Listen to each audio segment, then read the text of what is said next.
long-awaited notification. The tutorial tower is cleared. Everyone is overjoyed because this means they will finally be able to return home. After a long time inside the tower, Kim Hyun-woo wants to see clear sky above. But fate has other plans for him, and instead, he gets teleported back to the first floor. He's shocked and doesn't understand what's going on. Why is he stuck here when everyone else is free? That's when he receives a notification that he has been cursed by the tower and cannot leave it. After a period of denial and anger, Hyun-woo starts clearing the tower again and again. He starts to explore possible ways that could set him free. He clears the tower solo from beginning to end. Then he clears it 10 times in a row. He even strengthens his body to the limit. But even after completing all of that, nothing works. He is still trapped. Hyun-woo continues clearing the tower repeatedly, hoping to find a way to break the curse. Time passes and he spends years inside this place, clearing it thousands of times. While new players take months to finish the tower, our boy can complete it in a day or even a few hours. Eventually he becomes so bored that he tries acting like an NPC guiding newcomers, or like a coach, or even playing wicked games with the final boss. But that becomes boring too. So, Hyun-woo keeps clearing the tower solo, mastering all his skills to their absolute limits.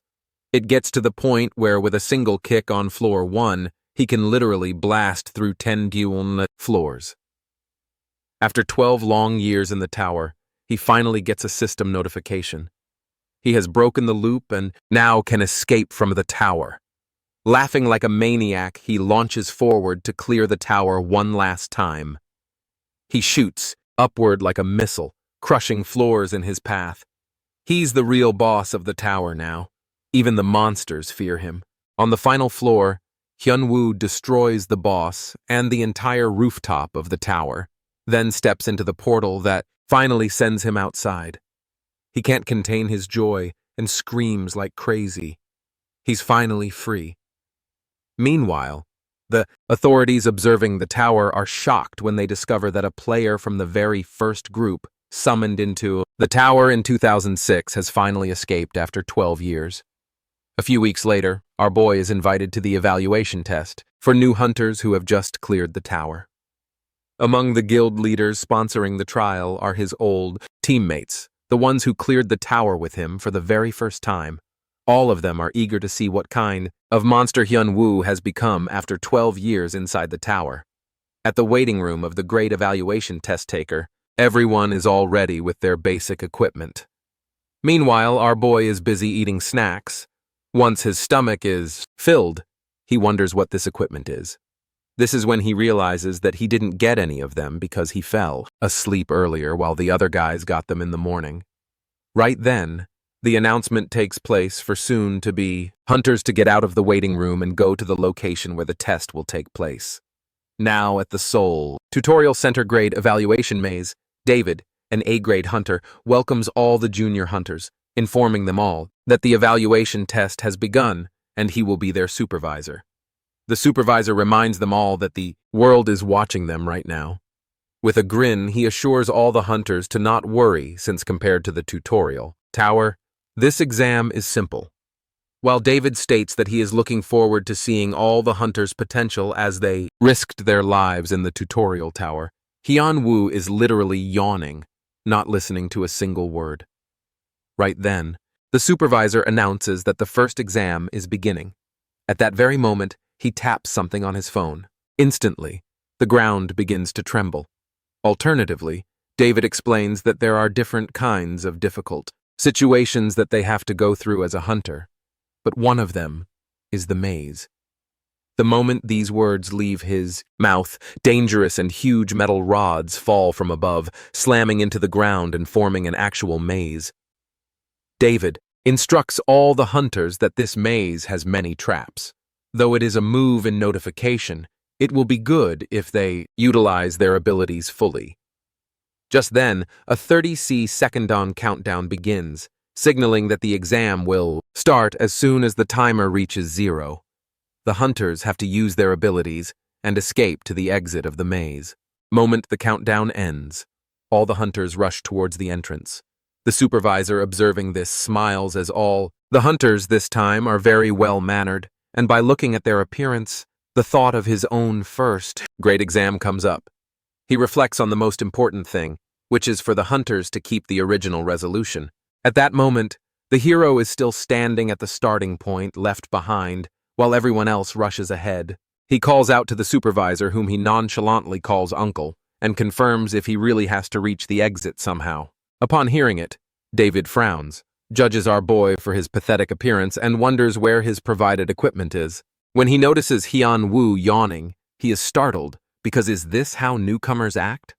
At this point, David starts to doubt whether this guy is even taking the exam seriously.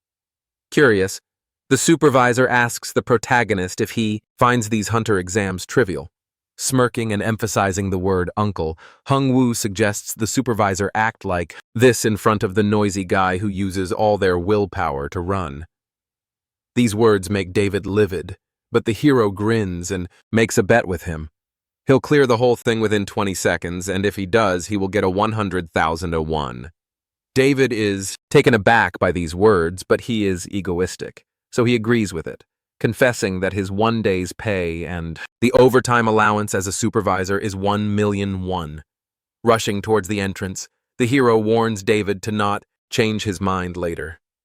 Now, in front of the entrance wall, Hyun-woo places his hand, being shocked that the supervisor is getting such great pay. While thinking this, he gathers all his energy in his arm. Everyone, including David, and the top guild leaders of South Korea, who are watching the exam from the observation screen, wonders what our boy is doing near the wall. Before they could understand it, the protagonist punches the wall. The intensity is so much that it literally creates a hole in the whole maze and smoke covers the entire place.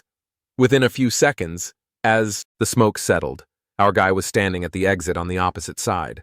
It was obviously a forcibly made exit, but he literally confirmed with the supervisor that they have to reach the exit anyhow. Everyone goes crazy witnessing this. They are more surprised by his grade measurement. The top guild leaders of South Korea are amazed, but also kind of pissed by our boy's stubbornness. In contrast, Hyun-woo is on cloud 9 as he has won 1 million, but his face twists with panic when he looks behind him and sees the destruction he has caused. He wonders if the authority will be asking for its compensation. 24 hours before the Hunter Rank Assessment Competition at the Live Hunters office.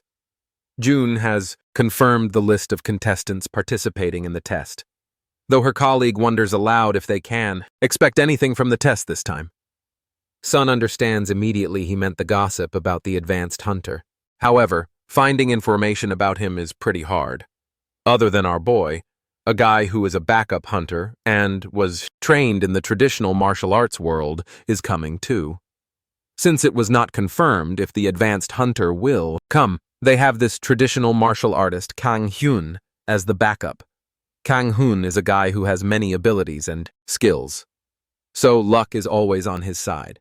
With his weapon, he easily knocks out deadly creatures. Right from the start, Kang Hyun has gotten too much attention and respect as he has always been successful. But this is what he thought, until he encountered Hyun-woo. This guy met the hero when he was clearing the tutorial tower one last time to escape this hole. Though Kang was able to get back safely, he understood how pathetic he was, since our boy was being so wild that he pushed everyone who came in his way, including Kang Han, as he was so desperate to get out. Going back to the present, the first exam was successful for Kang. Now, everyone is requested to go back to the waiting room and stay there until another announcement is made. Simultaneously, at the observation room, all the onlookers were curious as they wanted to see how our guy actually destroyed the place. The authorities are pretty annoyed as they want to see a clear picture as well, but whenever they take a clear picture, it is always Lee Kang's. In the waiting area, all the hunters are talking about the current situation. Rumor has already been spread that it has been done by the advanced player. Kang Hyun is also sitting here being aware that the exam is not over yet. So, he still has a chance to see Hyun-woo's performance, though he vows to himself to not lose to our boy, who is literally so sleepy that it feels like he has done drugs or something. An announcement echoes in the waiting area, stating that the order of events for today's ranking contest has been changed. The competition will restart in 15 minutes, and all participants are advised to get ready for the next round. Now, the assessment event includes a monster wave by using virtual training monsters created by combining spirit stones from monsters and the latest technology. The goal is to evaluate how many monsters are defeated by the junior hunters in a given time. It is true that Kang is a very skilled hunter, as he is very focused on knocking out the monsters. With infusing bolting light in his weapon, he strikes at the creatures, defeating them effortlessly. All the observers are shocked to see this, because this guy just escaped the tower, but already has magical abilities. They all realize that a genius is surrounding them, and it is all unreal. Not stopping for a single moment, this martial artist continuously uses a series of electricity streams and defeats all the monsters who come his way. As the time gets up, it is announced that Kang has killed 78 monsters. This is by far the highest score achieved by an examinee to date. That being said, Kang proudly smiles while everyone else is impressed by his combat and magic skills, believing that he is worthy of his reputation as a top candidate. People believe that even earlier he would have finished first if the advanced player didn't pull that move. Now it is our boy's turn to face the monster wave. Yawning, Hyun-woo states how tired he is of all of this, but obviously he has no other choice. The top guild leader, Sewon-han, suggests the other two guild leaders come and watch this as he wants to see how Hyun-woo's fighting style has evolved. Upon entering the exam venue, Hyun-woo is given a time of 120 seconds, and the exam begins now. The 10-second countdown starts before the exam begins. The moment the countdown ends, the giant beast raises its hammer-like weapon to attack our boy. Unfazed, Hyun-woo remains at his place, and in that instant uses his strong fist to knock out the monster. Everyone's jaw drops after catching sight of this. The authorities confirm if the cameraman got it on the camera because it is pure cinema.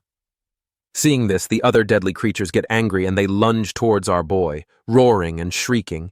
However, they don't get the chance to harm even a single hair on the hero's body because he knocks them all out with the same earlier technique. Now, 56 seconds are remaining, but to everyone's surprise, the advanced player has disappeared while the monsters' heads are blowing up by themselves. All the observers wonder if this is a magic spell or something, though Seokwan thinks that it is not a magic spell or something because if they look closely, they can see the silhouette of a person moving as fast as the speed of light around the monsters. Hyun-woo just runs up to the monster, punches it, and defeats it. Just like that, he finds a new target and repeats the same action. Our boy is not using any Heil skill, but is moving so quickly that it looks like the monsters are blowing up by themselves. Seo-yan Lee is a ruck, wondering aloud if such movements are even possible without enhancement, while Soo-hyun Kim is puzzled about what the protagonist has been up to in the tower. Whenever he heard any rumors, he always ignored them. But seeing him in person makes them all realize that Hyun-woo has become a real beast. After 120 seconds, the announcer stutters, but once he announces that Hyun-woo has killed 248 monsters, this news goes viral. It is literally trending everywhere. Some people are questioning whether the video is even real, while others are amazed by it. A few can't hide their jealousy. In short, social media turns into complete chaos. Seeing all the tweets and posts, Kang literally breaks his phone in half. Enraged, he punches the wall with such force that cracks instantly spread across it. Kang states that he worked so hard and even pushed himself to hunt even when others were being lazy. Additionally, he stole people's kills, knowing they would hate him. He literally used all the cheap tricks and struggled so much. Thus, he can't digest the fact that Hyun-woo is going viral worldwide.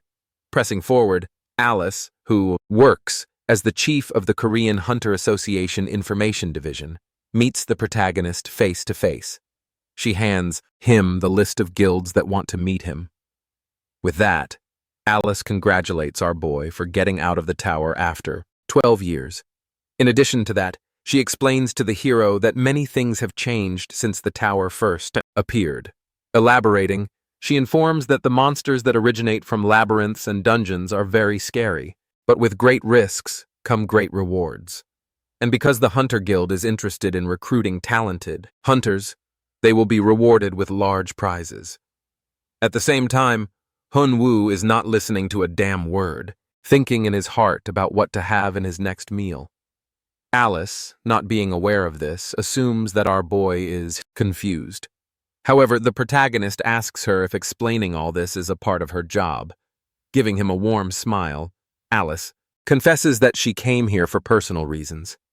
She wanted to meet the advanced player that everyone was talking about. Also, she wanted to share Ares Guild contracts regarding a member's rights and duties revised edition. She suggests our guy read the contract clause regarding the signing bonus. Puzzled, Hun-woo reads the first clause, which states that once both parties have signed the membership agreement, the member will be receiving a huge amount. Sweat trickles down the protagonist's face as he glances at Alice. Meanwhile, the woman asks the boy how he would feel to hold a contract worth 10 billion won.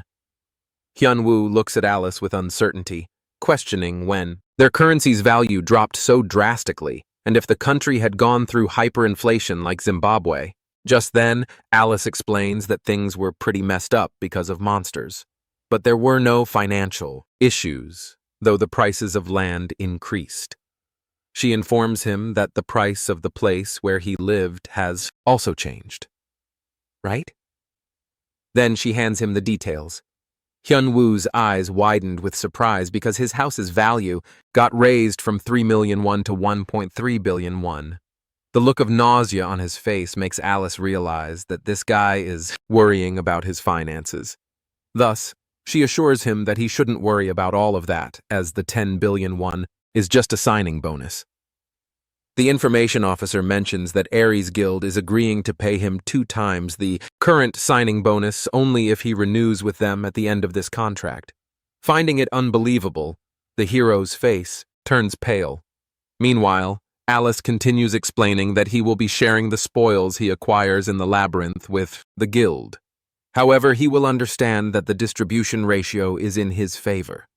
Grinning, Hyun-woo confirms with Alice if guild contracts are also a part of her role as an information officer. Alice admits that she has some personal relations and the recruiter from the Ares Guild insisted she share this with Hyun-woo. However, deep down, the protagonist recalls that it is illegal to make contract offers to people still housed by the association. At that very moment, Alice is about to assure him to take time to decide, but Hyun-woo interrupts her, clarifying that he has made up his mind and was never planning to join any guild as he knows that no guild interests him. At first, the information officer thinks that the protagonist is joking, but Hyun-woo is very clear that he doesn't want to get tied up by a guild or its activities. He is very well aware that these 10 billion won wouldn't be given to him for fun, as this world runs on the rule of give and take. Obviously, when he gets the signing bonus, he will be given tons of things. Now lying on his bed, Hun-woo chuckles after having all his snacks. He loves living like this and doing things according to his own rules and ways. While chilling, he gets a flashback of Alice asking him if he has no interest in being a hunter. Hun-woo explains that he heard about hunters who work alone. Hearing that, the information officer realizes that he is talking about mercenary hunters, though she reveals that those guys have already taken the experience of working in guilds, and it is impossible for an inexperienced hunter to venture alone in a labyrinth. With pride, Hyun-woo began to leave, assuring her that he will do it. Calling him arrogant, Alice tells him to keep in mind to contact her after he changes his mind. Back in reality, Hyun-woo thinks that meeting Alice was a waste of time. He could have used that time to get some much-needed sleep instead. All those thoughts annoy him so much that he cannot sleep now. Hence, Hun-woo goes through the list of guilds that want to meet him. The protagonist finds it a waste of time, but then he gets shocked when he sees the names of the top 3 guild leaders of South Korea in that list. 5 days later, on the final day of the protection period for new hunters, our boy meets Sewon, Soyeon, and Hyun at a Japanese restaurant in the Mokdong neighborhood. It has been so long that the hero is way too surprised to see them all grown up. While Seokwon feels like a grown-up man to him, the high school nerd Hyun has turned into a good-looking guy. On the other hand, Seoyeon has completely changed too.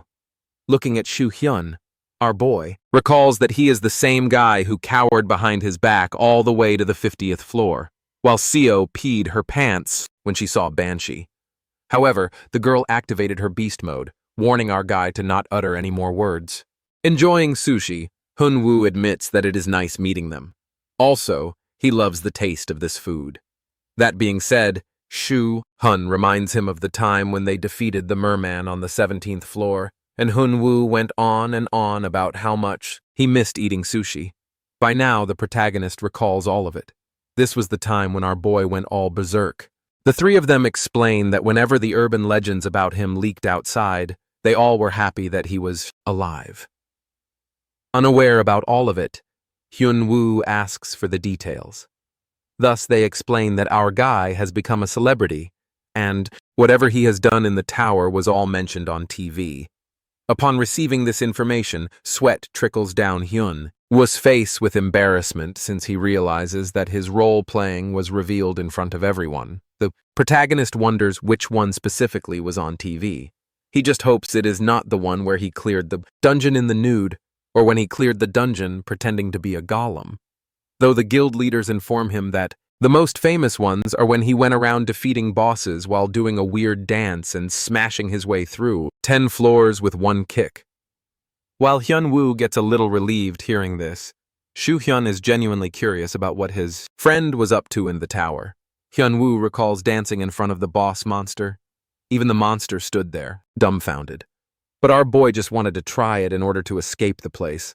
Also, when it came to breaking through 10 floors, he got so frustrated that he simply jumped as high as he could, and that's how he ended up there.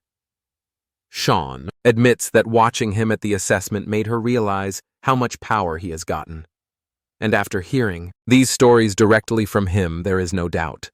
However, Hunwoo believes that anyone could have done it because once someone gets trapped in a place, they do anything to get out of there. Though, the hero then realizes that his students must have gotten out as well. It is true that he has no idea which generation they are from, but it was when he was between floors 50 and 60. Someone was left behind in the tower. When Hyun-woo sensed some presence, he searched around and found a kid. With his role-playing skills, he decided to guide the lost soul. At that particular time, Hunwoo was fixated on the idea of martial arts. Thus, he took the kid under his wing and trained him. At first, Seokwon is confused, so the protagonist explains that he is talking about when someone is trapped somewhere, but becomes enlightened and escapes just like the stuff in comics and novels. Hunwoo thought if he gets enlightened, then maybe he will escape. As a result of it, he literally trained him and pushed all his limits. The protagonist made him work out and mocked and taunted him for stopping. He used to tell the guy to focus his mind on his lower abdomen to bring out his inner energy.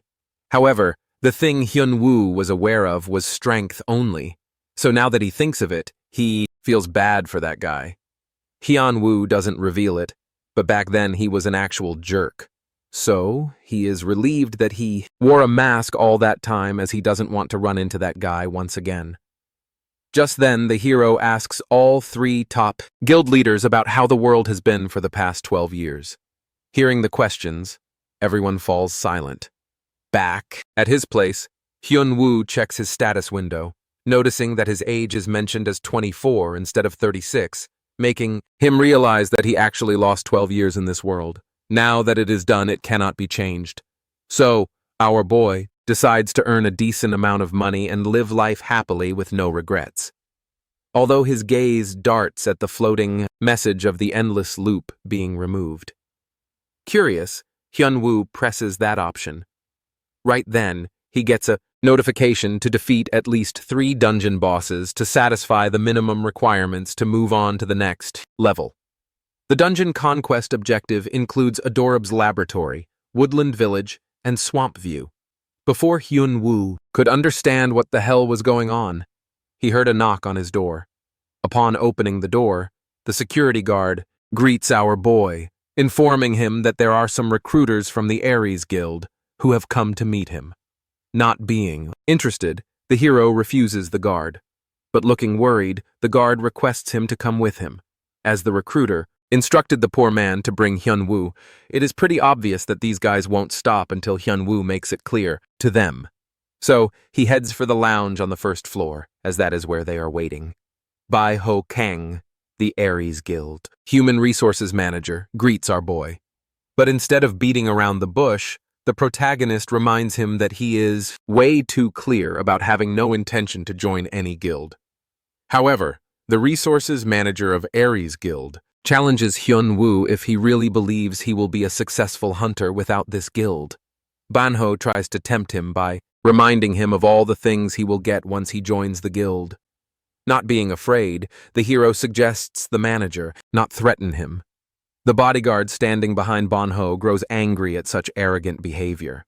But Banho quickly stops him before he can react, suggesting Hyun-woo not do anything reckless, as he has no idea who the Aries Guild is. Smirking, our boy acknowledges that they are a bunch of jerks that gobbled up half of Korea. Right then, Hyun-woo gets a flashback of the meeting with the top 3 guild leaders of South Korea. They already informed our guy that the Aries Guild has a monopoly on over 66% of their country's dungeon. Among them are A-rank dungeons, ideal for farming, and beginner-friendly D-rank ones. They've heard the place is backed by foreign capital with plenty of money to spend. Additionally, for a beginner to get experience and for a professional to earn, they have to either purchase the expensive admission ticket or be an Aries member. Basically, this guild is forcing people as they know that the people here don't have much of a choice.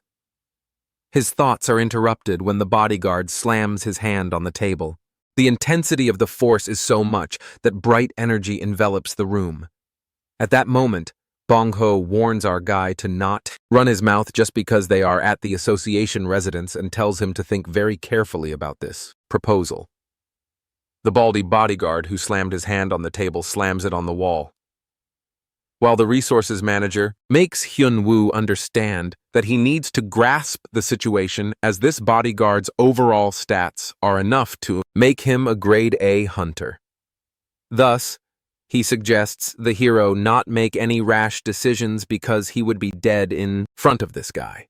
Sighing with a grin and standing up, our boy raises his slipper and challenges the baldy to come to him, since he is ready to knock some sense into his bald head. This insult makes the Hulk angry, and he charges forward, but he is slammed on the wall within seconds, unable to move.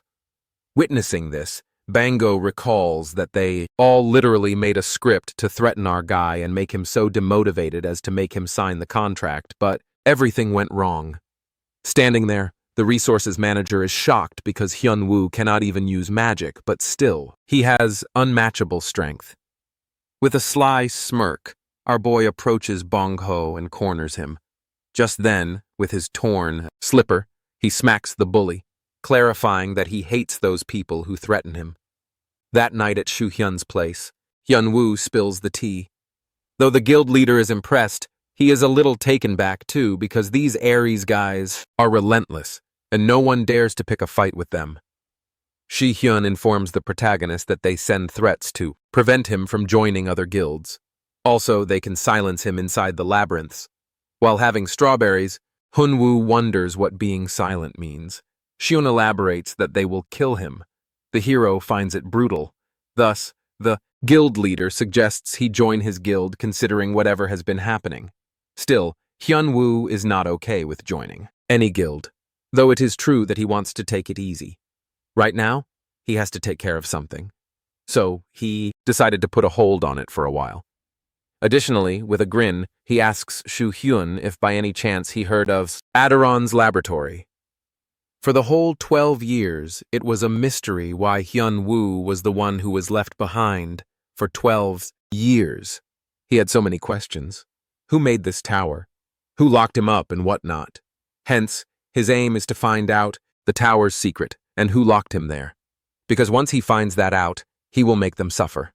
Alternatively, Hyun wonders why Hyun-woo is interested in Aderon's laboratory all of a sudden.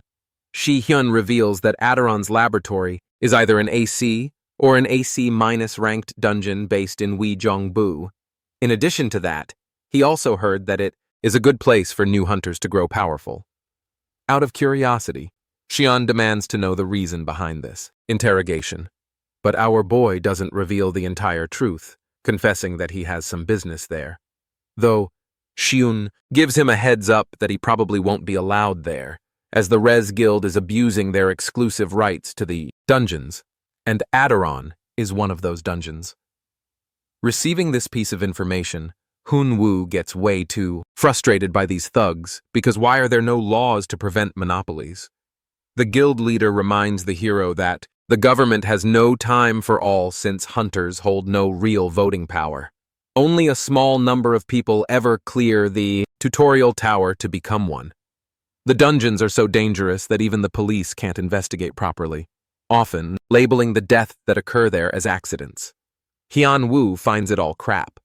But on a surface level, Ares is the leader of a rising industry that contributes a healthy amount of taxes, and any situation involving hunters is too delicate for outside powers to interfere. At this point, the protagonist decides to sneak in, and if there is proper guarding going on, then he will face them head-on. Xiun warns him that if he does something stupid, Ares will become his enemy. But it is too late to think about all of that, as our boy already showed his colors to the resources manager of that Upsan guild. On the flip side, Seonu Hook, an S-rank hunter and manager of the Korean branch of the Ares Guild, is discussing the expansion of the guild. In China, it will take at least 5 months. In Russia, it will take 8 months. And as for Japan, 7 months. Seonu doesn't care if it is time-taking, as what matters is that they stay one step ahead of the pack. Just like when a farming monster kills, you don't have to be faster than the dungeon. Boss, just faster than the person next to you. With that, the manager's men hand him Hun-woo's stat level. They used footage of our boy's movement in the tutorial zone to produce an estimate of his levels using a trial analytical device. Bongu-ku, head of the Human Resources Department of Ares Guild, explains that he had his doubts, but the department's analysis shows the margin of error should be no more than a single grade difference. That being said, Seonu asks if they have recruited this guy, but seeing the hesitation in his men's faces, he understands that they failed to do that. In that instant, he announces that they are better off without that guy. He acknowledges that he is a guy with great capabilities, and they will earn many profits with Hyun-woo's presence. But that guy would be coming after their positions, so they should forget about recruiting him and instead teach him some manners. Right then, a man runs towards Byungguku, panting heavily, informing him that there is an emergency at the Aderon laboratory.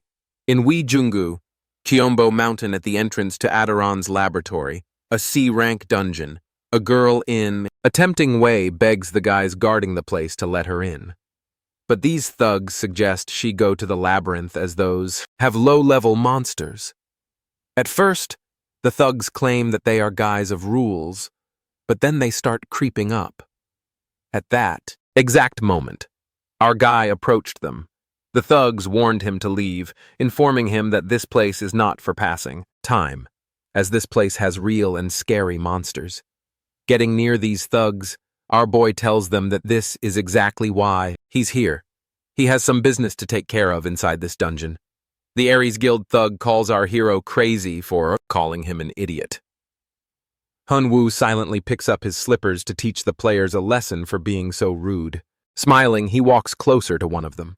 The man bursts into anger and tries to tell him that he belongs to the Ares Guild. However, our protagonist doesn't care about any guild.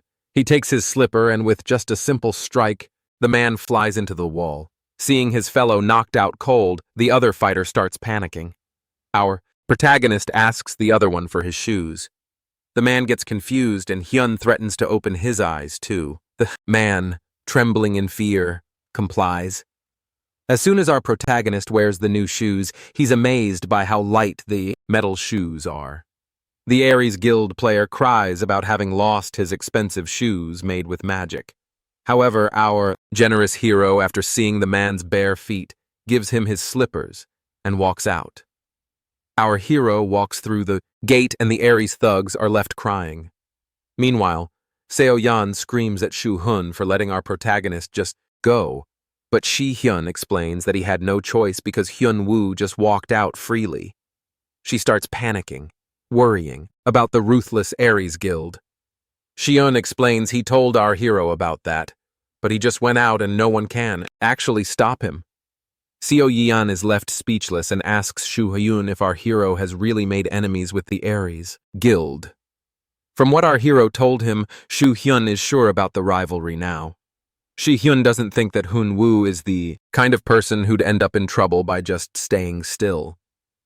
However, once he becomes someone's enemy, as long as the enmity is there, Hyun Woo's twisted side will come out. Shun doesn't understand how things got complicated. But he assures Seo Yan that she doesn't need to worry about our hero, because when they were talking about the Aries Guild, Hyun Woo's ranking came up.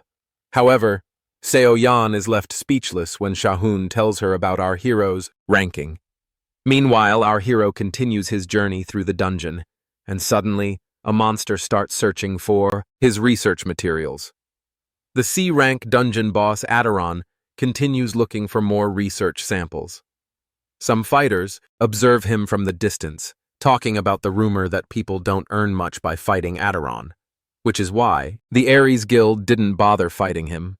The fighters start thinking if they should really fight the boss since they got in by bribing. One of them suggests fighting him. However, the girl wonders if their abilities can even match the lab boss because usually people fight as a guild. The other guy adds that he noticed that Aderon had high defense power and low attack power. So he suggests taking time to defeat the boss. With a workable strategy, the group decides to go. They unify to go against the boss, but also make it clear to escape once there is danger. Right then, they see our hero walk in to face Aderon. Hun Woo stands before the lab boss fearlessly. Aderon starts laughing, thinking about where to start on his research subject, and decides to ask our hero instead. 12 years ago, when our hero was young, his cousin told him to not make trouble and advised him to listen to his teacher. He left little Hyun Woo at an orphanage after his parents' death in an accident and stole his inheritance. Maybe it's because of his disappointment in people that Hyun Woo is okay until someone tries to manipulate him. Once someone becomes his enemy, he'd bring out his worst side and hold a grudge for a long time. Aderon starts playing with his needle, laughing about where to start from. He asks our hero where to start from, but Hun Woo orders him to stop. The lab boss is shocked to see a mere human order him.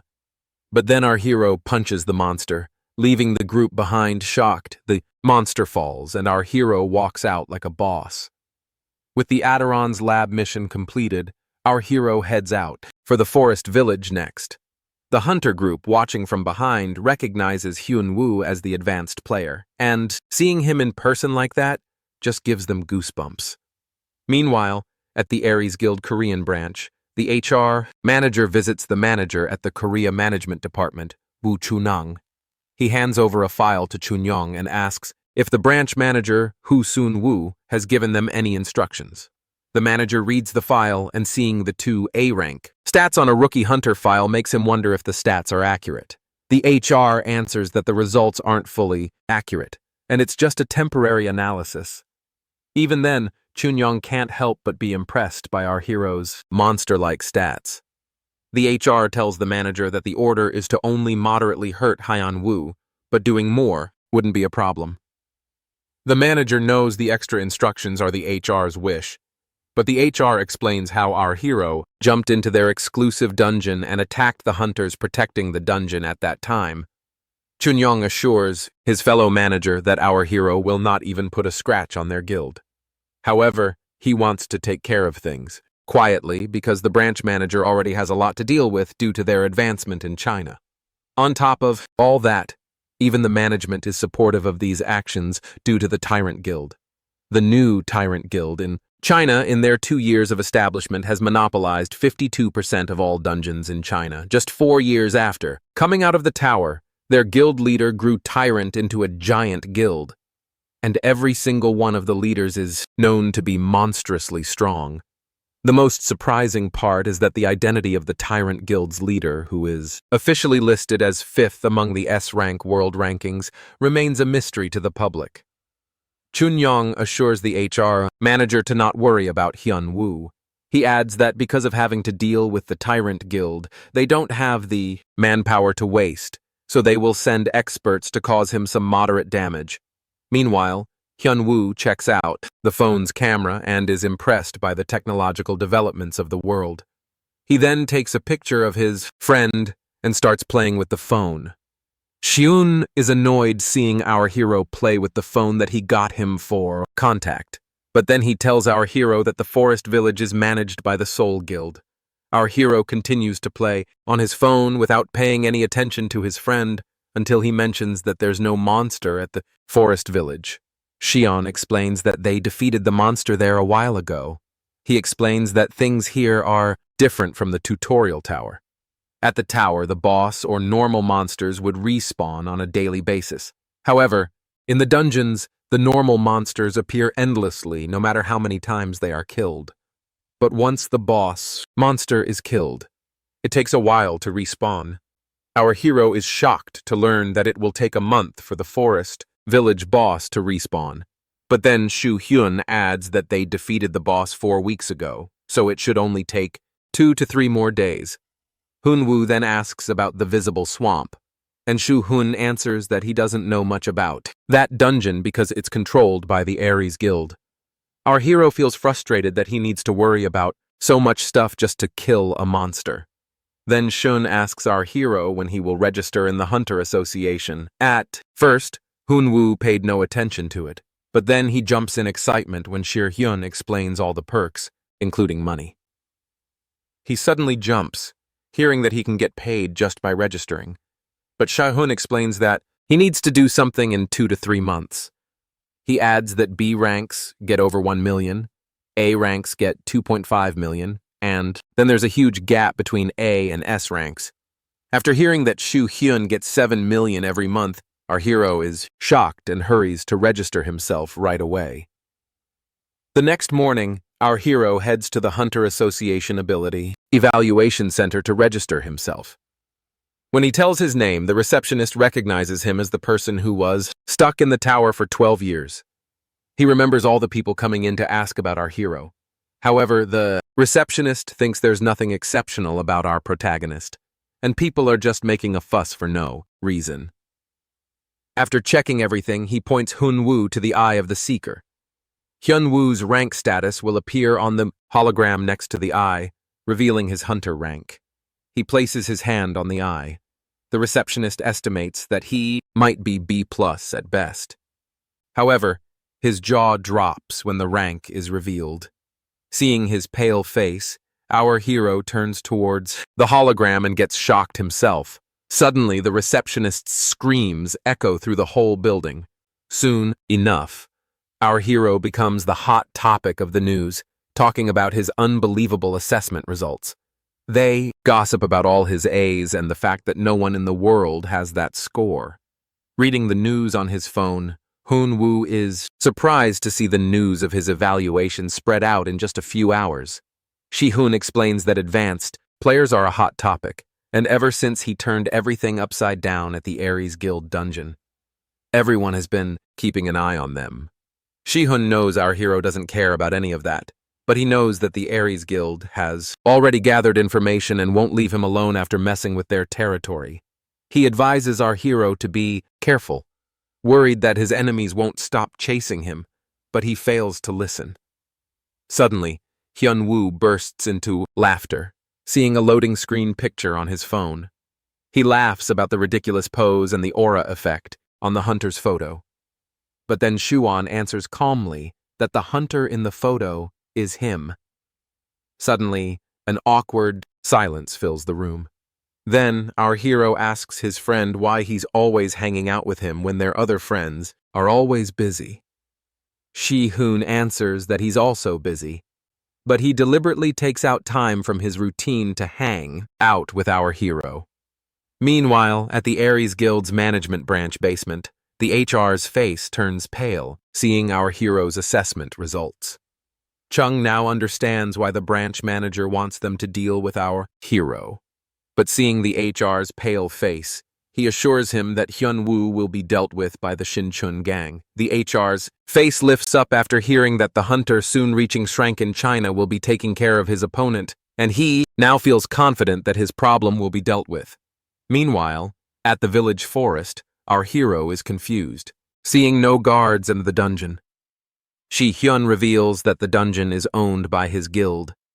With the clock striking 12, the boss is about to spawn, and our hero and his friends head inside. However, as they walk in, another man keeps spying on them from a distance.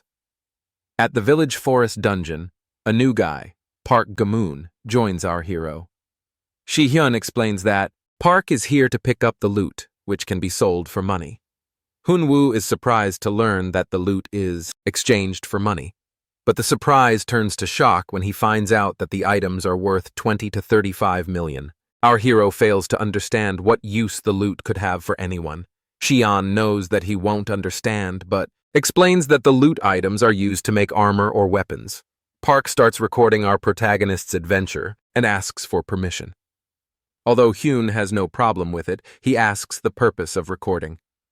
Hyun-woo is surprised to see that the videos are used to earn money through ad revenue and decides to do an 8:22 ratio partnership. The hunters continue their journey and Shu-hyun hands his friend a piece of paper.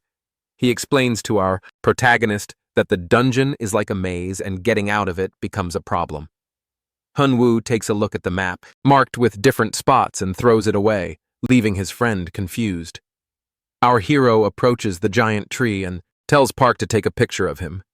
He gets close to the tree and swings a powerful punch at it, leaving Park and Hyun shocked in disbelief. The ground is instantly cleared of the obstacles, revealing the dungeon boss, the twin-headed ogre. Park, still recording, freezes in shock, unable to believe that our hero just created the path in one shot. He follows Hyun-woo in excitement after seeing his power. Hyun-woo runs towards the giant ogre and takes a leap, landing on the monster's shoulder. He punches the ogre in the face, knocking him down in one swing. Our protagonist stands on top of the fallen dungeon boss, and Park continues recording, crying in joy that his video is going to be viral. However, Shin Chung-gang continues spying on our hero. Meanwhile, at the Aries Guild management office, Shin Chun-gong visits Chung to inform him about his assignment. He tells the manager about our hero's overwhelming physical power, without even using any skills or magic power. Shin Chung-gang admits that he was impressed by our hero's power, but at just a glance, he figured out a way to deal with him. Chung-yoon informs his thug that Hun-woo will be going to the Aries Guild's dungeon, Visible Swamp, and Shin Chung-gang finds it the perfect opportunity to prepare for our hero's arrival. Meanwhile, our hero stands outside the Visible Swamp entrance. However, he feels something off and wonders if he's overthinking. Right then, Seo Yan texts to alert him about the Aries Guild. However, our protagonist can't understand why his friends are so worried because he doesn't care about the Aries Guild. Seo Yan worriedly asks Hyun-woo why he's going to the Aries Guild's exclusive dungeon. He answers that he has some business, and she asks him for more details. However, our protagonist doesn't plan to tell her just yet. Seo Yan asks him if he's trying to mess with the Aries Guild on purpose, and Hyun-woo answers yes. Worried about her friend, Seo Yan gets upset. She knows she's worrying for no reason. Knowing his stats and seeing the video of him attacking the dungeon makes it obvious that Hyun-woo can take care of himself. Even then, Seo Yan advises our hero to avoid people from Aries and take care of his business quickly.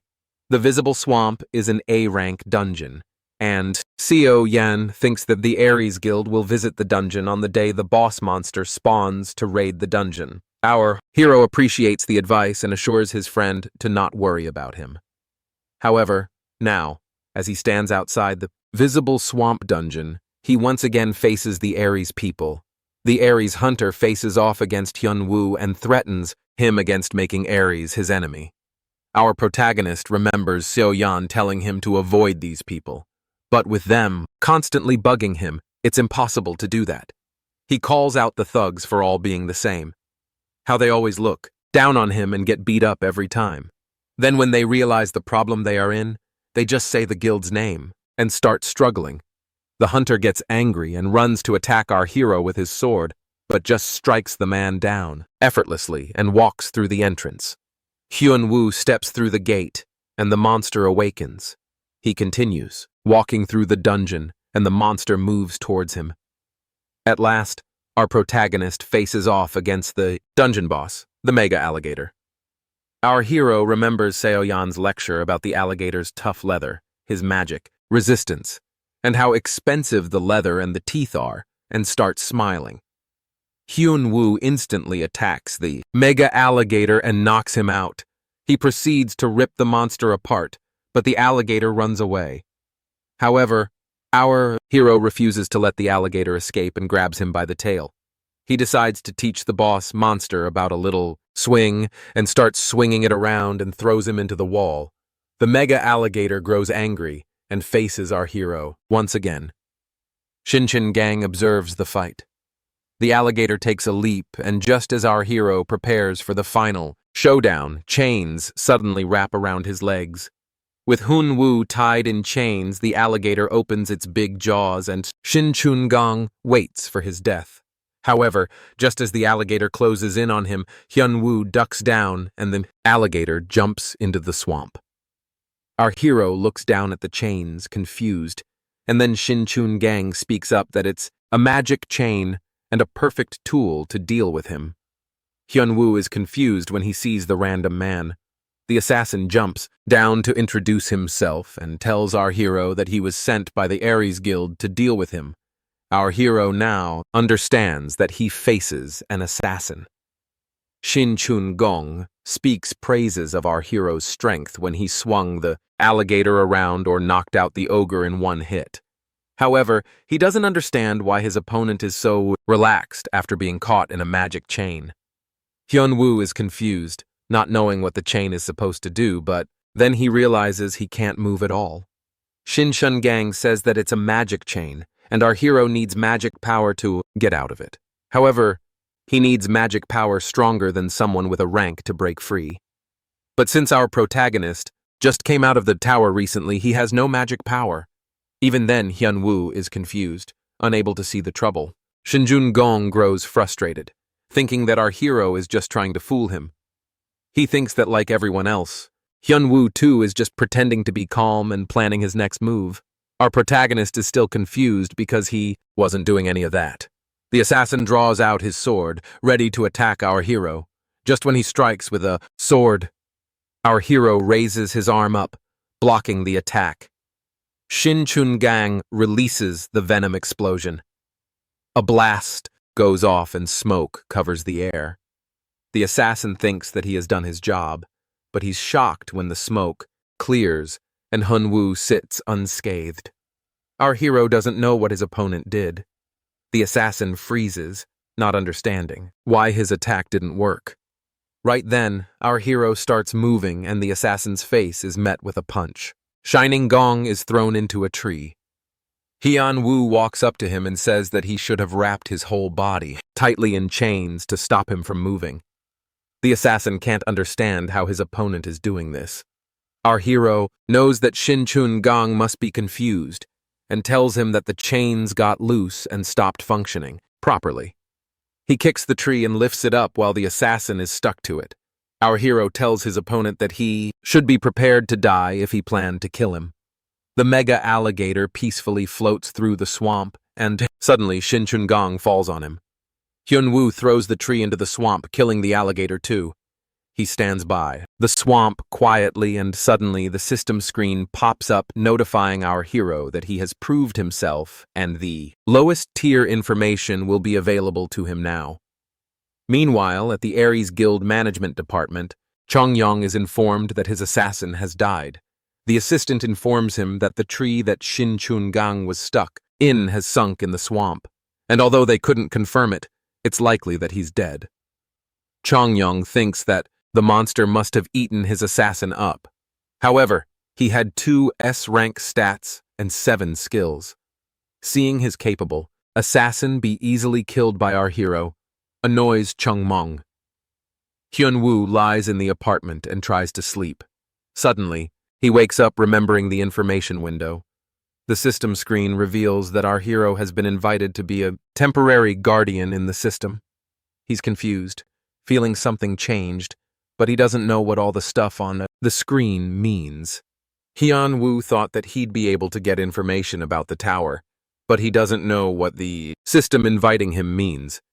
He noticed the time at 9:30, and the invite came at around 2 p.m. Right then, Xion walks into the apartment, and our hero tells him to stop there. He opens the information window to test his new skill. After a little focus, Shu Hyun's information window appears. However, Hunwoo can't see any stats because of his lowest tier authority. He curses out in anger, seeing his useless skill, confusing Shu Hyun. But then, our hero recovers it, saying that he was just blabbering to himself.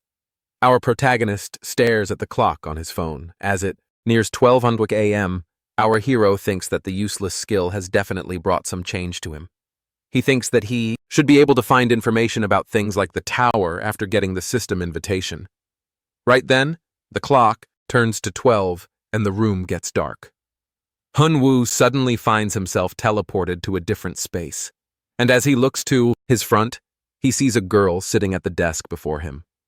The girl calls our hero Guardian and reveals that she's his assistant, Eve.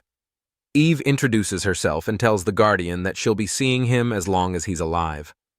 Hunwoo's mood lights up, realizing he finally has someone to talk to, and he can finally know why he has been stuck in the tower for 12 years.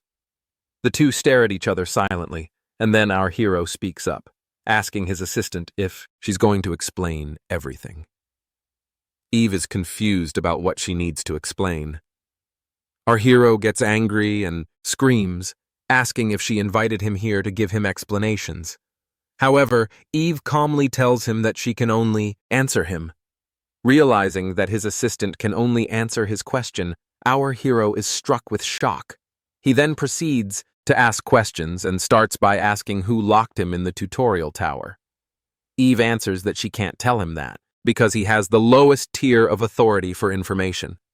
She tells him that she can only answer him if he has a higher tier of information authority. Our hero's anger piles up, realizing that it's the same stuff his information window kept talking about. Annoyed, Hunwoo asks his assistant if she'll be able to tell him who locked him in the tower once he has higher tier information. However, Eve answers him that she can't tell him that because of his lowest tier authority. He then asks to know what the tutorial tower is, but Eve again answers that she can't tell him that. He then asks why the tutorial tower was made, but gets the same answer. Our protagonist asks why the monsters appear, and still gets the same answer. Tired of not getting any answers, his anger starts piling up and he bumps Eve in the head. He starts screaming at her for inviting him here for no reason and starts laughing, thinking she just wanted to pull a prank on him. Eve speaks up that she's not telling him anything because he has the lowest tier of information authority. And Hyunwoo's anger grows even more, but then Eve tells him that she can tell him something. She adds, he's a guardian, and guardian refers to a defender. This answer still isn't enough for our protagonist, and he asks if she can give him something more important. The assistant answers that she can tell him about the things that a guardian has to do from now on. Hyunwoo gets frustrated that she's not telling him about the things he's curious about, but then Eve tells him that he's a temporary guardian, and if he officially becomes a guardian, he'll be able to find out all the details, even if he doesn't want to. Our protagonist gets curious about what he needs to do to officially become a guardian. Eve answers that in his area, a creasse will open in 5 days. In the deepest ends of that place, he will find a key that can raise the tier of his information authority. By obtaining that key, our hero will become a real guardian. After passing the message, Eve upgrades Hyun-woo's skills and sends him back to his world. He stands in his apartment, staring at a system window, telling him to acquire the key. So, our protagonist decides to go all the way and become an official guardian to get the information he wanted. Meanwhile, our hero's friends are shocked to hear about the Krias. They awkwardly stare at each other and ask him why he's asking about it all of a sudden. Hyun-woo is confused seeing everyone's reaction, and then Soo-hyun reveals that a Krias is a huge disaster. Meanwhile, at the Aries Guild headquarters, Hook Sun-woo spirals out in anger, realizing that his best hunter in the management was defeated by Hyun-woo. Chun-young silently stands feeling ashamed. Sun-woo assures him he doesn't blame him and orders you to get everyone and crush our hero down if there's a way to do it. He offers you some money and orders him to get some mercenaries stronger than the one he sent before. Huck Sun-woo makes it very clear to his HR manager what he wants. Yu understands the orders and Sun-woo decides to focus on the Tyrant Guild next. The Tyrant Guild in China continues to beat up the Aries members in a separate building. Realizing that things are not working according to his plan, Sun-woo's anger continues to pile up. Meanwhile, our protagonist's eyes light up in excitement seeing the $2 billion ring. Won-hung explains that stuff like this appears in a labyrinth very commonly. Hun-woo is confused about the difference between a labyrinth and a dungeon. His friends explain that artifacts are found in a labyrinth, and the ring is also an artifact. Special resources or loot-like spirit stones are found in dungeons after monsters die, but in a labyrinth's treasure trove, artifacts with good functions are found. Won-hung tells his friend that the ring is enchanted. Our hero is amazed by the game-like function as he realizes that these objects are better than normal equipment. He observes the ring and a system screen pops up telling him info about the ring. The system tells our hero that he can read the item description with his special skill. He decides to give it a try and the information board pops up. However, the whole description is redacted because he has the lowest tier authority. Our hero is annoyed by the trashy and useless skill, but he decides to visit the labyrinth after his main mission. He returns the ring back to Won-hyung after confirming its price and focuses on the menu. Our protagonist reads the menu and decides to order all of it. His friends are shocked, thinking he won't be able to eat it all, but Won-hyung tells him to order everything he wants. Right then, Hun-woo asks his friend what a crease is, shocking everyone again. While having their food, our protagonist learns that crease means the ground would suddenly crack, and countless monsters would come up. Seun explains that countries like China and Germany experienced Krias and called it the Hellgate. Thinking about how casually Eve mentioned it, Hyun-woo thought it was just something normal. However, he now wonders what would happen if something like that happened in Korea. The whole group falls into deep thought, and Soo-hyun answers that although they can stop it, even the lowest C-rank Krias will leave that area completely barren. Everyone knows their guilds along with some others will help out, but the Aries guild will just send some weaklings and pretend to help out. Our protagonist tells his friends to eat a lot and relax for 4 days. When they ask what he means, all he tells them is that they'll find out soon. Meanwhile, at the airport, people notice the ground shake. Thinking it's an earthquake, people rush to leave and suddenly the ground cracks open. Meanwhile, a man in robes walks up to his master to inform him that the 9th floor has awakened. The master asks about our protagonist, but the man answers that he has not awakened yet. However, he adds that it won't be long before that, and our hero will receive an official title. The master finds the timing perfect and looks forward to seeing what our hero can do. At the Gimpo International Airport, the whole ground shakes and people run in panic. Fire devours the area as the news reports the immediate evacuation order for the citizens within 5 km. Airport is locked down in emergency, and the hunters from the association continuously join in to aid. Countless monsters continue to climb through the Krias and the situation worsens. With the airport on lockdown, the hunters face off against the monster. The rookies tremble seeing the giant, ferocious monster surround them. Their leaders tell them to be courageous, otherwise they'll die. He jumps in with his bind skill and protects his fellow from being attacked and slays the monster with his sword. The rookie starts thinking, but the leader tells him to focus on fighting for now. The hunters face the monsters, but seeing so many of them, they start cursing. The leader continues to cut through the monsters, but he knows that more will just keep surrounding him. The monsters continue to come through the airport, and the hunters need to do something. Suddenly, something grabs the hunters' attention, and as they turn around, they see a giant skeleton. The hunters start trembling in fear, seeing the A+ rank monster. They give up fighting, knowing their death is inevitable. The skeleton raises his giant stick. The fighter faces off with his shield. The skeleton strikes the shield, but the hunter fails to block and is thrown flying into a car. The giant skeleton walks up to the injured hunter. The leader screams at his soldier to wake up, but he doesn't respond. Suddenly, the skeleton's head is smashed into bits as our hero jumps through the monster and lands into the crowd. All the hunters are left shocked. They notice his clothes and realize that it's none other than the famous advanced player, Kim Hyun-woo. The hero received a notification saying that he needs to acquire a key located deep in the crease at Gimpo Airport in order to prove himself, and the time remaining is 22 minutes, 32 seconds. Now he has to explore the airport deeply. Meanwhile, the people standing beside are in shock, witnessing how the hero manages to take down the skeleton in one go. Soon enough, he alerts those people about the monster behind them. Since the number of monsters is huge, he decides to step in quickly and help out a little.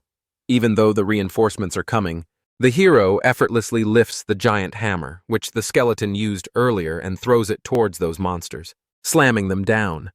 Nearby humans are amazed over his absolute strength. They get excited, realizing that with the advanced player helping them, they have hope and can hold a little longer till the reinforcement comes. But to their surprise, the hero takes his run, leaving the rest to them since he is in a hurry. Their jaws drop as they see the hope running away, but with no choice left, they decide to put everything just to hang in a little. One of them helplessly questions this act of Hyun-woo. Things are slipping away because there is no end for the number of monsters, and all of them are tired. It's been very long since they have fought so many monsters than they can even handle. Fear of losing the people inside fires up them, and they are trying to manage things till the reinforcements come. Just then, Kim Hyun from the Soul Guild along with his guild members steps in, slicing the monster. Seconds later, Lee Seowan shows up along with her Orang Guild members, and the hope has returned with the arrival of Han Seowan from Goguryeo Guild along with his allies. Seowan asks about the hero since he mentioned that he's going ahead, on which the guy informs her that he is already inside the Krias's core. The fight begins and everyone accelerates on the command of Seokwan. The monsters are flying to attack, but it is of no use in front of the powerful warriors. Sehyun is impressively wiping out the monsters in and out while Seoyan is helping to decrease their count using her lightning power. Everyone is putting their best to take down all those devils. Meanwhile, the hero finally reaches the way to Karavas core by wiping out the monsters in his way. There is a deep cave in which he decides to go first. The surprising part is that there is a way up to the surface for the monsters to get on the ground. The hero is struggling to think of a way to get down there, but suddenly he notices a car stuck nearby and uses its door as a shield as well as a weapon to step in the cave. He flies down, destroying those monsters, and finally finds the way to the bottom of Karavas. He lands at the pile of dead monsters he throws after killing. Soon enough, a bulky, giant red monster walks out of the shadows with a key on him. Hunu understands that's the key he needs to get his hands on and confidently charges at him, but ends up getting hit. Out of shock, when he is trying to understand the situation that has happened to him, he again receives a powerful strike. The hero somehow manages to dodge him and slams him down to the ground, but the monster again charges forward, cursing Hyun-woo in his own language. He blocks both the punches from the hero and instead throws him backwards. It is clear that this monster is stronger than the hero thought it would be, and he is very different from the earlier monsters. It makes the hero decide to use his martial arts skill, which he hasn't used in a while and didn't want to use it ever again. Hun-woo recalls his memory when he was stuck in the tutorial tower, laying down helplessly, thinking about the enlightenment by which one can get out. He desperately ran into the monsters and tried his best. This is how he started training in martial arts. This is something that one can see on TV, movies, and novels.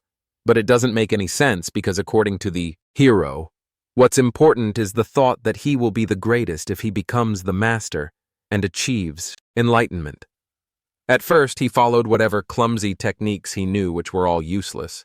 Until one day, he used a useless technique, and the accumulated stats made the thing he did into something real after being stuck into the tower and clearing it hundreds of times. The dark past he didn't want to use again. He uses his instant killing, punch technique, and with full force he punches that giant red monster to the ground. Hun-woo is glad that no one is around because he is embarrassed due to his habit of shouting out the names of techniques he uses. The system confirms his success of catching the Crimson Demon Archer, and the changes have been made in his status window. He is also officially invited to become a member of the system as a guardian, and he has only 1 day to accept this offer. Just then, he notices a drone flying over his head, which was actually streaming that fight of his. The Ares Guild members watch his fight, and the branch manager shouts, insisting that the hero doesn't look like an A rank. Even after watching his fight, it is clear that he doesn't look like one. The manager claims that he is just a useless person with no magic who always wears his stupid tracksuit. He asks the manager, Yu, to release all the data he asked him to gather as soon as it's ready. The next day, at the Korean Hunter Association branch, there is an award ceremony going on for the hunters who fought the monsters at Krias. The hero is standing tall with confidence, while everyone is roasting his bad attitude. The host presents the award to the hunter Kim Hun-woo and mocks his tracksuit, mentioning that he suggested giving him some clothes, on which the protagonist calmly advises to not get worried about it. Everyone teases his overconfidence, and the host is standing triggered. Seconds after, Hyun-woo takes his run with his gifts without any hesitation, making them even more furious. At the outskirts of China's capital, Beijing, there is a tyrant, Guild's supreme ruler, Castle. A mysterious girl with a skull tattoo on her back is watching Han-woo fight. Her eyes widens when she sees him doing that pose and asks his name from her assistant. The assistant mentions his name, and the girl instantly advises her to investigate his every information from the past. Later, a guy informs that mysterious girl about the subjugation of the Wheon Guild, that they have succeeded in taking over all the major dungeons of South. He further explains that one of their executives is kidnapped, and the doubt is on Ares Guild since they had been in the hot water with them earlier. The girl doesn't like their executives being defeated by Ares' mere likes, and mentions that there would be no place for them if they didn't make it back here on their own. She comments to increase the takeover speed since it is bothering her that they are struggling just to take over a mere dungeon. Later, Hyun-woo's friends inform him that he has become famous. He notices the headlines on news, which were terrible, and mentions how these reporters haven't changed even after 12 years.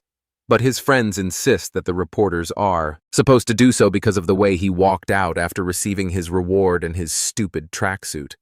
Soon enough, the hero mentions that he has an appointment and takes his leave. Seo Yan is worried about him because he has made so many enemies. They discuss his conflict with Ares and the media, even though it's not been very long since he came out of the tower. But one of them insists not to worry about the hero because he is a stronger individual. Meanwhile, the hero accepted the invitation earlier from the system and teleports to somewhere.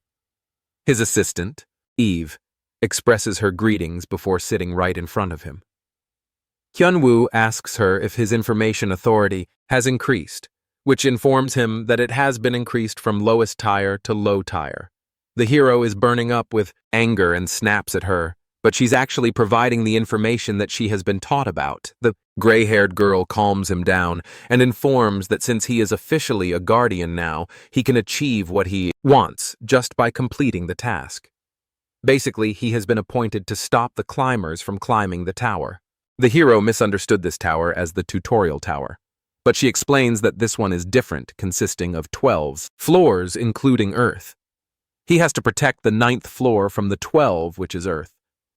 The hero is questioning his life and cries because he is tired of doing continuous work. A insists him to protect his place, or else it will be destroyed, on which he shouts at her for forcing the outcomes. A shakes her head, trying to relax him, saying that it's not. What she meant then settles on saying she never told him to shut up. Hun-woo's color went white as he stared at the sky, inquiring what she wanted him to do and told her to say it properly. A looks down, thinking how she is the system administrator of the 9th floor, so she should be intimidating enough to get her say in. She anxiously calls out his name, then flusters when he repeats hers. She ends up telling him not to get so angry because the reason he got chosen as the guardian is for his sake, and that it is to help him. Then tries to bribe him, telling him that there are rewards because the more climbers he stops will be counted as his contribution, which will bring him rewards. Hun-woo stares at her, then asks her in simple words that if he wants to know who locked him in the tower after making the tutorial tower, how much authority for information does he have to acquire? A answers that it would require him to get high-tier information authority for that kind of information. Hyun-woo asks again that if he kills those climbers during their journey, will that increase his tier? After an affirmative nod from Av, he asks for the amount of climbers he has to kill in order to do that. A shows hesitation, saying that it will be hard to know, since even climbers have ranks. So roughly, it would take him 5 high-ranked climbers, and that would be enough to get him the high-tier information authority. Hyun-woo requires more information, like what rank the Crimson Demon Archer that he killed was. A answers that it was a low-ranked climber. Hyun-woo nods roughly, understanding everything. Hyun-woo sits in his house staring at his status, thinking that the Earth being a tower is complete nonsense, or him saving the Earth is nonsense. He decides to not waste his time and brain cells over these complicated situations. Instead, he is going to focus on one thing, which would be to find out who locked him in here, so he will even crush those climbers to know that. Just then, a call from Seo Yam interrupts him. She worriedly told him to open his television. Upon opening his TV, Hyun-woo sees his name plastered with news saying that the public opinion about him has shifted because Hyun-woo Kim, who played an important role during the crisis, has killed a member of Aries' guild after a number of related incidents. Hyun-woo laughs at the news, asking what this new drama is about. Hyun-woo lay in his house in the Mokdong neighborhood, his phone ringing like crazy. Seo Yan let out a shriek asking for an explanation about who might have caused all this. She called Hyun-woo a celebrity just because he came out of the tower after 12 years. She listed how only a few days ago he cleared the crisis by himself, which caused all countries to monitor him, and now he was getting accused of murder. She expressed her worries, saying she had been feeling nervous since he told her about his problems with Aries. Hyun-woo rolled his eyes, telling her to relax and not worry, which only made Seo Yan even more annoyed, telling him to stop telling her not to worry. Hyun-woo realized how this felt oddly like getting scolded by a wife, which was weird because he didn't remember ever having a girlfriend, let alone a wife. He turned towards Seo Yan and called her out, saying she must have a crush on him, and if his assumption was correct, she should just be honest and confess. Hearing that, Seo Yan slowly inhaled and exhaled, then smiled creepily, confirming that she would simply fry him with her lightning if he ever thought about making another joke like that. He laughed awkwardly, trying to lighten the mood, thinking it was better to leave the topic before he said something worse. Ji-hoon got up and showed him all the missed calls from the Hunter Association, expressing that it was his first time seeing so many missed calls. Then he showed him the status board, showing that Hyun-woo was in first place again. Chi-Hune started reading an article stating that Kim Hyun-woo, along with his 3 guild leaders, had similar tendencies toward murder, making Chi's eyes go red with anger. Hyun-woo tried to stop Si-hyun from making scary faces at him, but Si-hyun replied that he was shocked by Hyun-woo's lack of concern when all of their reputations were being ruined. Hyun-woo asked whether Seo had arranged the reporters for him, shocking Seo-yeon and Si-hun as they nervously asked if he was even prepared. Hyun-woo looked amused that they thought he would go to a press conference without preparation. Seo-yeon advised him not to beat up the reporters or accept that he would destroy the Aries Guild. Hyun-woo looked at them and asked if that was really what they thought of him. Meanwhile, Aries Guild's leader inquired about the current situation with Kim Hyun-woo. HR manager informed him that Hyun-woo's face was all over the news and social media, successfully shifting public opinion and assuring that things were not looking good for Hyun-woo in any way. The leader thought about how he needed to be one step ahead to get rid of him completely.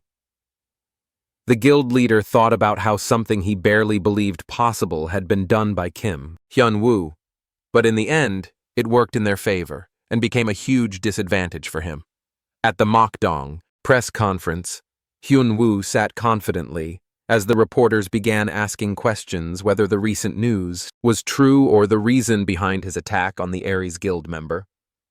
Hyun-woo let out a breath, stating clearly that it was his first press conference, so he would just do what he thought was right, then ordered one of the reporters to ask the first question. The reporter asked how Hyun-woo was feeling now, to which he casually answered that he felt like crap. When another reporter straightforwardly asked if he had actually killed the Aries member, he nodded his head, telling them to judge him however they wanted, but first listened to the recording. He stated he didn't know the reason behind all of this, but he remembered refusing Aries Guild's offer to recruit him. He played the voice recording where the deceased person confessed that he was an assassin sent by Aries Guild to kill him. After the fierce fight, Hyun-woo stopped the recording right before the moment the incident happened, leaving the reporters speechless. He calmly informed them that he knew they were tipped off by Aries Guild itself. He explained that he had gone there to defeat the boss monster and that the member simply followed him. One reporter accused him of forging the recording, but Hyun-woo pulled out another phone from his pocket, stating that it belonged to the man he had killed in the swamp. He added that he wasn't able to open it since it was locked, but if he entrusted it to a security company or the police, the truth would eventually come out. He then added his verdict, that he did not have a choice since the assassin was already there to kill him. Since he was just a newbie who had only just come out of the tower, he did what he knew best, which was to defend himself. However, the assassin who was sent to kill him got tangled with the dungeon's boss monster, the mega alligator, which resulted in his death. The reporters screamed, accusing him that he just confessed to killing him. Hyun-woo calmly replied that it could be seen like that because he had let his guard down while fighting him and he ended up dead. He also shared how Aries Guild had its own reputation, which was why he didn't say anything, but he didn't know things would escalate this far. The press conference ended, leaving Hyun-woo thinking how complicated all of this had become. And then he checked the new articles reporting about Aries and their fabricated lies. The leader of Aries Guild threw his things in anger, cursing Hyun-woo for pulling such a move during the press conference. Then he started laughing, calling him dumb, someone who knew nothing about how this world worked, promising himself that he would get to him one way or another. At the end, the friends followed Hyun-woo as Si-hun asked how he came up with the idea of recording him since it seemed like he already knew what was going to happen. Seo-yeon added how surprising it was when Hyun-woo brought out the dead assassin's phone, making all her worries meaningless now. Hyun-woo smiled and confessed that he lied about having the assassin's cell phone with them. The 3 of them stared at him, asking why he lied at the press conference. He took out the phone and showed it to them, stating that it didn't belong to the assassin, but to Seuna, who often changed his phone. He then informed them that he took their advice since they always told him how dangerous Aries was. So he had been recording like that, but didn't know it would actually be useful someday. Seo-yeon couldn't help but be worried, asking what would happen if they actually asked for the phone. Hyun-woo calmed her by saying that it was Aries they were talking about. So before, the security team, the guys from Aries were going to inspect it anyway, so he just made sure they knew not to mess with him anymore. Seo-yan soon started laughing lightly, saying that Hyun-woo suddenly looked cool with his worries. The Aries Guild, with its headquarters in America and labyrinths all over the world, was known to have its Korean branch holding the highest number of dungeons. He started waiting and thinking about what Aries' next move would be, since they had a lot to lose if he got them involved. Later at night, Hyun-woo sent Si-hun away, telling him that he would take a stroll alone. Chi believed that he was capable of taking care of himself and loved roaming his own way. It took only a few minutes before Hyun-woo found himself surrounded by cloaked members of the Aries Guild. He added that he was waiting for them. The masked man ordered him to follow them. Hyun-woo realized it might be Aries, higher-ups, looking for him, and asked what would happen if he said no. The masked man answered that they would drag him out. Hyun-woo smiled, successfully provoking them as they all began striking him one by one. He only stood there smiling, but none of their attacks reached his body. The masked men tried again, but found themselves locked around Hyun-woo. Hyun-woo stood still as the masked men started squirming, confused as to why their attacks weren't working on him. Hyun-woo moved his head, fighting one by one with precise, measured strikes, until the last man began begging him to let him live. Hyun-woo nodded, sparing his life, but ordered the man to take him to whoever was looking for him. At the outskirts of Gwangju province, the same masked men conversed while guarding the underground bunker. One of them pointed out how their guild liked to waste money on building such things. The other quickly told him to stop being ungrateful, reminding him that these shelters were keeping them, the murderer hunters, alive under their protection. Their conversation drifted to how another of their partners was bringing a big name in today. Hyun-woo? The first man answered that he had seen Hyun-woo's face plastered all over the media and joked that they didn't need anything more than to drag him here and give him a good beating. The man beside him added that they would probably get to use the new torture devices on him. A loud crash interrupted them as Hyun-woo stood still, dragging the beaten masked men, and asked if this was the place. After a lot of punches and kicks thrown at the babblers, outside the bunker, the leader finally insisted and got Hyun-woo's attention, asking what all the noise was about. The other masked men took positions in front of the elevator, raising their guards high. Hyun-woo walked calmly in, asking questions about the building and how much this whole setup would have cost them. The man in a suit moved forward, demanding his name and why he was there. Hyun-woo smirked and answered that he was the Grim Reaper, sent upon them to send them to the afterlife. In an unknown cell, the pink-haired girl sat beaten, surrounded by men.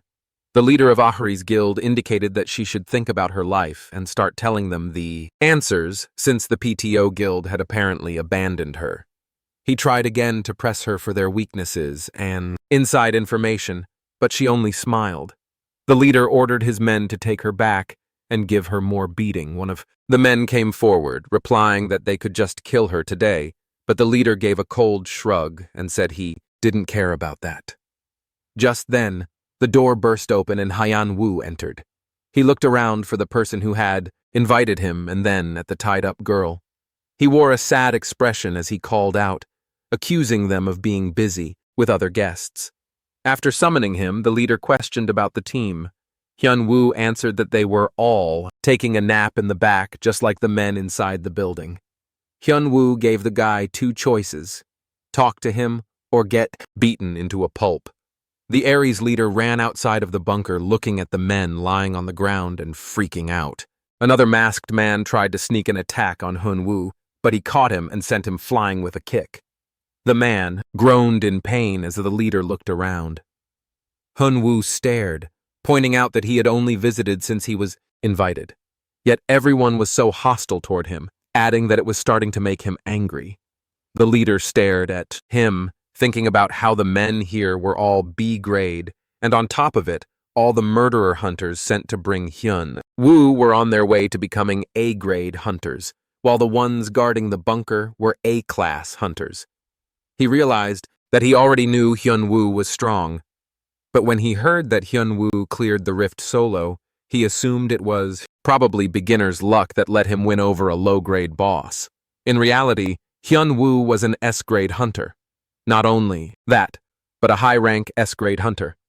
He started calculating his chances of beating him in a fight with his mid-rank, S-grade gear. But Hyun Woo interrupted his thoughts, ordering him to hurry and choose between the two options he gave. The leader's mind clicked and started running toward Hyun Woo while cursing at him, but then came back to his senses after taking a deep breath and decided they would talk instead. They sat in front of each other at a round table. The leader pondered over the fact that he still had things to find out about the other guilds, and that until he figured out Hyun Woo's exact capabilities, it was best to deal with the situation cautiously. Hyun Woo blinked at him, demanding compensation. The leader looked at him with a dumbfounded expression. Hyun Woo added that he wanted compensation for all the trouble caused by the Ares Guild, listing that they sent an assassin to murder him. Then the news channels rambling about his alleged murder while they used the media to scare him off. Hyun Woo added that he wouldn't forget these incidents. The leader asked what he wanted, and Hyun Woo replied with a smile demanding 10 million won along with a few of their low-level dungeons. The leader snapped out of his shock and slammed his fist on the table, calling the demands ridiculous. But Hyun Woo argued that they were completely reasonable since they were the ones who went berserk on him. The leader cursed him in his mind while calculating that he could manage 10 million won, but his request for 2 dungeons meant he wanted to take over their property and the newer hunters. Hyun Woo added another 5,000 won because of the leader's slow reaction. The leader calmed down and tried a softer approach. He said that if this was the amount of money Hyun Woo wanted, then their contract could offer him much more and asked why he rejected them in the first place. He continued, if Hyun Woo joined Ares Guild today, all his needs would be met. Every demand fulfilled because it was better to work with mutual benefit than to make an enemy out of a popular guild. Hyun Woo laughed at his attempt to change the subject and pointed out how the guild acted high and mighty but was involved in lowly acts like the pink-haired girl tied up there, ending with the statement that he simply didn't care about their proposal. The leader grit his teeth, admiring his confidence. Hyun Woo stood up, giving him 10 seconds to decide whether the leader agreed to the compensation or if Hyun Woo would simply kill him there. Si-hyun heard the click of their door, assuming Hyun Woo was finally back, and welcomed him. He took his eyes off his phone to look at him, only to see Hyun Woo carrying a pink-haired girl on his back. He was startled and asked for an explanation. Kyoma Moo notices the surroundings and recognizes that the place is the 9th floor. Meanwhile, the scene shifts to Hyun Woo, who stands beside Shiun. In front of them lies an unconscious woman. Plus, Hyun Woo has gained a huge reward, $11 million, and the rights to 4-level dungeons and also the woman as part of his compensation. Jun wonders how the hero managed to take all this from Hyun Woo, a man known for his greed and thirst for control, to which our guy explains in his composed way that Woo had no other choice if he wanted to survive. Still curious, Shu Hyun glances at the unconscious woman and wonders why Hyun brought her along, to which Hyun Woo answers that she is a hostage and that there is something personal he wants to confirm from her. After hearing this, Shu Hyun finds that reason a little unusual, but chooses not to question further. After a short silence, Shu Hyun remembers that the dungeon bosses are scheduled to respawn today. Since he needs to clear them, he prepares to leave, assuring the hero that he will handle it, to which the protagonist tells him to take care. When Hyun is left alone, his eyes fall on a tattoo on the woman's body. The pattern feels oddly familiar, reminding him of a mask he once carved, carrying words about emptiness and self-abandonment. The similarity unsettles the hero, making him question if it's really a coincidence. After that, he checks her information tab and learns her name is Hong Lin, a young woman poisoned and resting. Nothing else stands out. Yet the strange connection keeps bothering him. He decides to wait for her to wake up before searching for answers. Hyun-woo stands still when a sudden system alert appears, saying a new climber has started moving through the 9th floor.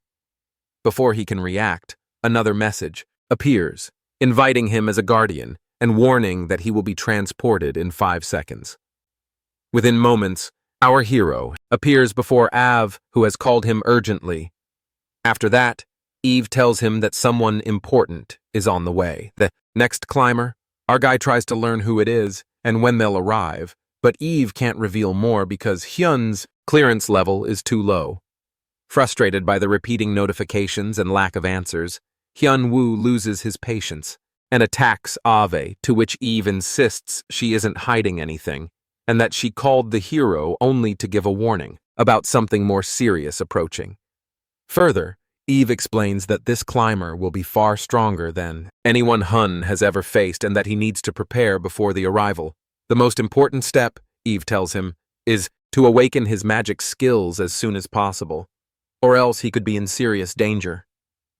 Our guy wonders if the climber is a high-ranking one, but Eve denies it, saying that if such a being appeared, it would bring complete destruction. Even so, she explains that without magic, Hyen would struggle to fight even middle-rank climbers. After hearing this, the hero tries to ask where the climber will appear and if another crevice will open. But Eve hesitates and admits she cannot reveal that information, and explains that the form and nature of a climber depend on their strength and achievements. Feeling frustrated by the answers, Hyun-woo sums up the situation in irritation, realizing he knows little and must face whatever comes alone. In anger, he lashes out at Abe, who protests that he shouldn't hit someone weaker and questions his parenting. Her emotional outburst slips into guilt when the protagonist admits his parents died in a car accident when he was young. Shaken, Eve immediately apologizes and feels shame for what she said, to which Hyun-woo brushes it off, saying it's nothing to worry about. Watching his reaction, Eve softens and begins to think that despite his harsh temper, the protagonist might not be such a bad person after all. At the Orang Guild's villa in Gwangjingu, chaos fills the room as Kim Hun-woo shouts in frustration. He sits inside a glowing magic circle and becomes angry that nothing seems to work because the circle, meant to help him sense mana, shows no effect, and he begins to think it's a scam. After hearing all of this, Honorine panics and warns him not to damage it since the circle costs 5 trillion won. Our guy stops but still grows doubtful and starts wondering if he might simply be someone born without mana. To which Narine, who is a mage, insists that such a thing is nearly impossible and admits she has never seen a case like his, where even with her help and the mana concentration circle, someone fails to unlock their energy after so many attempts. In the middle, Shu-hoon enters and notices the atmosphere and realizes that even after 4 days, the protagonist hasn't managed to awaken his mana, to which the hero immediately assumes Shi-hoon came to mock him. But Shi-hoon denies it and explains that he only came to deliver mail sent under Hyun-woo's name.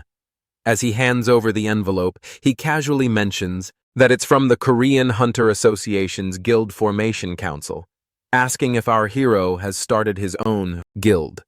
To which Honorin becomes surprised when she learns that Kim Hun-woo has started a guild. Afterwards, she excitedly questions when it happened, to which the hero explains that after gaining a dungeon, he decided to experiment with some new ideas. Also, he proudly shares the guild name, which is Guardian, meaning the one who protects. Both Hanarin and Shir-hyun exchange looks and admit that the name doesn't quite suit his personality, trying to shift the topic. Our guy wonders about the unconscious girl he brought earlier, to which Schwan tells him she's still in the same condition, though not in danger. After hearing this, the protagonist worries it might be something severe, but Schwan reassures him that the nurse said it was only shock. After that, Hun-woo's frustration returns because sitting in the mana circle for days still hasn't helped him awaken his mana, and he complains loudly that nothing feels different. Hanarin, thinking for a moment, suggests they visit someone who can vent mana instead. After this, Shu Hyun realizes she means Nakaga and Yasumi from Japan. Confused, the hero asks what mana venting even is, to which Naren explains that the guildmaster of the Azanami Guild in Japan possesses a unique ability known as mana venting, a special skill that works like magical acupuncture. Plus, it opens and stabilizes the mana pathways of hunters who can't use their energy properly, allowing them to raise their rank. Hearing this, Hyun-woo grows, slightly hopeful, and realizes that there might finally be a way to unlock the power he's been struggling to awaken. But the hero gets frustrated when Honorin suggests going to Japan to meet the person who can help him unlock mana. The idea of traveling feels too tiring for him, so he complains that he's too lazy to fly that far. At that same moment, in Tokyo's Sugami district, a battle rages inside an intermediate dungeon. Guildmaster Nakagawa Asumi from the Azanami Guild is leading his hunter, but things are getting worse, and his team shouts for him to save them as a powerful enemy keeps attacking. After that, he yells for everyone to dodge as a massive force sweeps through the battlefield. Amid the destruction, a mysterious man steps forward and the hunters freeze in fear. Nakagawa stares at him, trying to understand who he is. When he asks, the man calmly replies that many people have called him by different names: the Climber, the Destroyer, even the Devil. After a brief pause, he reveals his true name, Chayanma.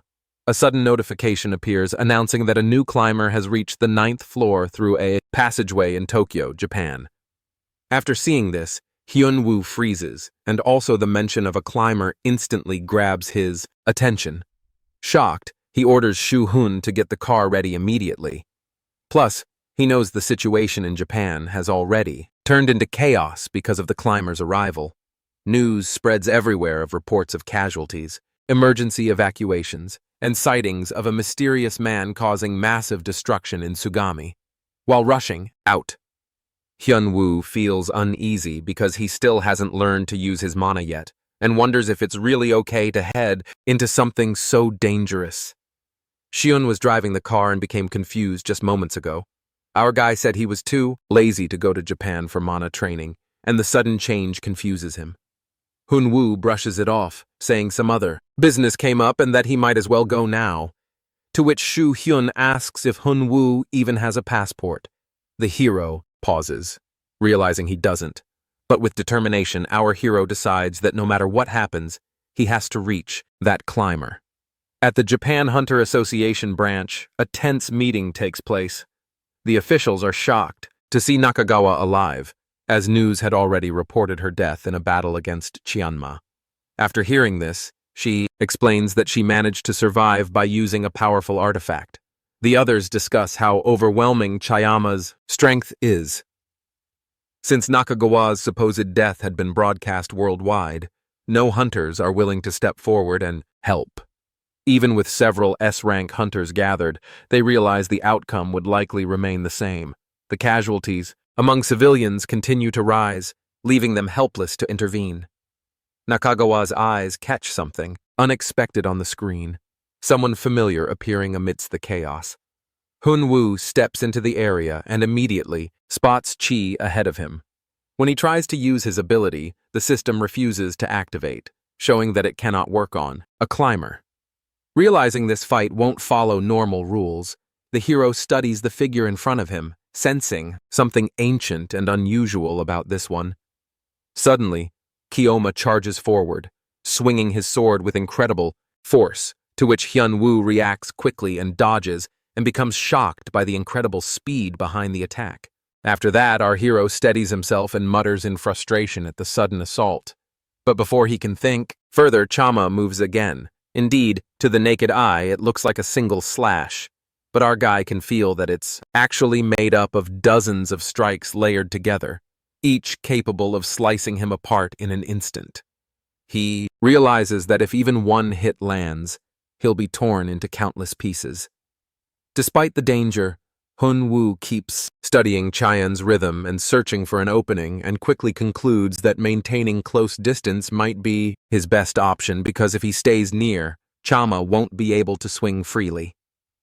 Acting on instinct, Hyun-woo moves in, forcing the distance to shrink.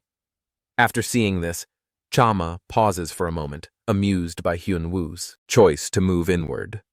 Moreover, Chama wonders about Hyun-woo's identity, remarking how on the earlier floors, no one had ever managed to challenge him. Meanwhile, far from the battlefield, the scene shifts to where Nakagawa and Shu Hyun monitor the situation. Reports confirm that the Krias appeared around 2 o'clock in the afternoon. Further, Nakagawa explains that the event happened too suddenly, and that they still have no clear way to measure the climbers' power levels.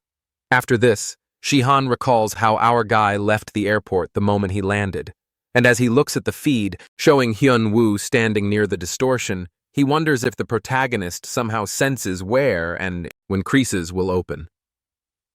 Back at the fight, the hero struggles to understand the force he's facing, questioning if what he's witnessing is even a skill at all, to which Chanma declares that none of what he wields, his sword, his lightning, or his strength, comes from the artificial system of skills used by others. Hyun-woo's instincts scream for him to dodge. Yet he realizes that stepping back would only widen the distance, giving Chanma the advantage to unleash stronger attacks. So he holds his ground instead, gripping Chanma's collar tightly, standing, almost glued to him in defiance. Hyun-woo unleashes the Overlord's might, but wonders if it had any real effect. That. Chanma steadies himself, and his expression shifts into one of genuine respect. For the first time, he admits that his opponent is not interesting, but truly remarkable.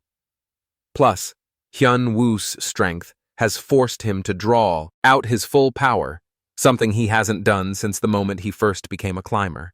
Additionally, he refers to Hyun-woo as the protector, acknowledging him as someone worthy of standing before him. As Chanma's aura intensifies, he decides to end it and prepares another attack. But Hyun-woo realizes what's coming and runs forward, knowing that distance would only bring death, and becomes determined to close the gap before Chanma can strike again. But Chanma declares that this is the reason he is known as the lightning god and the sky, because his sword transforms into a radiant storm, and also lightning becomes so fierce. Indeed, the Raiden's blade descends with unstoppable force. Hyun watches the scene in shock, unable to believe what he's seeing, because the area hit by Chanma's sword is completely erased, leaving no trace behind. And also it's clear to him now that the one fighting Hyun-woo isn't just strong, it's a real monster. Chanma notices the hero is still standing and admits that his quick reaction saved him. Also, our hero managed to grab Chanma's shirt during the attack and twist his body just enough to survive, though not completely unharmed. Later, a strange energy begins flowing through him, and soon electricity spreads across his body. The system activates, showing that Hyun-woo's mana has finally awakened. External mana forces its way into his body, boosting his strength rapidly and pushing his mana level higher. The sudden surge confuses him as he struggles to understand what's happening. Chanma looks at him, wondering if his luck will continue a second time. Meanwhile, our guy realizes something important: that the power and fighting style in front of him match the legends he's read before. This man isn't just another climber. He's Chanma, the martial artist known for reaching the peak through pure strength alone, the strongest among all. Chanma becomes impressed that he still dares to fight, even after witnessing the power of Raiden's blade, and also acknowledges Hyun-woo's courage, but calls it pride, warning that his current strength isn't enough to defeat him.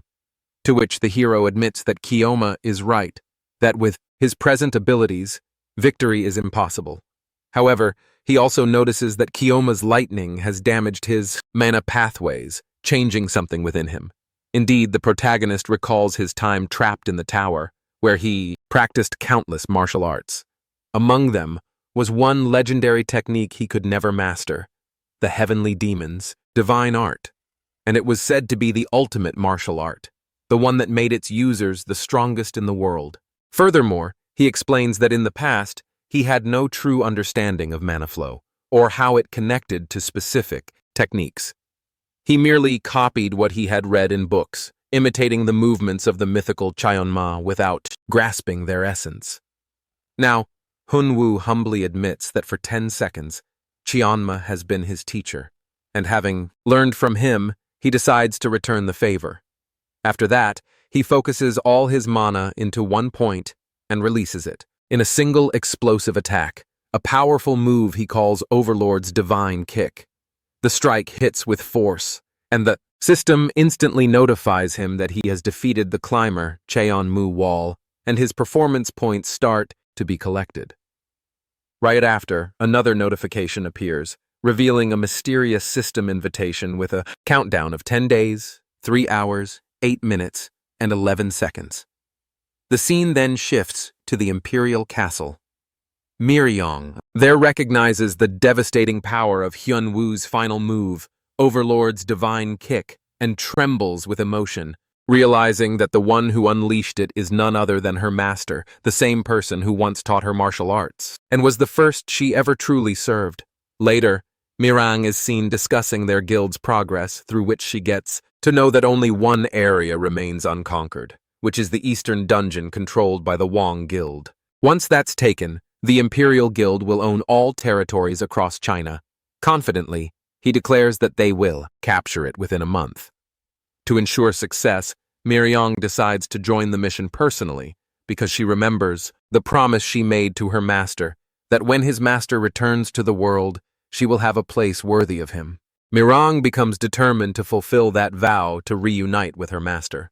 After defeating Cheonma, the hero faces a chaotic crowd filled with reporters demanding answers about his powers and sudden appearance in Japan.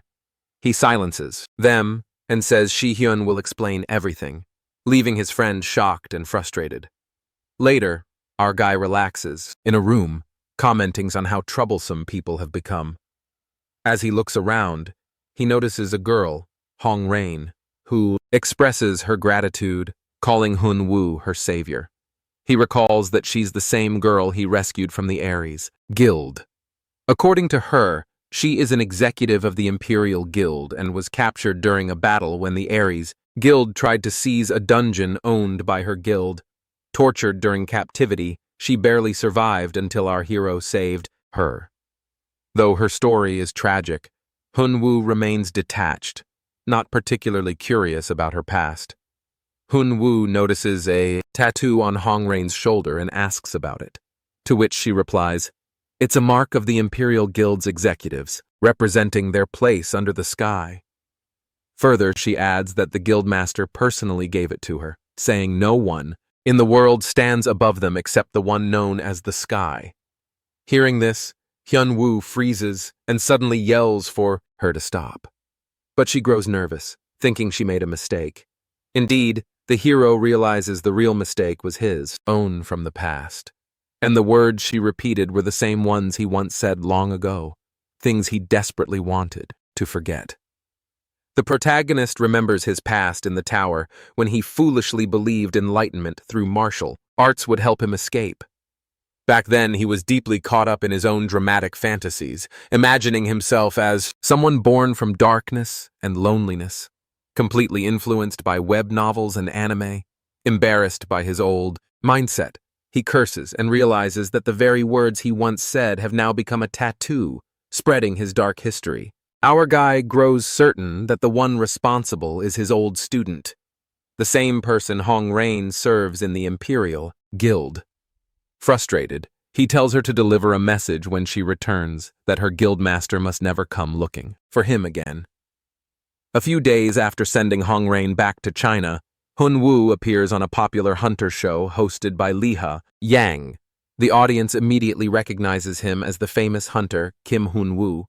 Shihun, watching the broadcast, seems surprised and wonders why our guy decided to appear on TV, saying he didn't know what the protagonist was planning and that whatever he does is his own business. During the interview, Hunwoo explains that he came to make an announcement. He has formed a new guild and is looking for members to join.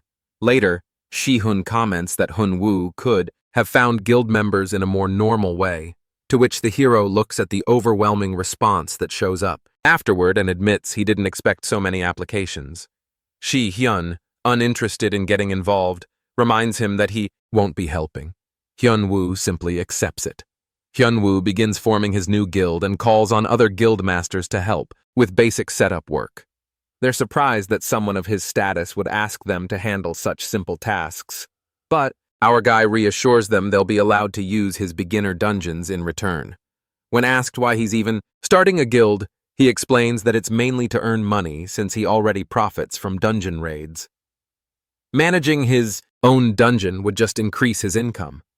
After hearing this, Shu Hyun finds it odd and points out that Hyun-woo already makes plenty of money, but our hero brushes it off casually. Later, the recruitment process begins and many hunters line up to join.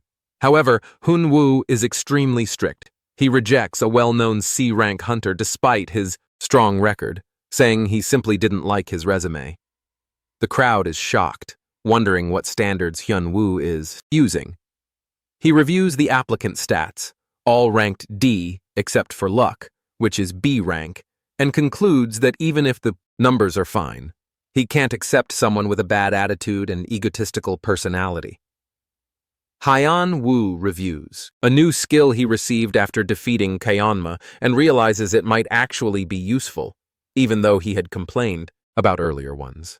The system represented by Abe congratulates him for the victory and explains that this time he's been invited to upgrade his skills instead of just increasing his information level. Also, Eve mentions that a new option has been added to his information authority skill and that the notification performance has also been improved. At first, the hero seems unimpressed, wondering what the point of a personality check upgrade is. But during his ongoing guild interview process, he ends up finding it useful. He tests the skill on potential recruits, seeing different personality types like opportunistic, sacrificial, and friendship-based appear as results.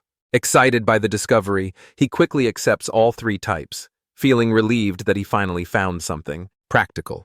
As long as his guild members do their jobs properly, he's satisfied, especially since he prefers not to put in much effort himself. After finishing the short guild interviews, Xuan questions if it's really fine for the process to be that quick. To which Hyun-woo replies that he simply chose people he could trust not to steal money, and that's enough for him. When asked whether he checked their skills, the hero admits he didn't bother, saying he'll be the one doing most of the fighting anyway. As the two talk, Hyun-woo realizes that none of the applicants were S-ranked, to which Shu Hyun explains that S-ranks are rare, with only about 5,000 in the entire world. The protagonist thinks that sounds like a lot, but Shu Hyun clarifies that being in the top 200 is an incredible feat, as those hunters are recognized and sought after everywhere.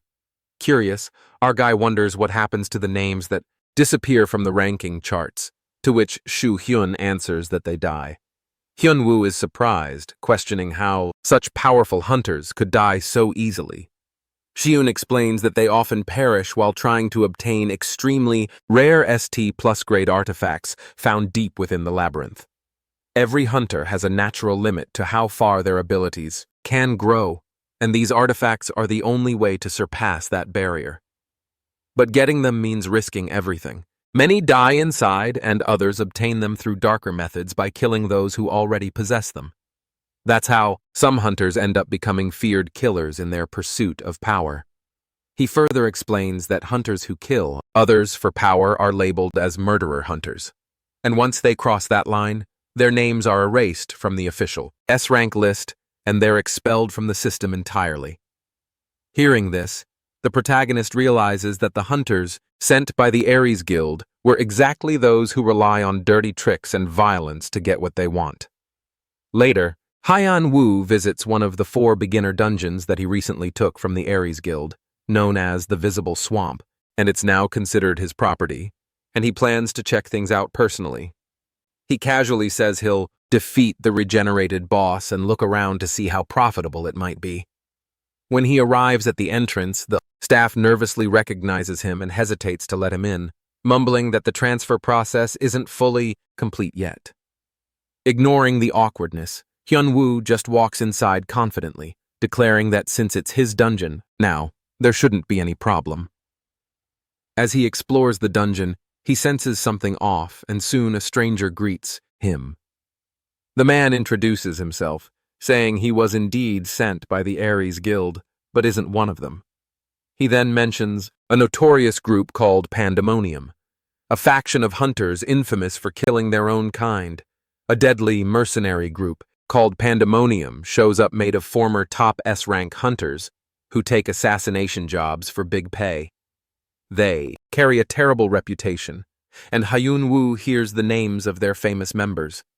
One of them, Anna, boasts about being a powerful mage and claims responsibility for killing high-ranked targets, to which Hyun Woo stays calm and asks blunt questions to test her, which only makes the group angrier.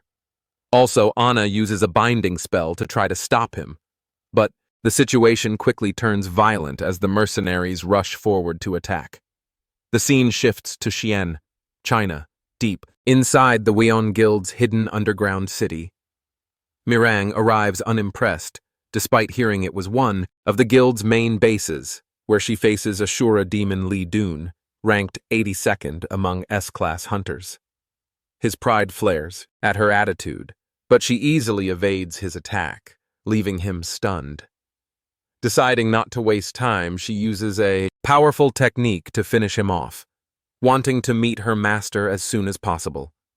Before leaving, she delivers a message he once gave her to not look for him. Though it pains her that someone else met him before her, she finds comfort in knowing he's waiting too.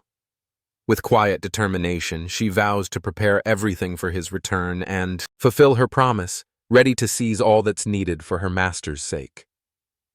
The scene shifts, and Hyun Woo returns to the Irang Guild with a surprising guest, Anna, a former top S-rank mage who fell into the mercenary group Pandemonium.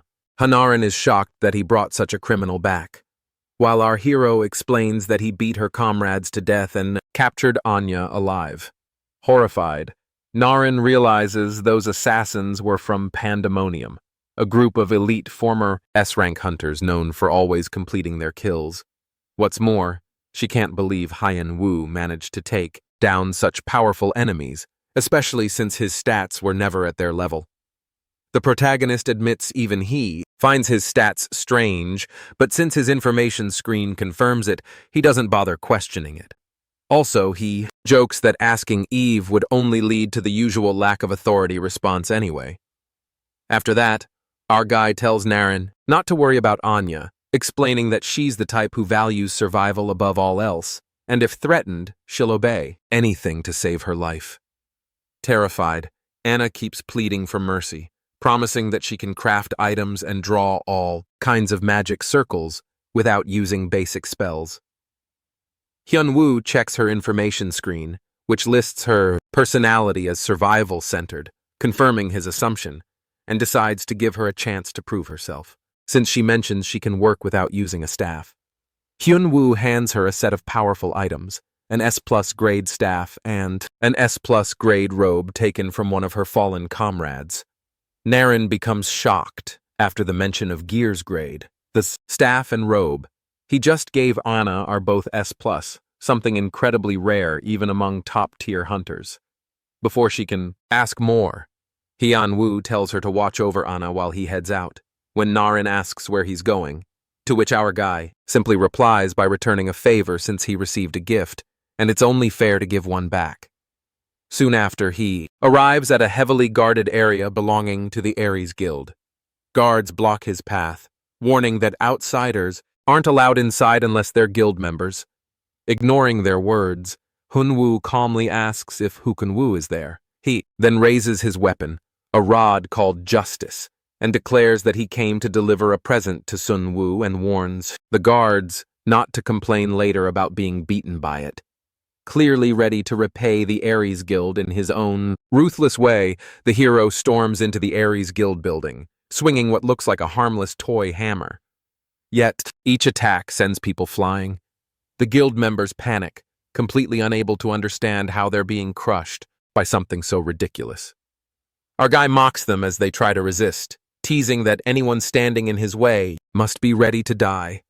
Fear spreads fast, and someone rushes to warn the branch manager, Hook Sun Woo, that Hyun Woo is attacking everyone through the guild on call. Inside his office, Sun Woo is furious and horrified at the same time, and realizes that if word gets out that the powerful Ares Guild was taken down by a toy hammer, their reputation will be destroyed. To make matters worse, news channels are already reporting the bizarre incident, calling it a national embarrassment. In his room, Sun Woo debates whether to call headquarters for backup, but he hesitates. If he does, they'll see him as incompetent and question his leadership. Before he can decide, Hyun Woo casually walks into his office, greeting him as if visiting an old friend. Without waiting, the protagonist raises the toy hammer again, reminding Sun Woo about the damage compensation issue from before. Plus, he scolds him for sending assassins like Pandemonium, wondering if Sun Woo has a death wish. Realizing resistance is useless, Sun Woo quickly changes his tone, offering to cooperate and asking what Hyun Woo wants as compensation, to which Hyun Woo tells him to prepare 20 billion won, leaving Sun Woo cursing in disbelief.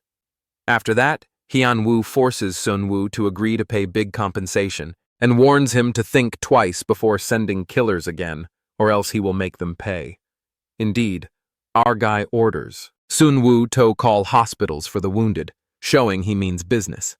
To which Sun Woo loses his temper and vows to get rid of Hyun, and also realizes he cannot call his headquarters for help without looking weak. With no other option, he decides to go to China and bring back a powerful fighter known as the Emperor Dragon, who ranks 5th in the world, hoping that will be enough to beat the hero. The scene shifts to where on the 8th floor, Gwai stands over the defeated Guardian and claims the final city as promised.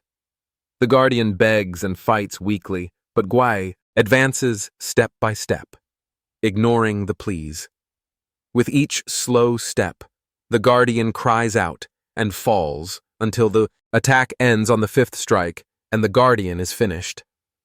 Gui laughs that this victory feels more like a 5-step wipe than a 10-step one, and tells everyone to move on and enjoy the next floor. News explodes after Hyun Woo's attack on the Ares Guild. Live reports showed dozens of ambulances at Ares, and many guild members rushed to hospital, while CCTV and social media spread footage of Hyun Woo using a toy hammer. People laugh, gossip, and mock Ares, and rumors say Ares may have to transfer dungeon rights to our hero. Shihan worries this could lead to criminal charges and detention. But Hyun Woo stays calm and reminds him that the guild threatened his life first and calls his actions self-defense, downplaying the damage. Also, he remembers he has a paid lecture job for beginner hunters from Japan and plans to attend because they're paying him a large fee, so he's not overly worried about the fallout. During his lecture, Hyun Woo suddenly receives a system alert, and a new climber has begun ascending through the 9th floor passage. The timer quickly runs out, and the system invites him again. He's surprised. Another climber is appearing so soon, especially since his information authority hasn't been upgraded despite defeating Chianma. Eve explains that while his authority level hasn't officially risen, a small amount of progress has accumulated. Also, she offers to brief him about the new climber. This time, the climber isn't alone, but is bringing multiple companions, which makes the hero wonder if it's similar to the Krias monster he encountered earlier. But Eve clarifies that it's different because lower-tier climbers like Hongma usually attract monsters from the Krias, which the system spawns to help them end the world. However, those summoned creatures aren't true comrades. After that, the hero confirms with Eve that the approaching climber must be mid-tier or higher, to which she replies that it's a mid-tier one, but stronger than most at that level. When he asks if it's even stronger than Chanma, to which Eve nods. Our guy finds that exciting since defeating such a climber could likely raise his information authority. The scene then shifts to the Orang Guild. Hyun Woo enters, kicking the door open, again which immediately annoys Naren. She scolds him for using his foot and warns he'll break it one day, to which our hero laughs it off, saying he did it unconsciously, and explains that he just came to check on the progress of their work. Anya nervously reports that she's almost done fixing the magic circle, and it'll be stronger and last longer this time, to which Hyun Woo praises her effort, but suggests trying something new instead. Since her unique skill is teleportation, he tells her to draw a teleportation circle. As she begins, Naren suddenly realizes and looks, shocked to hear that teleportation is Anya's unique skill. Later, Naren questions why Anna never used her teleportation ability to escape if she had it all along. To which Anna explains nervously that her skill can't be activated with her own mana and she needs a magic circle support to use it.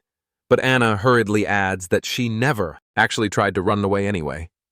At that moment, a system alert announces that the climber has reached the 9th floor located in Germany, to which Naren asks where the hero plans to go using Anna's teleportation, to which he calmly replies that his destination is Germany.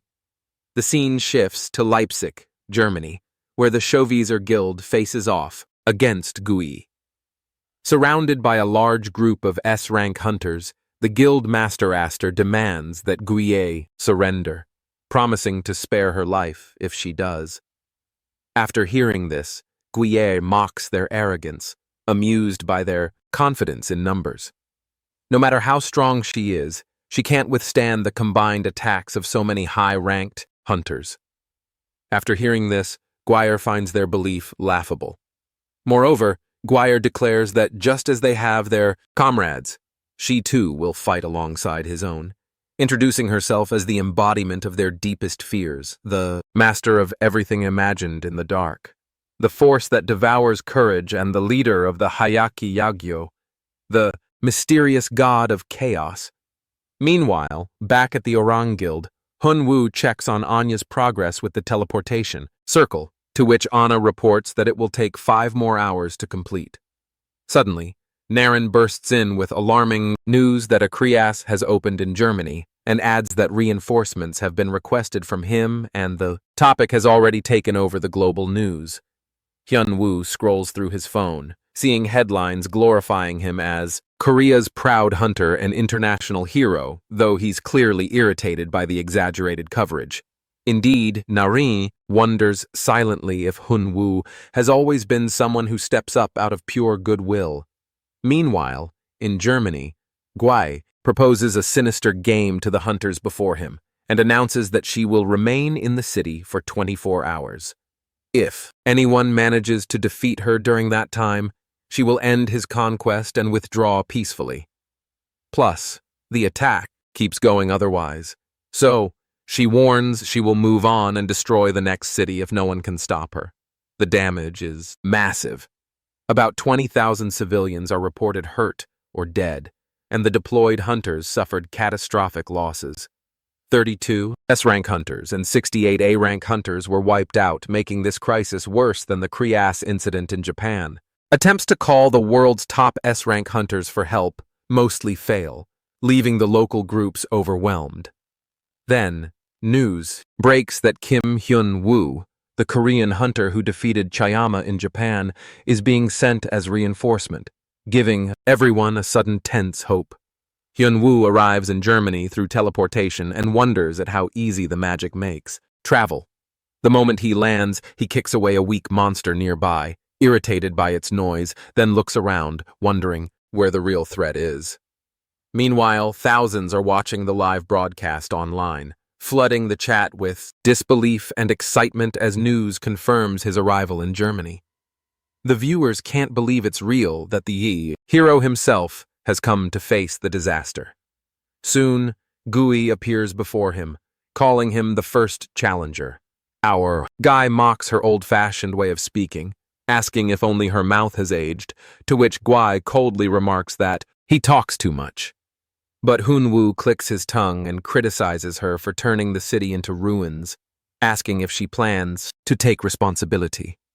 She laughs at the question, saying she can't tell whether he's being arrogant or just foolish, but the protagonist stands firm and tells her it's none of her business either way.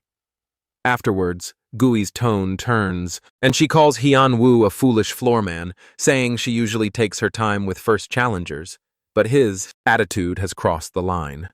Additionally, she recalls how the dragon once survived 5 steps, and another, arrogant man who called himself the world's strongest, lasted 7.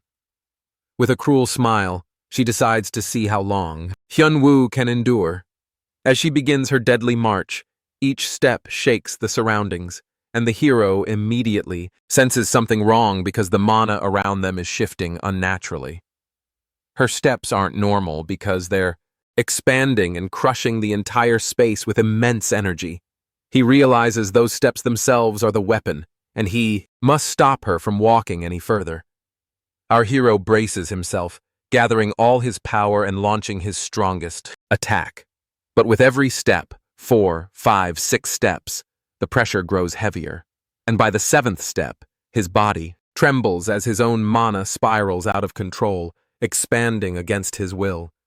The crushing force feels unbearable, as though his body might tear apart. Yet he refuses to yield and pushes forward. Gui watches with admiration and notes that he's stronger than the previous contender who called himself the world's strongest. Her steps continue 8 until, finally, the 10th lands. She congratulates him mockingly, saying he almost stopped her 9 steps, but failed to block the last one and find the 10th step falls. With his opponent's energy flowing down on our hero, he can feel his body being ripped apart. The climber is amazed by his ability to withstand the full force of her 10 steps technique. She explains that because Hyun-woo could endure her force, the damage to the area was minimal. Otherwise, on the previous floor, the whole city was devastated in 5 steps. Our protagonist realizes that Eve was right about this climber being stronger than Chayama. The climber thinks our hero has no energy to fight anymore and asks him if he's going to beg for his life or courageously wait for his death. However, our hero only wishes to destroy her.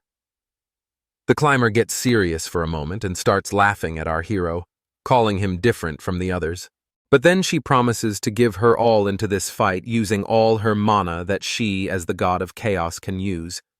As she starts to summon her power, our hero realizes that this time it's different and way heavier than before. As the attack lands on Hyun-woo, he starts getting hurt. But then the system notifies that he has stopped mana expansion from happening internally. Our hero's durability level increases. Seeing how it was at S before and he could withstand the abnormal damage earlier, our hero feels confident that with this level up, he can definitely take the next hit. Right then, the system again notifies that the external mana is forcibly entering Hyun-woo's body and his mana is being awakened forcibly.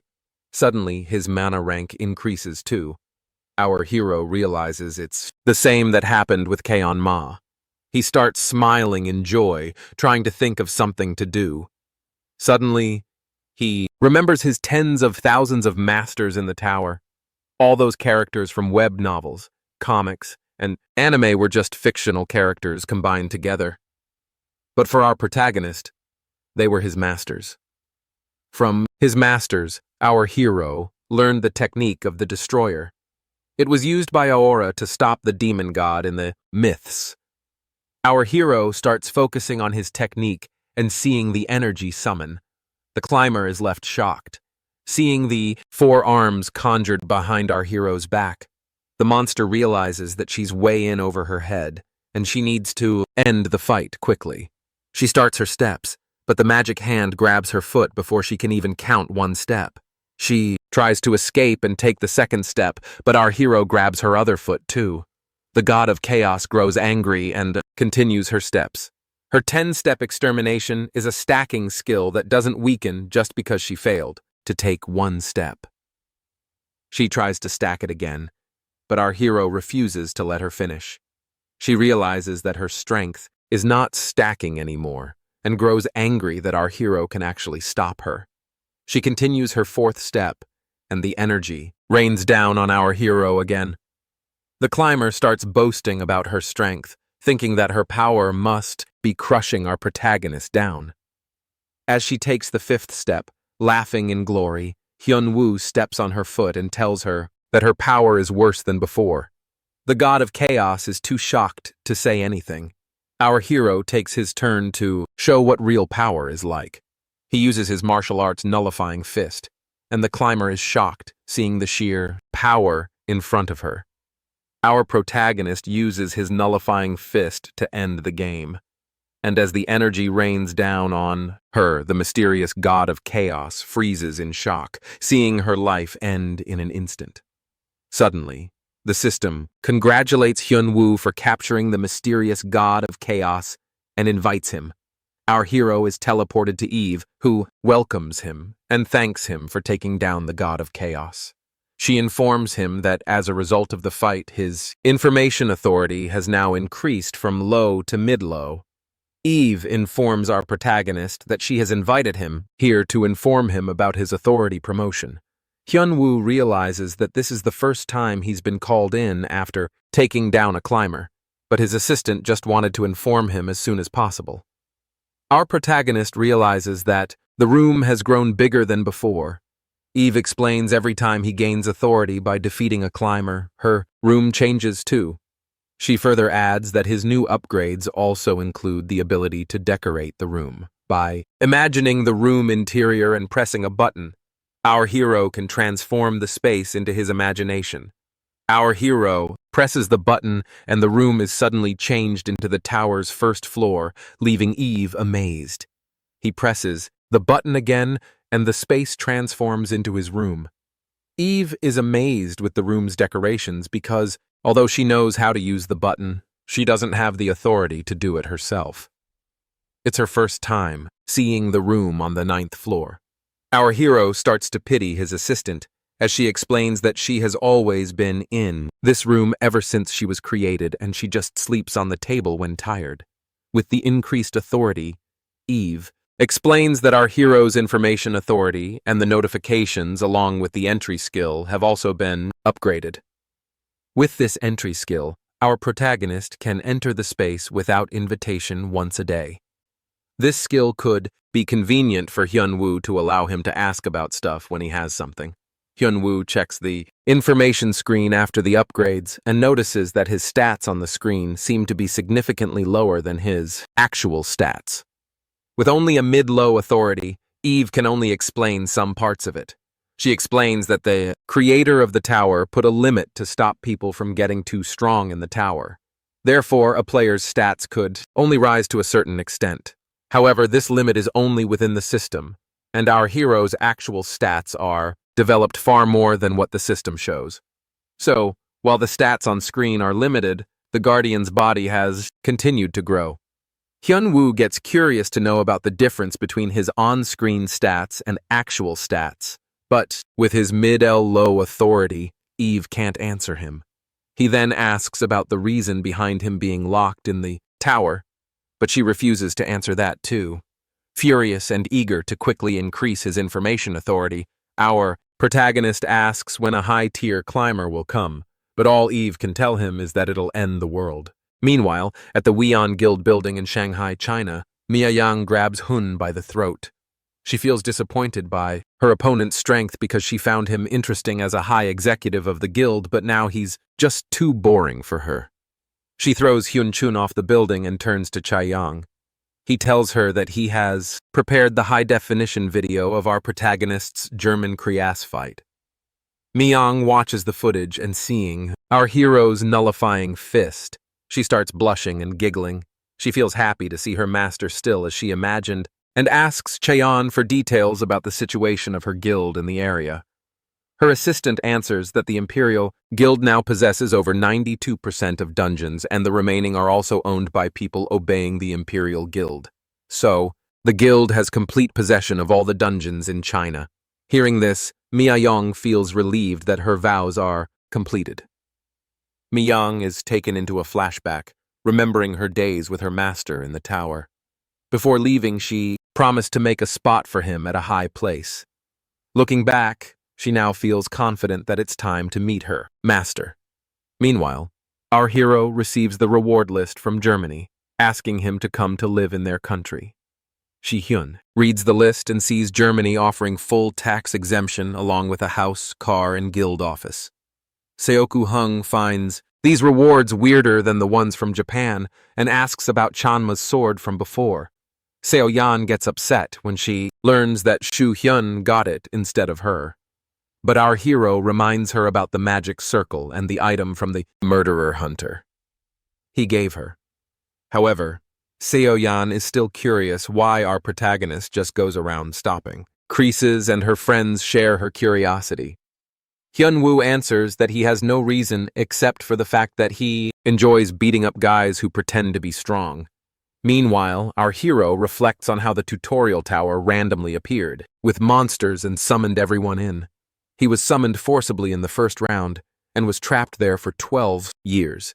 He destroyed it over 1,000 times from the first to the 100th floor. All his comrades who joined with him left while he was constantly forced back to the first floor. Hyun-woo intends to find out the reason behind his lockup. After 3 creases, his authority increased from the lowest to the mid-low tier. Our MC's friends see his long face and feel like he's worried about something, but he assures them that he has nothing to worry about.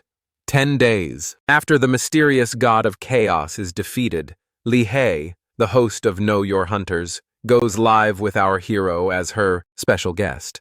She asks for his remarks on some things he said in the previous conferences, but our hero answers that he said nothing but the truth. Lee Hyang takes the answer with enthusiasm and proceeds to her hot topic. She plays footage where our hero is asked to explain his unique skills. Our protagonist casually answers that he doesn't even have normal skills, let alone unique ones, and all he uses are the martial arts he created in the tower.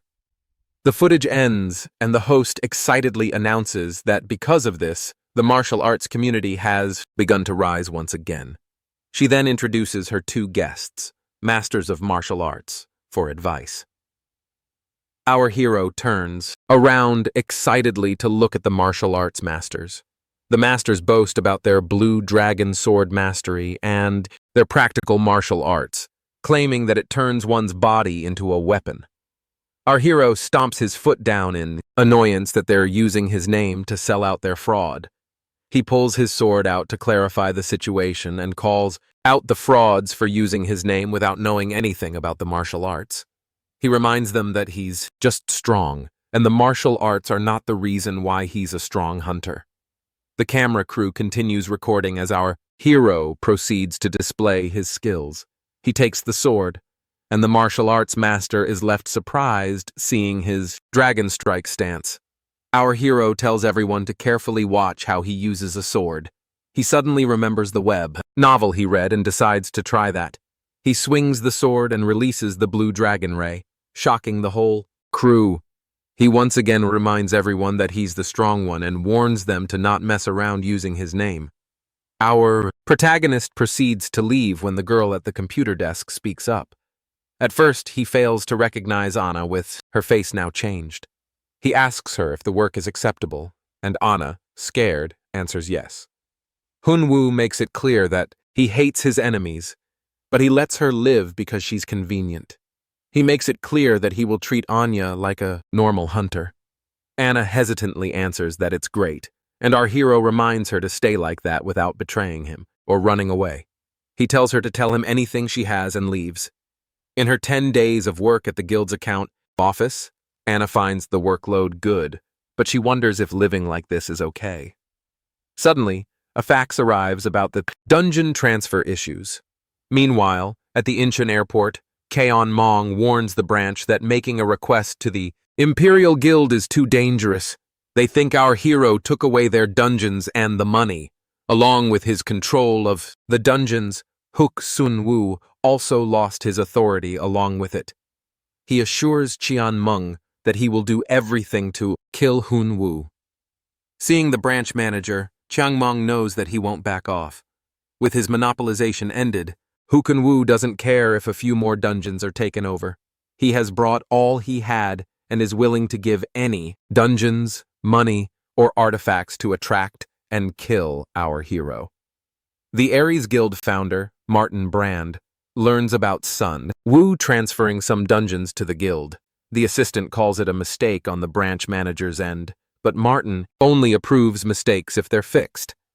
So, he considers a mistake reported to him before being fixed a failure. The assistant apologizes, but Martin assures him that it's Hyun-woo who made the mistake, and failures like him are not needed in the guild. The assistant now understands he has to fix the mistake, and while he does that, his boss plans to get his dungeons back. In China, Sun Wu stands outside the Imperial Guild's building. The guild master Aster invited him to see the face of the person making the request, and he wonders why that is, because Chunyong was the one who contacted them. Hu Kun Wu starts wondering if making a request to the Imperial Guild was dangerous. However, he remains committed as long as it helps him get rid of his enemy. Right then, the guard invites him in, and Hu Kun Wu smiles, thinking it's the end of Hyun Wu. Hu Wu enters through the gate where the Imperial Guild's guildmaster Niang sits.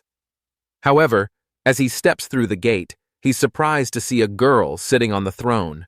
He bows before her in respect and introduces himself. Miang confirms with her guest his request to kill someone. But when Sun Wu tries to tell the name, a sudden fear takes over him, warning him from saying our hero's name. But he knows that he's dead anyway if he returns empty-handed. So, he tells the Imperial Dragon that he wants Hyun Wu dead and promises to pay her 80 trillion won and 20% of Ares Korean branch's dungeons. Mi Rayong explodes in anger hearing her master's name. She attacks Sun Wu, causing an explosion. Sun Wu sits trembling, confused, not knowing why someone who owns the whole of China is reacting like that. Seeing her call our hero her master, he begs Mirang to stop and tells her that she's confused. After confirming that Mi Yang thinks Hyun Wu is her master and that she met him in the tower, Hu Kun Wu realizes that he has a way to get out of this. Seeing that she's from Korea, he tells her that Hyun Wu is not her master. He explains that all 158 towers are designated to different towers. The tower in Korea only summons people from Korea, while the towers in America are divided across states. Sun Wu explains that since Mia Yang is from Korea, she could never have met Hyun Wu because he was stuck in the Korean tower for 12 years. Mi Rayong hits Sun Wu again, angered that he's telling her she's confused. She assures him that she's not confused because she did not clear the tower in China back then. She followed her father's orders to go to Korea and was dragged into the tower there. Sunam Wu tries to convince her that she's mistaken, but that only offends the Imperial Dragon even more, for denying her master. Miang built her whole appearance as what her master wanted. Her long hair, her master's mark, engraved on her back, and even her name. By denying her master, Hu Kun Wu denies her. The Imperial Dragon starts getting angry and intends to not let him die in peace. She decides to punish Hu Kun Wu for trying to kill her master and denying her to save himself. Meanwhile, our hero and his assistant enjoy the TV in Eve's room. At first, he thought his skill was pointless, but now he's engaged in all the dramas he wanted to watch. Eve asks him to make her a PlayStation because she can only maintain the system and not make things. Our protagonist makes her a PlayStation, and Eve hugs him in excitement. Seeing her happy, he feels like having a daughter. Then Eve proceeds to tell him something, but cautions that she could be mistaken too. Suddenly, our protagonist is teleported back to his friends. They see him frozen completely and not eating food. Hyun Woo falls into deep thought, remembering Eve's words, that there may be a climber on the 9th floor that he's on, but it's just a prediction, so she's not sure. Before, our hero exited the tower. 3 creases appeared. Normally, they are supposed to disappear, but the 2 creases still not disappearing makes her suspicious. Won Hyung asks to tag along with our hero to Germany. Hun Woo intends to return right away after finishing his business, but Won Hyung wants to tour the country. Our hero believes that the whole city will be in ruins anyway after the incident, but Seo Yan informs him it's probably recovered because of the mage-class hunters. She explains that the mages with magic circles can rapidly help the city, making years' worth of work into days. She adds that the mages are the reason cities aren't turned to wastelands when monsters and creases are constantly coming out. The reason Hyun Woo's friends want to come to Germany with him is because of an auction happening a day after his award ceremony. They explain to him that the International Hunters Association is hosting an auction in Germany this year. They want to go with him through teleportation because it saves them from boarding a plane. Our hero agrees, and his friends assure him that he'll enjoy the auction because it handles strictly selected items. Hyun-woo learned that the Hunters Association thought that the remaining creases were due to their rank. If Eve is right, then there are currently 2 climbers on the 9th floor. Our hero's information. Authority doesn't work on climbers, so he can find out who it is by checking everybody. However, that's just too much work. Our protagonist knows he needs to get stronger. The previous 2 fights made him stronger, but they were only mid-tier and a high-tier climber could appear any time.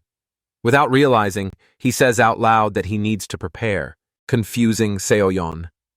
Meanwhile, Chunyoung burns the contract and assumes that Sun-woo is probably dead since he hasn't returned yet.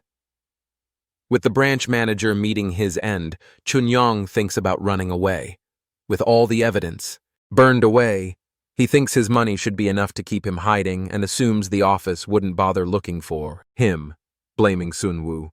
However, just as Chunyoung reaches out for the door, an assassin cuts his hand off. The knight plays with him and jokes about missing his shot. Chunyoung recognizes the knights. The murderer hunters under the main office were the knights made up of people in the top 40 rankings. He now realizes that escape is no longer possible. The knight clears his confusion and tells him that he should know why the knights are here. Chunyoung tries to run away, but the knight stabs him with a knife. Another knight walks in, surprised at the quick kill, and the 2 proceed to leave. The knight explains to his fellow that Hook Sun-woo has been caught by the Imperial Guild, so they might not even need to take care of him. After he entered the castle, thick mana exploded out of there, so the knights assume that Hook Sun-woo is dead already. If he's still alive, they decide to take care of him once he returns. The other knight is surprised when his fellow informs him that 4 knights are going to take care of our hero. However, realizing that he took care of 2 catastrophes, the knight understands the manpower needed to deal with him. He starts boasting about the powerful artifacts, but his fellow stops him from revealing his secret rank. Meanwhile, the auction in Germany starts. Everyone keeps asking our hero to take off his jersey, but our hero doesn't care about people's complaints. Besides, the people have already accepted his dressing style now. Even when he attended the award ceremony in his regular attire, there wasn't a single news article mentioning it. Seo Yan starts looking through the items at the auction and realizes there aren't any S+ artifacts. However, our hero has an S+ artifact dropped by the mysterious god of chaos that he got at the award ceremony. He's confused, seeing no skills or adjustments on the artifacts. However, Hyun-woo doesn't think he'll get much money since the artifact is too small to be used as a weapon. He starts looking through the description, and the whole low information authority makes him even more curious. He starts looking at the other items. The auction continues, and our hero examines the item descriptions. The auctioneer announces the giant spear of Alan. Our protagonist examines its description, but the whole no authority thing annoys him, and he leaves the auction. So, Hyun-woo decides to take a walk outside. Suddenly, someone knocks out the guards and attacks him. Our protagonist sees the attack coming and dodges. He continues, blocking the knight's attack and throws him away. He's confused seeing the hunters. The knights tell him that they're here to kill him and start boasting about their skills and ranks. However, our MC is too tired of the wannabes flexing their skills. He throws a rock at one of the knights, knocking him out. He tells them that they always talk too much for someone who gets knocked out easily, and this time he intends to punish them. Meanwhile, the boss receives the report that the knights couldn't kill his target. He tells his assistant to tell number 5 to make sure his mistake doesn't come up. Seeing the fight, Martin Brand thinks that his knights would have started the ambush or will be in the combat. However, the assistant worries that the knights face a powerful opponent and they lack the skills to fight. After learning who the knights sent for Hyun-woo were, Martin Brand assures his assistant that it's fine. Martin didn't think his knights would deal with his opponent anyway. All he wants to do is test how his artifacts affect our hero, and he's got something else to check too. Meanwhile, the assistant informs the creator that the two climbers, Kyon Ma and Mi Rayong, have been taken down. The creator is surprised because he thought the guardian would end up becoming the climber's sacrifice.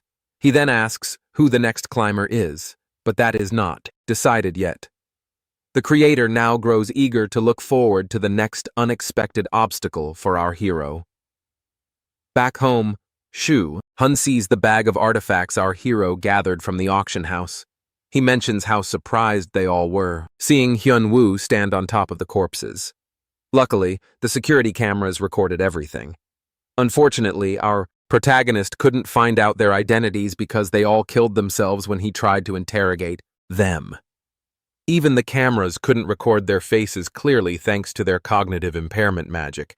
And our hero ended up bursting their heads, making it even more difficult to identify them. RMC argues that he couldn't control his strength, but his friend knows it was just a one-sided battle. Hyun-woo was slightly taken aback by the Knights' combined attacks, but he easily destroyed them while trying out his new techniques.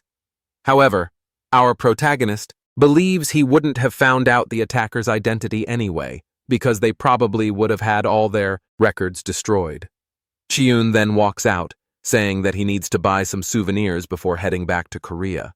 Hyun-woo takes out the weapons from the bag. He picks it up and decides to examine it. The first weapon is revealed to be an S+ grade starvation spear of Borg. He checks out the hidden information, but most of it remains censored due to low authority. However, all the artifacts that the attackers had the same name. Seeing the artifacts, our MC doesn't think they're from the labyrinth. Their weird explanation and weird names make him wonder if they are, all artificially created. However, he wonders if that is even possible. No matter how much he tries, he can't find any information about its creation, which only makes him think that something serious is going on. So Hyun-woo decides to rethink the whole thing.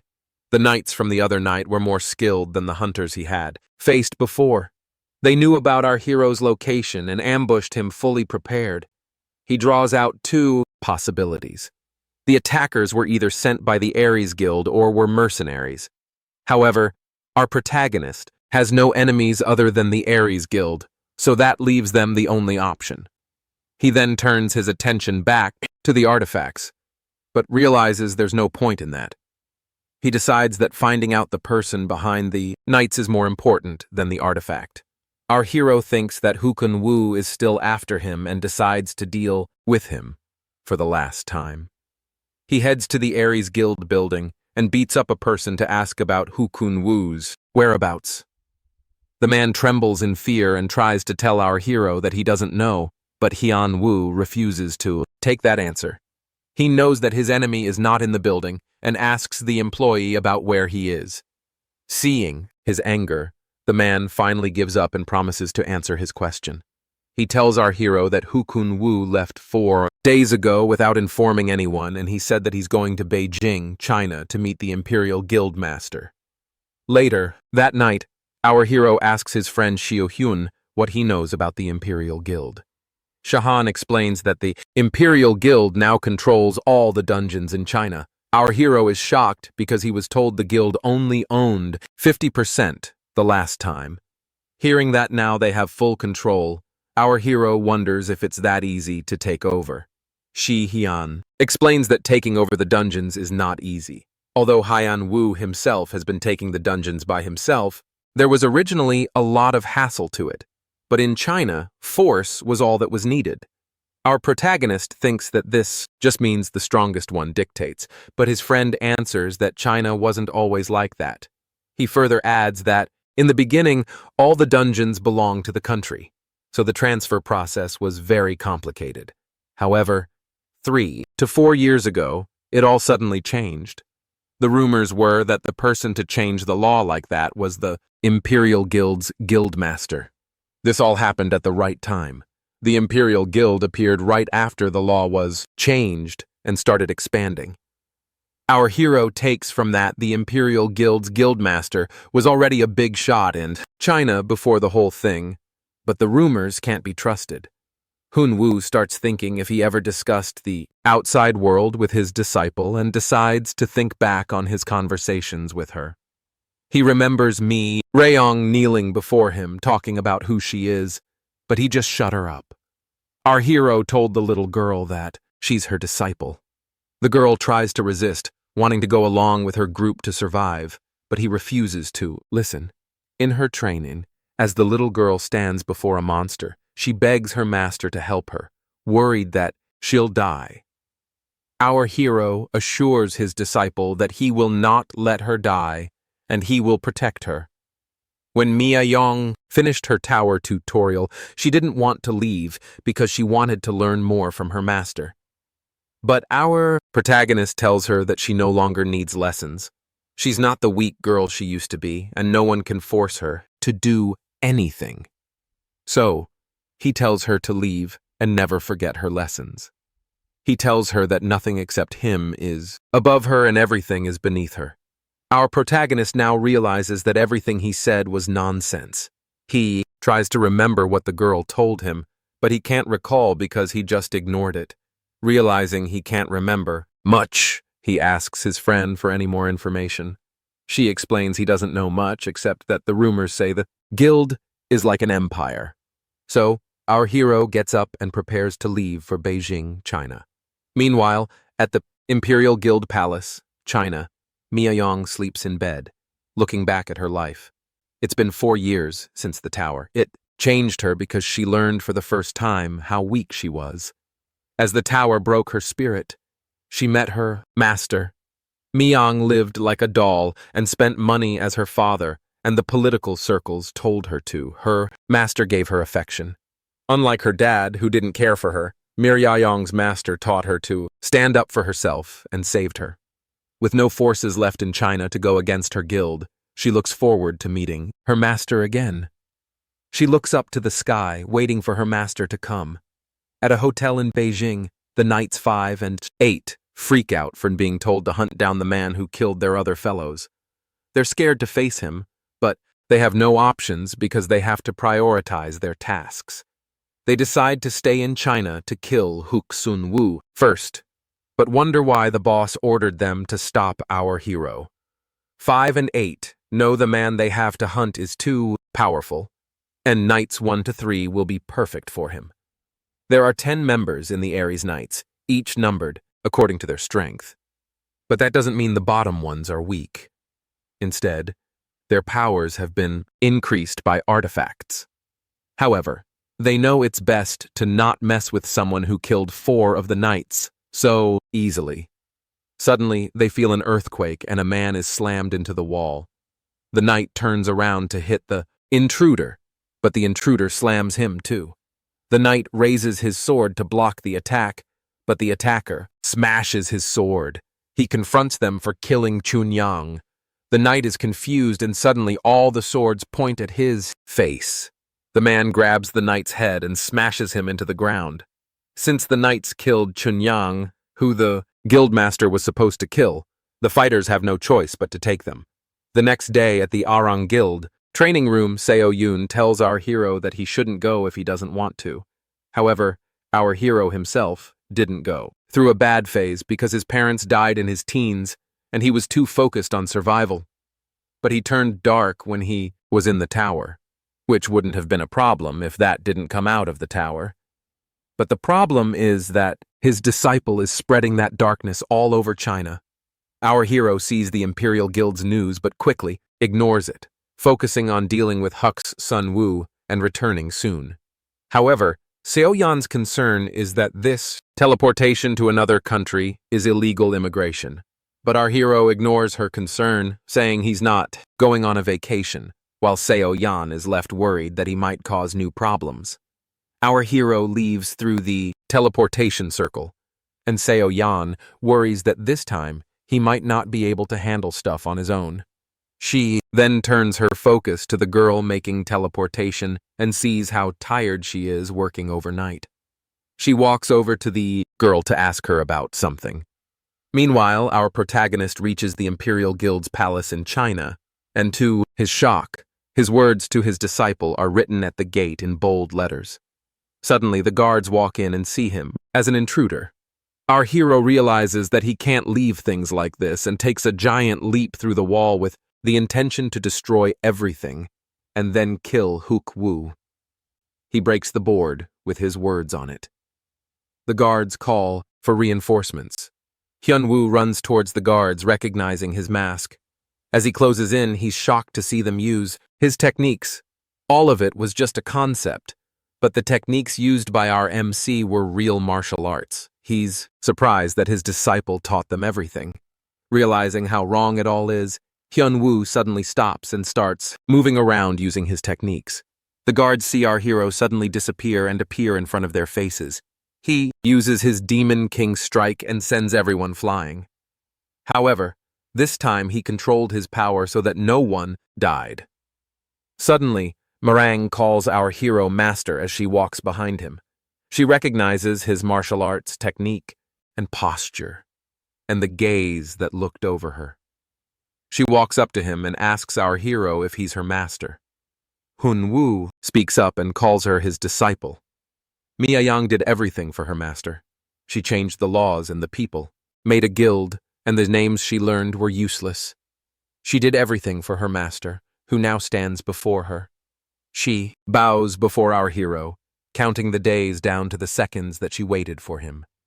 The Guild Master Aster of China's greatest guild, the 5th ranked in the world, the Imperial Dragon, bows to her master.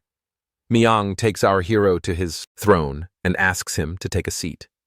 Seeing his disbelief, she thinks he doesn't like the chair and tells him she'll have the maker executed. Hun Woo is shocked hearing the girl's words and orders her to stay still. He sits on the throne and sees its elegance.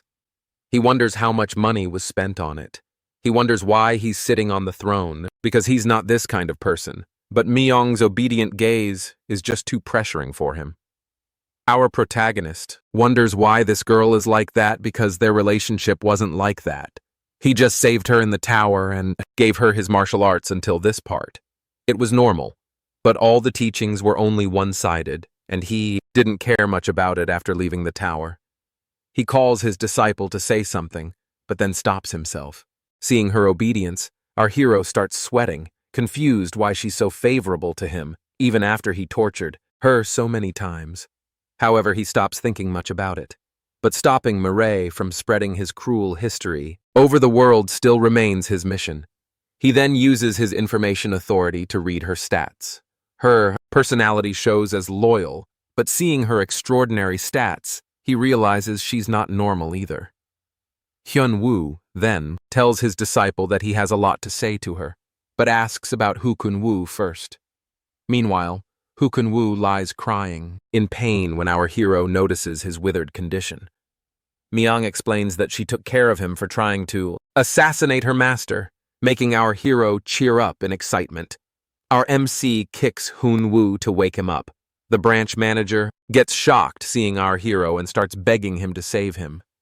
He calls Mirayong crazy, which makes her burn up in anger.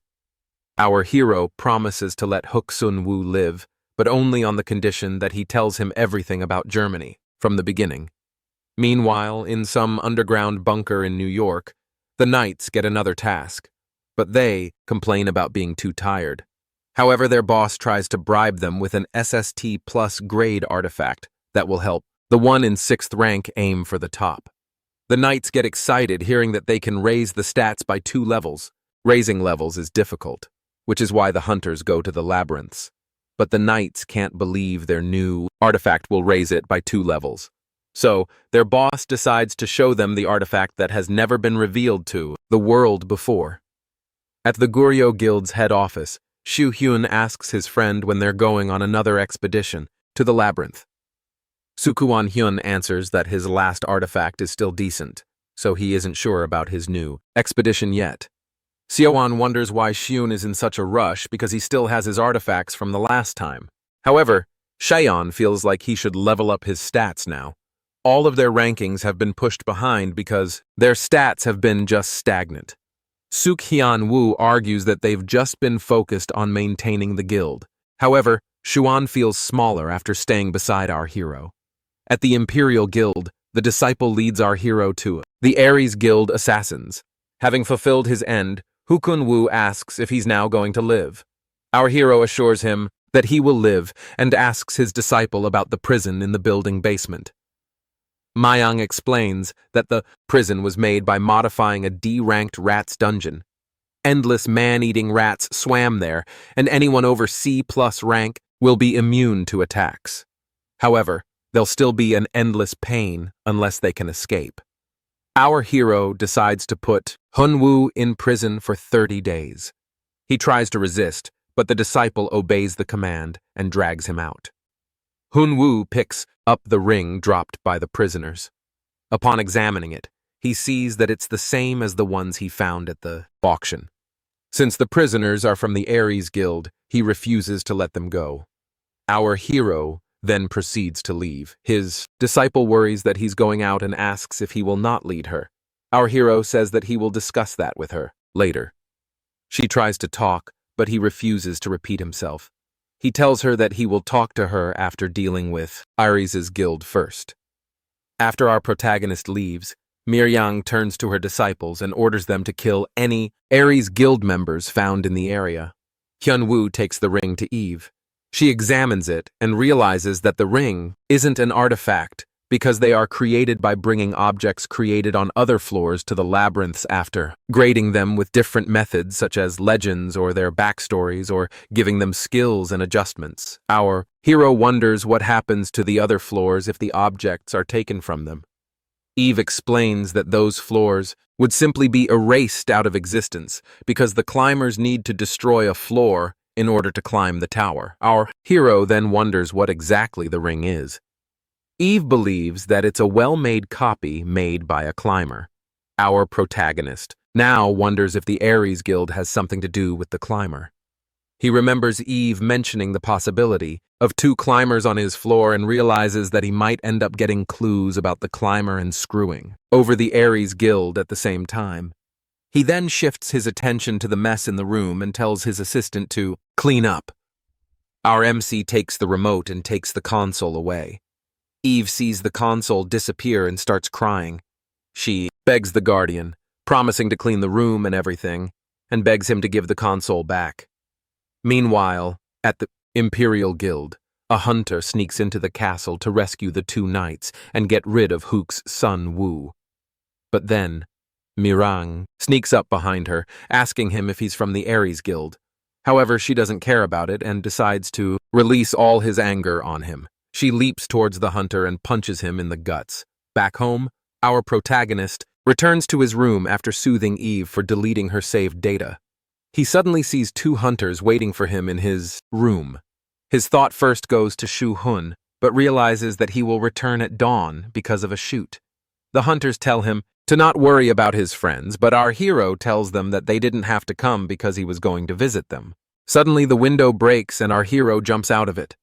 The XS rank hunter throws his spear at our protagonist, but he grabs it. He tries to throw it away, but it suddenly disappears, shocking him. Suddenly, the hunter jumps from behind and attacks our hero from above. Hyunwoo checks the spear's stats and realizes it has the ability to teleport back to its owner. Suddenly, the papers start to fly in and trap our hero inside. He looks up and sees an ex-mage class. The highest-ranked hunter fly in. The hunters are surprised to see our hero still smile. They jump to attack him, thinking he's just bluffing about his bravery. RMC is impressed by their speeds, but he's still faster than them. They attack with the spear, but he dodges it effortlessly. He takes his turn to swing a punch and throws the hunter away.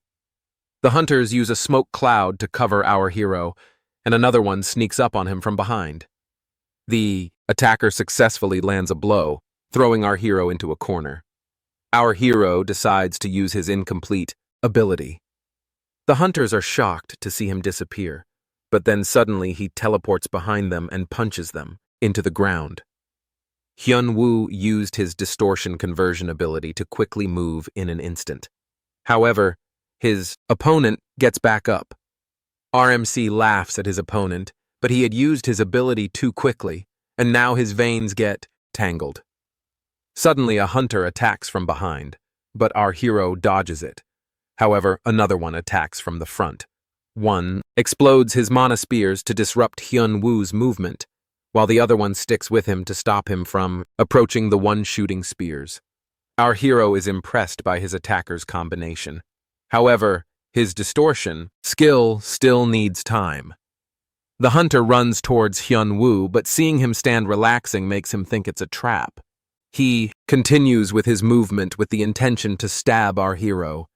As he lands the blow, dust covers the air. The hunter thinks he has succeeded, but then our hero grabs him from behind and tells his opponent about his durability. He smashes the hunter into the ground to give him a roller coaster ride. Ji-hoon returns only to find his home destroyed. He worries about cleaning up. Right then, Seo-yeon walks in, who's also surprised by the mess. However, she reassures her friend that the Hunter Association will pay for the compensations, and there weren't any casualties. Shion then gives her his phone to watch the footage. The video shows our hero throwing the hunters in the air and dropping them on the apartments. Seo-yeon is shocked to see the video, but still feels relieved that the people didn't react negatively. However, Shu-hoon reminds her of the time our MC passed all the questions to him, and because of that, his phone has been buzzing endlessly, forcing him to change his number again. Hoon-woo leaves for Seo-san's guild to use the magic circle again and throws his friend an artifact to cheer him up. Shi-hyun sees the artifact's grade and cheers up in excitement. At Seo-yeon's guild, our hero reads through the news about Martin Brand. The hunter told our MC everything that Martin Brand sent the assassins to kill him, and he's hiding in a secret bunker. Hun-woo replays the recording of the hunter spilling the secrets. Anya finishes the drawing, and our hero proceeds to teleport to Ares Guild's main office. Before leaving, he gives his phone to Anya and tells her to give it to Seowon. The teleport activates, and our MC suddenly finds himself in a dark cave. He's confused, wondering if Anna sold him out, but then Martin Brand welcomes him from behind. Our protagonist plays with his confidence and reminds his opponent how he destroyed all of the assassins. However, Martin Brand reveals that all the knights were just baits to find out our hero's identity, like him being the guardian of the 9th floor. Hyun-woo is shocked. He checks his opponent's information authority, and seeing it hidden, he's shocked to realize that the Ares Guildmaster is a climber. Hyun-woo finds it convenient that he can solve all his problems at once. Martin Brand asks him if he knows the reason why he was called here. Our hero tells him that he was just too overconfident, like all the others before. However, Martin Brand answers that the place itself is a trap. RMC jumps to attack his opponent, and sang, explosion goes off, but to his surprise, the barrier stops the blow. Martin reveals that this barrier is different from the lowly magic. Another explosion goes off, pushing our hero away. As he looks up, Hyun-woo sees all the weapons hovering over him. The climber introduces himself once again as someone who studies reason and yearns for the essentials. To those without power, he was the holy object, and to those with power, he became their evil and defeat. To some, he was a guardian who gave them powers they did not have, but to others, he was a baseless destroyer. He was called Faker. The climber takes all the weapons and rains them down on our MC. Although Hyun-woo dodges the attacks, he fails to close the distance because of them. So he decides to use distortion conversion and disappears. However, with Faker's barrier, a half-cooked attack would just be wasteful. So our protagonist decides to start from his full blows. He wants to use the Ashura neutralizing strike, but it would take time. So he decides to use something else. He closes in the distance and lands his extreme overlord's divine kick. The barrier shatters, shocking his opponent. He decides to use the kick once more. However, to our hero's surprise, the kick fails, and Faker grabs his leg. Faker is amazed by so much mana exerted in an instant. He swings a punch and throws our hero to the other end. Hyun-woo is confused, realizing that he can't draw mana. Faker reveals that the room is in a mani-freeze state because he had been watching our hero for a while, searching for the guardian of this floor. Faker starts explaining how he found out through our hero's battle with the knights that he requires mana to use his skills. Our hero doesn't take Faker's explanations seriously and ignores them because the mana restrictions apply to him as well. However, Faker can still use his artifacts. He throws the artifacts at our hero. Hyun-woo tries to escape, but realizes that he can't use his distortion conversion. One of the artifacts hits him in the shoulder, and his opponent warns him against his S+ grade artifacts. Our protagonist starts looking for an exit. He observes his opponent closely for anything freezing the mana, and suddenly spots the spear in his hand. The spear is covered by a barrier, but the barrier is not strong enough to keep our protagonist out. He takes a leap. The artifacts rain down, causing him to step back. Hunu then rushes towards his opponents and suddenly decides to use something he read in the morning. He decides to use his heavenly lighting god kick without any mana available. As the kick lands, it breaks through the barrier, exposing Hyun-woo's opponent to attacks. He then takes a swing and disarms the Faker from the mani-freezing artifact. Faker is amazed to see our hero break through the barrier and decides to match up his skills. He draws out his holy sword of Hero Askarin with the ability to borrow a skill from other weapons. It's myth. The hero always fights with his comrades, gives the wielder a special ability. Suddenly, Faker gains countless abilities. Faker rushes towards his opponent. Our hero fails to evade the attack and takes one to the shoulder. The mono-freeze becomes a problem, as Faker lands continuous blows against our protagonist. To end it all, the climber draws out his original weapon, the giant word Gigantomachia. He lands his final blows and a blinding light takes over. As the flash clears, Faker is shocked to see our hero standing alive. The climber is impressed by his opponent's endurance, but he's still confident that Hyun-woo has no time left, so he asks our hero for his final words. Our hero asks the climber why he's trying to kill him. Faker answers that it's easier to make the floor extinct if he kills the guardian. The climbers destroy through floors to sit on the throne. Our hero is confused, not knowing what it means. Faker decides to end it. Our hero knows that the high-grade artifact will land a critical attack now. Suddenly, he starts smiling. The climber thinks his opponent has gone crazy at the shock of his inevitable death. However, Hyun-woo didn't buy time for nothing. He decides to use his authority. Faker is shocked because the mana freeze is still not over, but then he realizes it's not Hyun-woo's mana. As our hero gathers his mana, he thanks his opponent for revealing his fighting style and releases all his energy. The blinding light takes over, and suddenly our hero teleports to Eve's room. Faker starts panicking as he fails to detect our hero's movement coordinates. Suddenly, he sees the mana thread that connects coordinates. Seeing the thread not disappear, he realizes that his opponent is hiding in another dimension.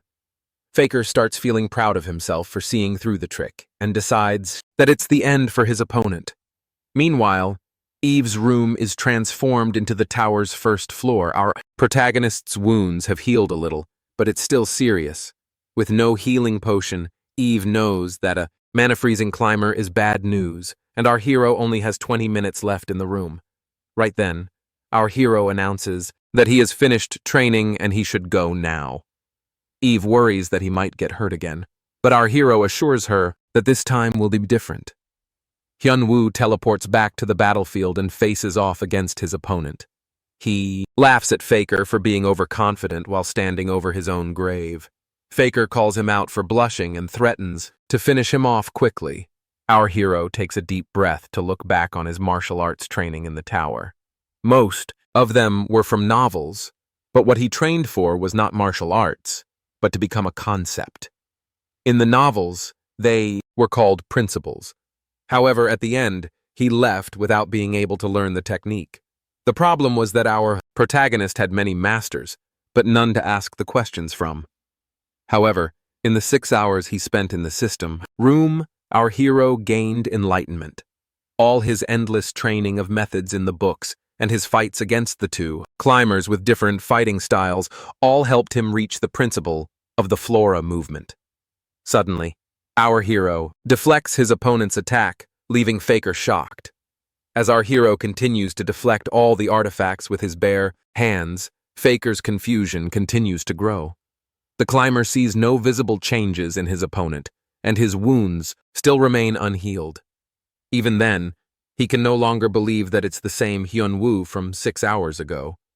Realizing the unmatched strength of his opponent, Faker knows he can't toy around anymore and needs to finish off the fight. He draws out his sword, thinking that our hero won't be able to deflect. But Hyun-woo dodges the sword with his arm. He swings a punch and throws the climber away with his overlord fist.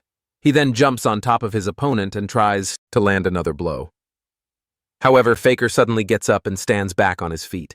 He grows angry, and our hero feels a strange energy. He thinks it's the mana at first, but then realizes that it's an artifact. Faker's Gigantomachia sword has the ability to bring out the stats of other weapons. He pulls out his giant sword, thinking his opponent will be scared, but our hero sees a child in him. The climber can't withstand the sword's power, which means he only has one strike to land. As he lands the sword with all his might, our hero just lifts his hand up and holds the sword back. Faker is confused to see his land stop mid-air. As he takes a look, he's shocked to see our hero lift up the sword with just one hand. Our hero leaps forward and returns all his opponent's might back to him. With his first stance of the Flora movement, he lands his final blow, destroying his opponent. Suddenly, the system notifies our protagonist that he has taken down the hidden climber. Hyun-woo notices a bag and picks it up. The bag is Faker's subspace to store items. He picks up the giant sword and stores it in the subspace. The system reveals the sword's stats. However, our hero finds it disappointing that he can't store infinite items. Hyun-woo decides to head back, but he has no clothes, no phone, and no idea of where he is. Right then, a knight opens the door to tell his guildmaster that it's time to head out. However, he is shocked when he sees our hero standing alone in the secret room.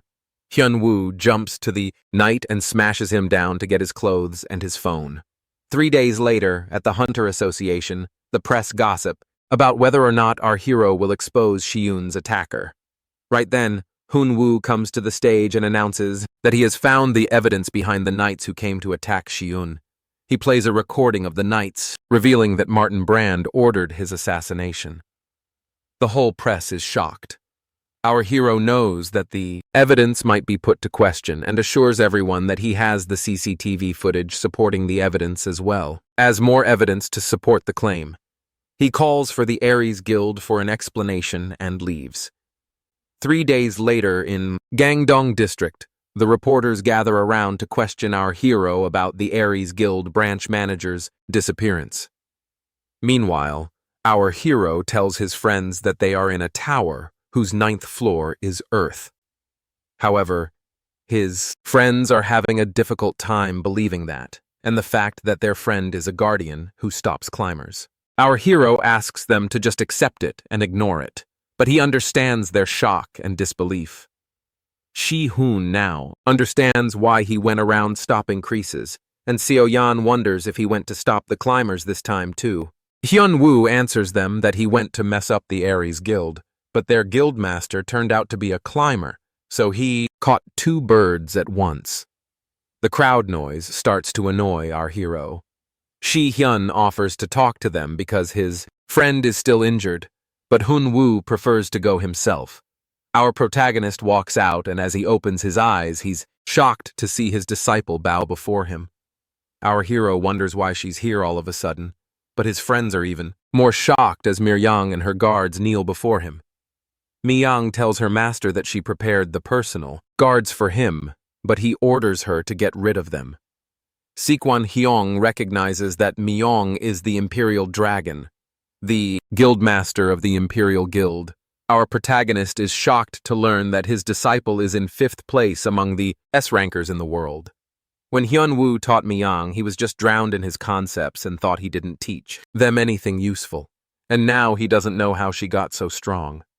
Suddenly, Mi-yang bows her head before her master and starts apologizing. She starts crying about being unworthy and calling her master the sky. Hyun-woo yells at her to stop and hits her on the head when she doesn't listen. He starts getting frustrated. Shi-hoon calls him and then Mi Ryong, but she fires up in anger. He then asks them about their relationship and Mi-yong answers that she's Hun-woo's disciple. The noise starts annoying our hero even more and his disciple offers to kill them, but he forbids her. Right then, our hero receives a message and leaves for the Sun N district because the Aries Guild finally replied.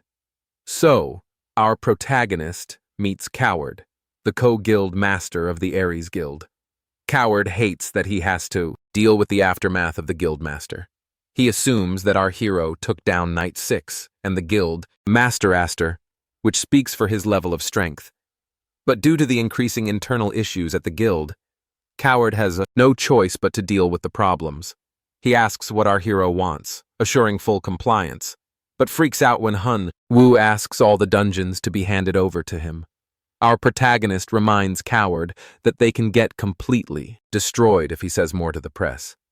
He threatens to expose their secrets, and seeing Coward's face makes it clear to our hero that his guests hit the target. He decides to show them some mercy and asks for 40% of the Aries Guild's dungeons. Our hero walks out smiling and singing in joy. He sees Mirang bow before him along with her, guards again, and tells her to send them away. As he prepares to leave, Mi-yong sees Coward in the reflection and orders her masked warriors to assemble. Meanwhile, Coward is suddenly tied up and abducted.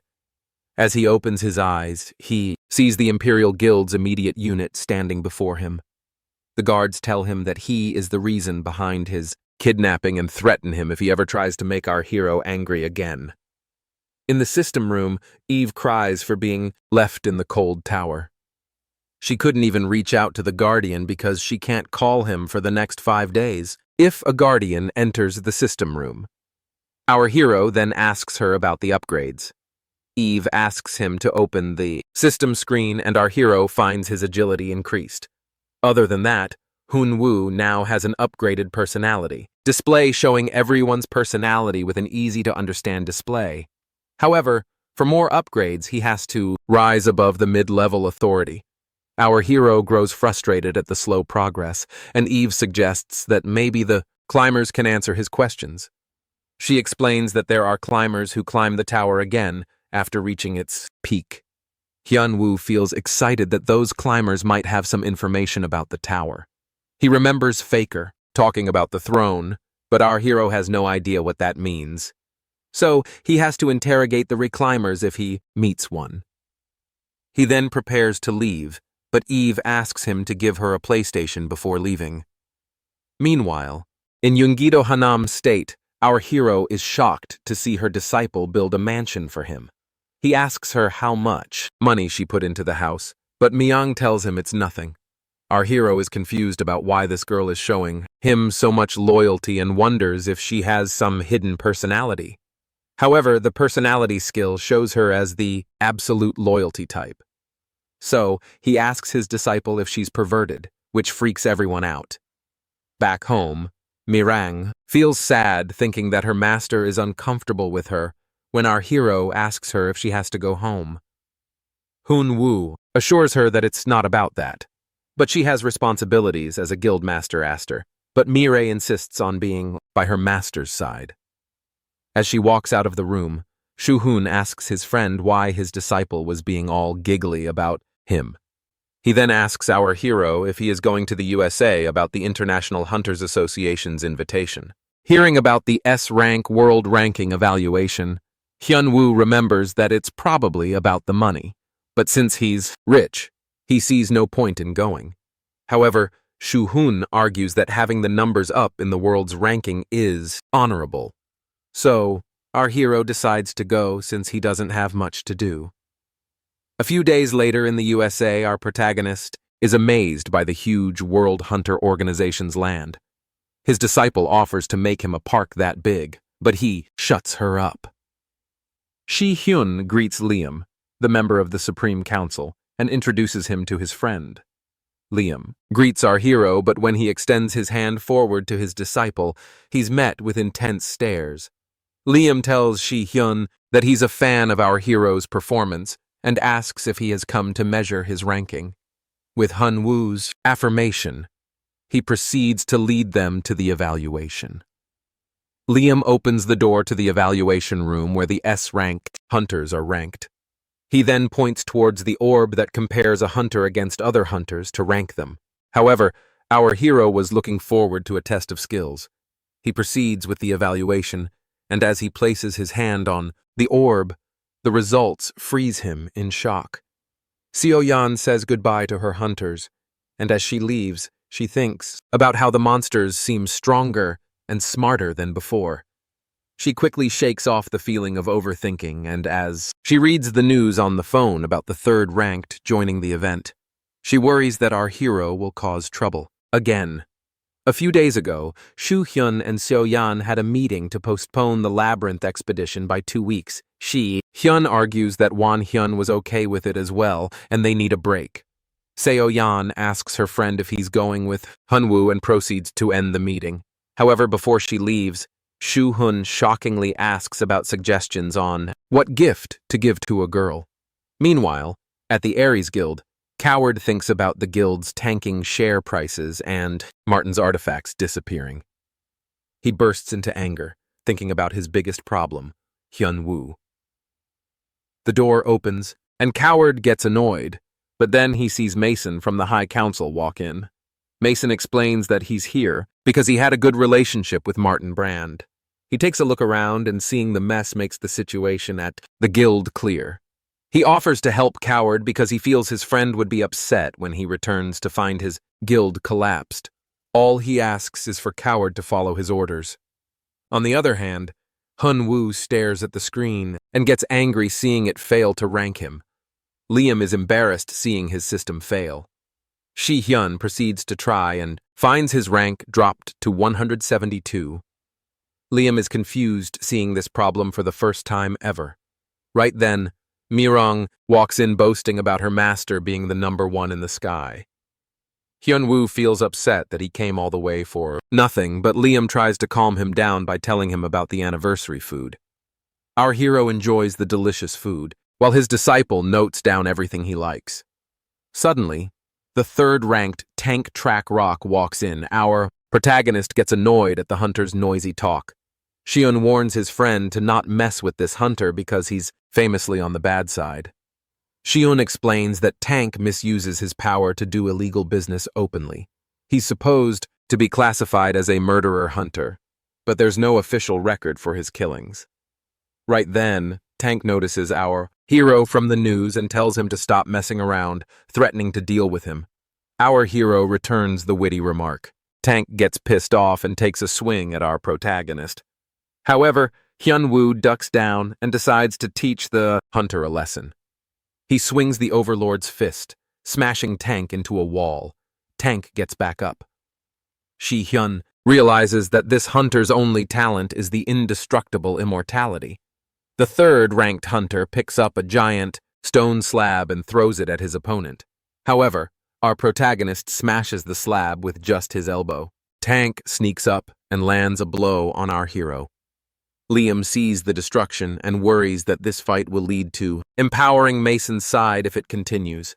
Tank boasts about his strength, thinking that he has defeated our hero, right? Then, Hyun-woo gets back up, claiming that it didn't even tickle him. He then returns the favor with another punch. Seeing his opponent take his brunt, Hyun-woo gets excited to finally have someone to test his martial arts on. He takes another swing and knocks Tank out. Shi-hyun is impressed seeing Tank take his friend's attacks like that. As our hero stands on top of Tank, he realizes that beating the third-ranked hunter should now make him the third-ranked. Meanwhile, a master congratulates his disciple for completing his Hyoma divine technique and mastering the Hyolan, suppressing madness easily. The disciple now has completed the martial arts of Kyoma and Jongpa, and now he wants to climb to the top and meet his first teacher. Seo-yeon reads the news of our hero's fight with Tank. Seo-kwon-hyun tries to reassure her that their friend can take care of himself, but Seo-yeon worries that his power could be disastrous. Sukwon Hyun remembers how Hyun Woo took down the rotten world of hunting and understands that our hero has multitudes. But then Seo Yan asks his friend if he knows anything about Shir Hyun because she thinks he has a girlfriend. Meanwhile, Shiun checks the gift he bought and suddenly hides it when our hero notices something. Liam walks right in, and Sha-hyun apologizes for the destruction. After the fight, the banquet was cancelled and the relief squad took Tank away. Our protagonist got the spotlight, and Liam convinced him to stay at the hotel. Liam asks to have a talk with our hero. Hyun-woo agrees and tells his disciple to stay back. However, seeing Liam steal away her master makes her hostile towards him. Mia-yang silently walks around the room and sits down quietly. Shi-hyun wishes to get closer to her, but seeing her quiet makes him realize that it's unlikely. Seeing her joyful around Hyun-woo made him think that she was sociable. Shi-hyun tries to make a conversation and thinks about what Mirang would love to talk about. So he asks her how she and Hyun-woo met. The Imperial Dragon agrees to tell him, but only if he tells her what her master likes. Shi-hyun starts thinking about what his friends like. Hyun-woo loved food when he first got out, but Shu-hun then tells her that he likes money. Mirang tells Shiun they'll talk later and walks out, leaving him confused. Meanwhile, Liam and our protagonist sit down to talk. Liam tries to drag the conversation with small talk, but our hero rushes to the main topic. Liam explains that Mason, a top member of the association, receives his support from the U.S. government and top-ranked hunters like numbers 1, 3, and 6. Seeing Mason slowly make moves, Liam asks our hero to be on their side. Hyun-woo returns to his friend and asks him about a bag full of gifts. Shion tries to make excuses that it's a souvenir, but our protagonist knows they're a gift. She then asks what Liam wanted to talk about, and all our hero tells him is that Liam told him he didn't have to do anything. Shun is left, surprised, seeing Liam just casually meet his friend. But he also knows that his friend has a 5th-ranked hunter as his disciple and he has fought the Ares Guild, so his presence alone makes him a weapon. Shi-hyun knows that if there was a rumor of our hero siding with Liam, not even Mason would be able to look down on him. So our hero contributes to their politics whether he wants it or not.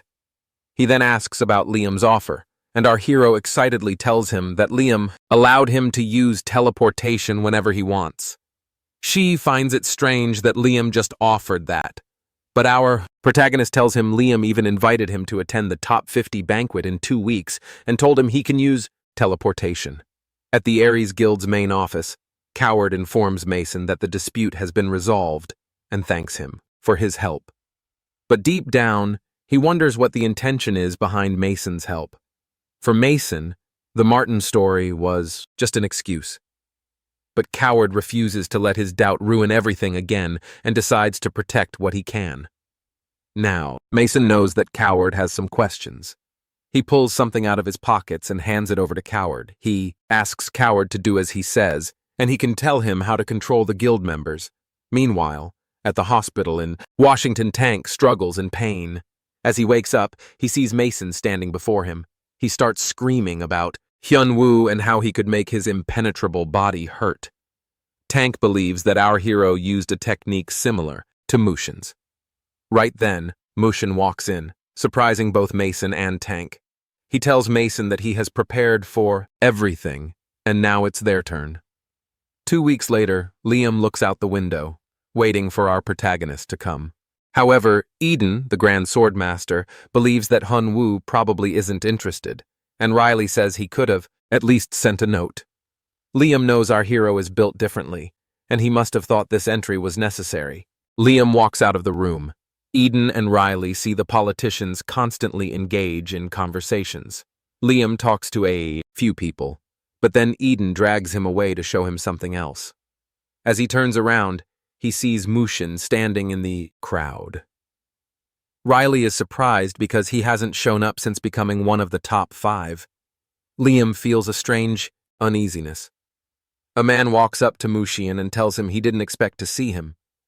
Mushin grabs the man's head and smashes it in an instant, leaving everyone shocked. At the Orang Guild, Seo-yan asks Hyun-woo to make the teleportation circle someplace else because it's her guild. Our hero thinks that no one is at the guild, but decides to switch places when Seo-yan tells him she strictly prohibited people from entering here. However, Anna feels upset that she will have to draw all over again. She has a lot of work to do, and redrawing the magic circle will take her 2 weeks of night shifts.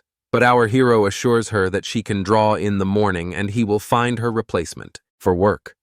Anna goes back to drawing excitedly, and Seo-yan asks her friend if he has considered Liam's offer. Hyun-woo believes that the magic circle will be convenient to travel around the world since he's always on the move. He worries that his being late might cause casualties. Suddenly, someone bangs at the door begging for help. Seun realizes that the person her friend kidnapped is still locked up. She rushes towards the door. The knight opens the door, but she smashes it shut. Our protagonist opens the door and sees the knight trembling in fear and promises to tell him everything. Hyun-woo is surprised to see that a month of lockup just got him trembling. Meanwhile, at the banquet, the hunters massacre the people around, smashing them into pillars and walls. Liam guides the civilians out, but seeing the hunters bleeding dead over the ground sends shivers down his spine. Suddenly, Tank jumps behind Liam to attack, but Eden jumps in with the sword and blocks the attack. Riley struggles to hold her ground and hurries Liam to run, seeing the corrupt hunters kill everyone.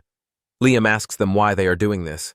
Mushin tells him that it's important for the destruction of the world. Right then, our hero walks in to save the day. Again. Our hero reaches the scene barely on time and asks Liam to explain the destruction. Mushin walks up to him and introduces himself, but our hero has no idea who that is. His disciple explains that Mushin is the #1 ranked hunter. Mushin threatens to get rid of our hero, which makes him wonder if he knows him. But Mushin explains that all he knows is that he needs to kill our hero to climb the tower and takes a shot at him.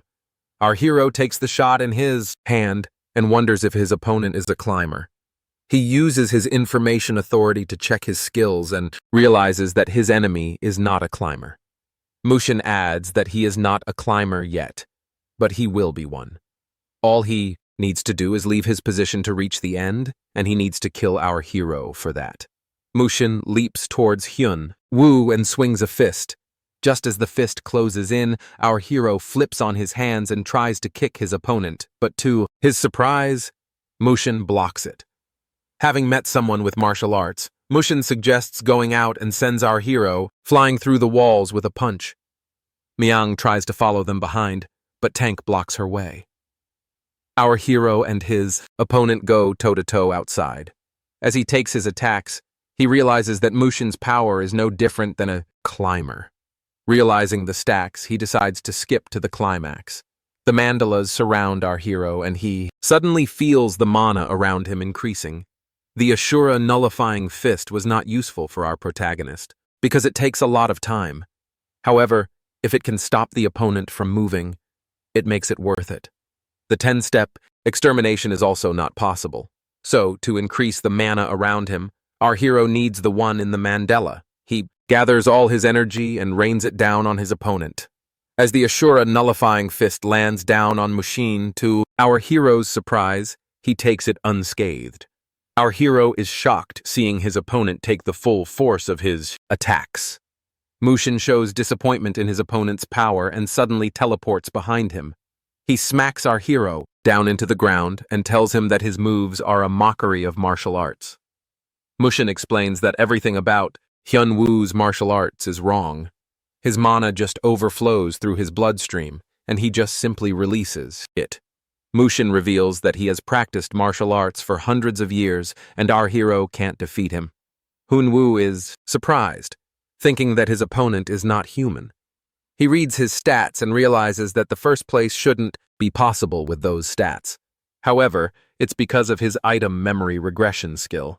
Mushin reveals that he is a mortal human, but his skill allows him eternal time training. So, he practiced all sorts of martial arts by temporarily escaping his mortal existence. Our hero still stands confused. Mushin summons his mana to show his opponent the true martial arts. Mushin sends our hero in the air with his attack. He leaps up and smashes him back into the ground with the Chayonma fist. Our hero hits the ground, and before he could get back up, Mushin smacks him down with a blue dragon kick. He continues to attack our hero with different martial arts combos. To Mushin's surprise, our protagonist endures all the attacks. Hyunwoo knows his opponent is strong, and anyone else would have been dead already. He thinks about running away like before, but he knows that his disciple would just become the next target. So he decides to face his opponent with his final technique.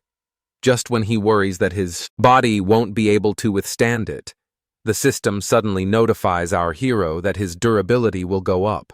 Mushin decides to end the fight with his mysterious dragon-flying attack. But surprisingly, our hero disappears. Hyunwoo jumps from behind, taking his opponent by surprise with a Chayama fist. As he punches his opponent, Mushin realizes that our hero's MP is now controllable. However, he's confused, seeing that it's not even a reinforcement. Our hero decides to repay his opponent and returns the same combo of martial arts. He sends Mushin into the air with the Northern Sky Divine technique. Mushin is confused, and our hero explains that he put all his MP into his eye to watch his opponent use his MP. Because of Mushin's extremely refined MP, our hero could easily understand his moves. Mushin is shocked to see his opponent learn skills just by seeing them. However, our hero doesn't just see. With all his fighting experience till now, the tremendous MP he maintained, and his wide Q1 channels, our hero made it all possible, and now he decides to test out what he has learned. Meanwhile, seeing Myung face Tank, Liam worries that she, as a 5th-ranked fighter, can't win against a 3rd and 6th-ranked combined. Tank makes fun of Myung's size and laughs at her, calling her master a dead corpse. Myung gets angry. She waited a while to watch her master's cool fight, but now she has to fight. Knowing that keeping her opponents alive will make them a threat to her master, she decides to kill them. The energy flows through her body, and she smashes the 6th-ranked hunter's head into the ground with just a kick. Tank starts trembling in fear, seeing the girl stare them dead in the eye. Myung turns to Tank and tells him that he should die in the most painful way possible for committing too many sins. On the other hand, our hero and his opponent continue to exchange blows. Our protagonist throws Mushin into the ground. Seeing his opponent get better at fighting, Mushin thinks it's a talent. He's confused because mortals can't do what our hero is doing because only those who truly master the martial arts can do it. Mushin decides to use all his power. The energy flows through his body, and suddenly he transforms into the descendant of a demon god. Our hero is shocked seeing his opponent transform into a demonic figure. Mushin claims that our hero can't do anything like this, but he hasn't seen our hero yet.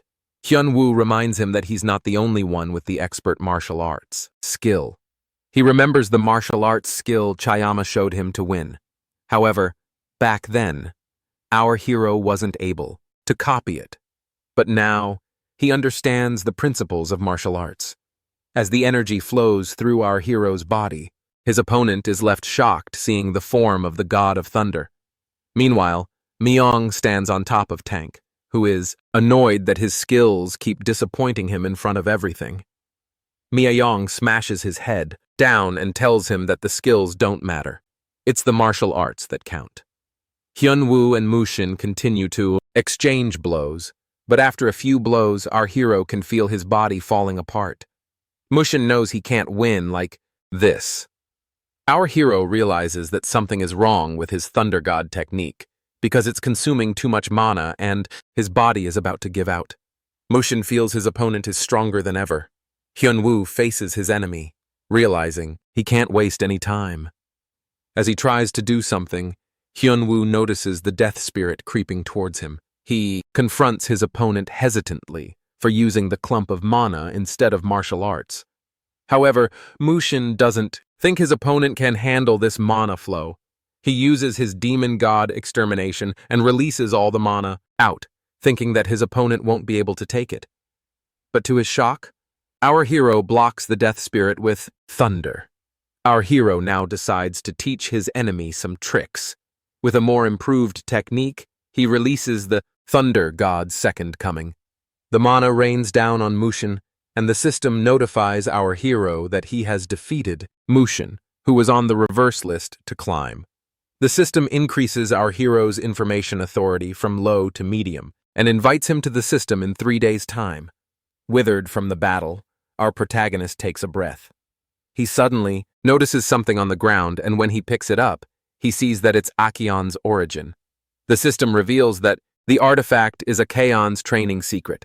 He followed a master to become a climber, and with his help, he was able to learn several martial arts in the artifact. As the only one on the list, Muin has to gain the power of the labyrinth to use his ability. Our hero is confused, not knowing what the reserve list or the stone means. Suddenly, Miayong rushes towards her master, and our hero finally takes a sigh of relief after his victory, while a camera watches him from a distance. Meanwhile, the creator is impressed to see the hidden climber and the newly born reserve be defeated by our hero. He believes that creatures evolve only when there's a crisis, when they struggle to survive. Their growth begins when they try to survive, and the creator believes that our hero is the crisis for the climbers. The creator wonders if our hero has ever met the highest-ranked climber. His assistant answers that the one on the reserved list was almost considered his match, but he too ended up dead before becoming a climber. The assistant doesn't think the Guardian will ever get to meet the highest-ranked climber because the old constellation gods are evading the 8th floor. The creator agrees, but he also believes that it means our hero will also meet his end soon. A day after the banquet, the whole world is in shock. News channels and social media are filled with clips from the event showing how the top hunters' gathering turned into a scene of chaos. Reports spread that most of the strongest hunters were wiped out and only a few survived, many of them too injured to continue their careers. Everywhere people talk about the incident, and some admire the strength of the survivor who came out on top, calling him a hero and praising his unmatched power. The hero's name is seen across news headlines and billboards worldwide, making him the center of attention. While everyone seems amazed, the truth about what really happened is being covered up, and the media is shaping the story to keep the public calm. With so many powerful figures gone, the world's balance feels shaken, even if few are willing to admit it aloud.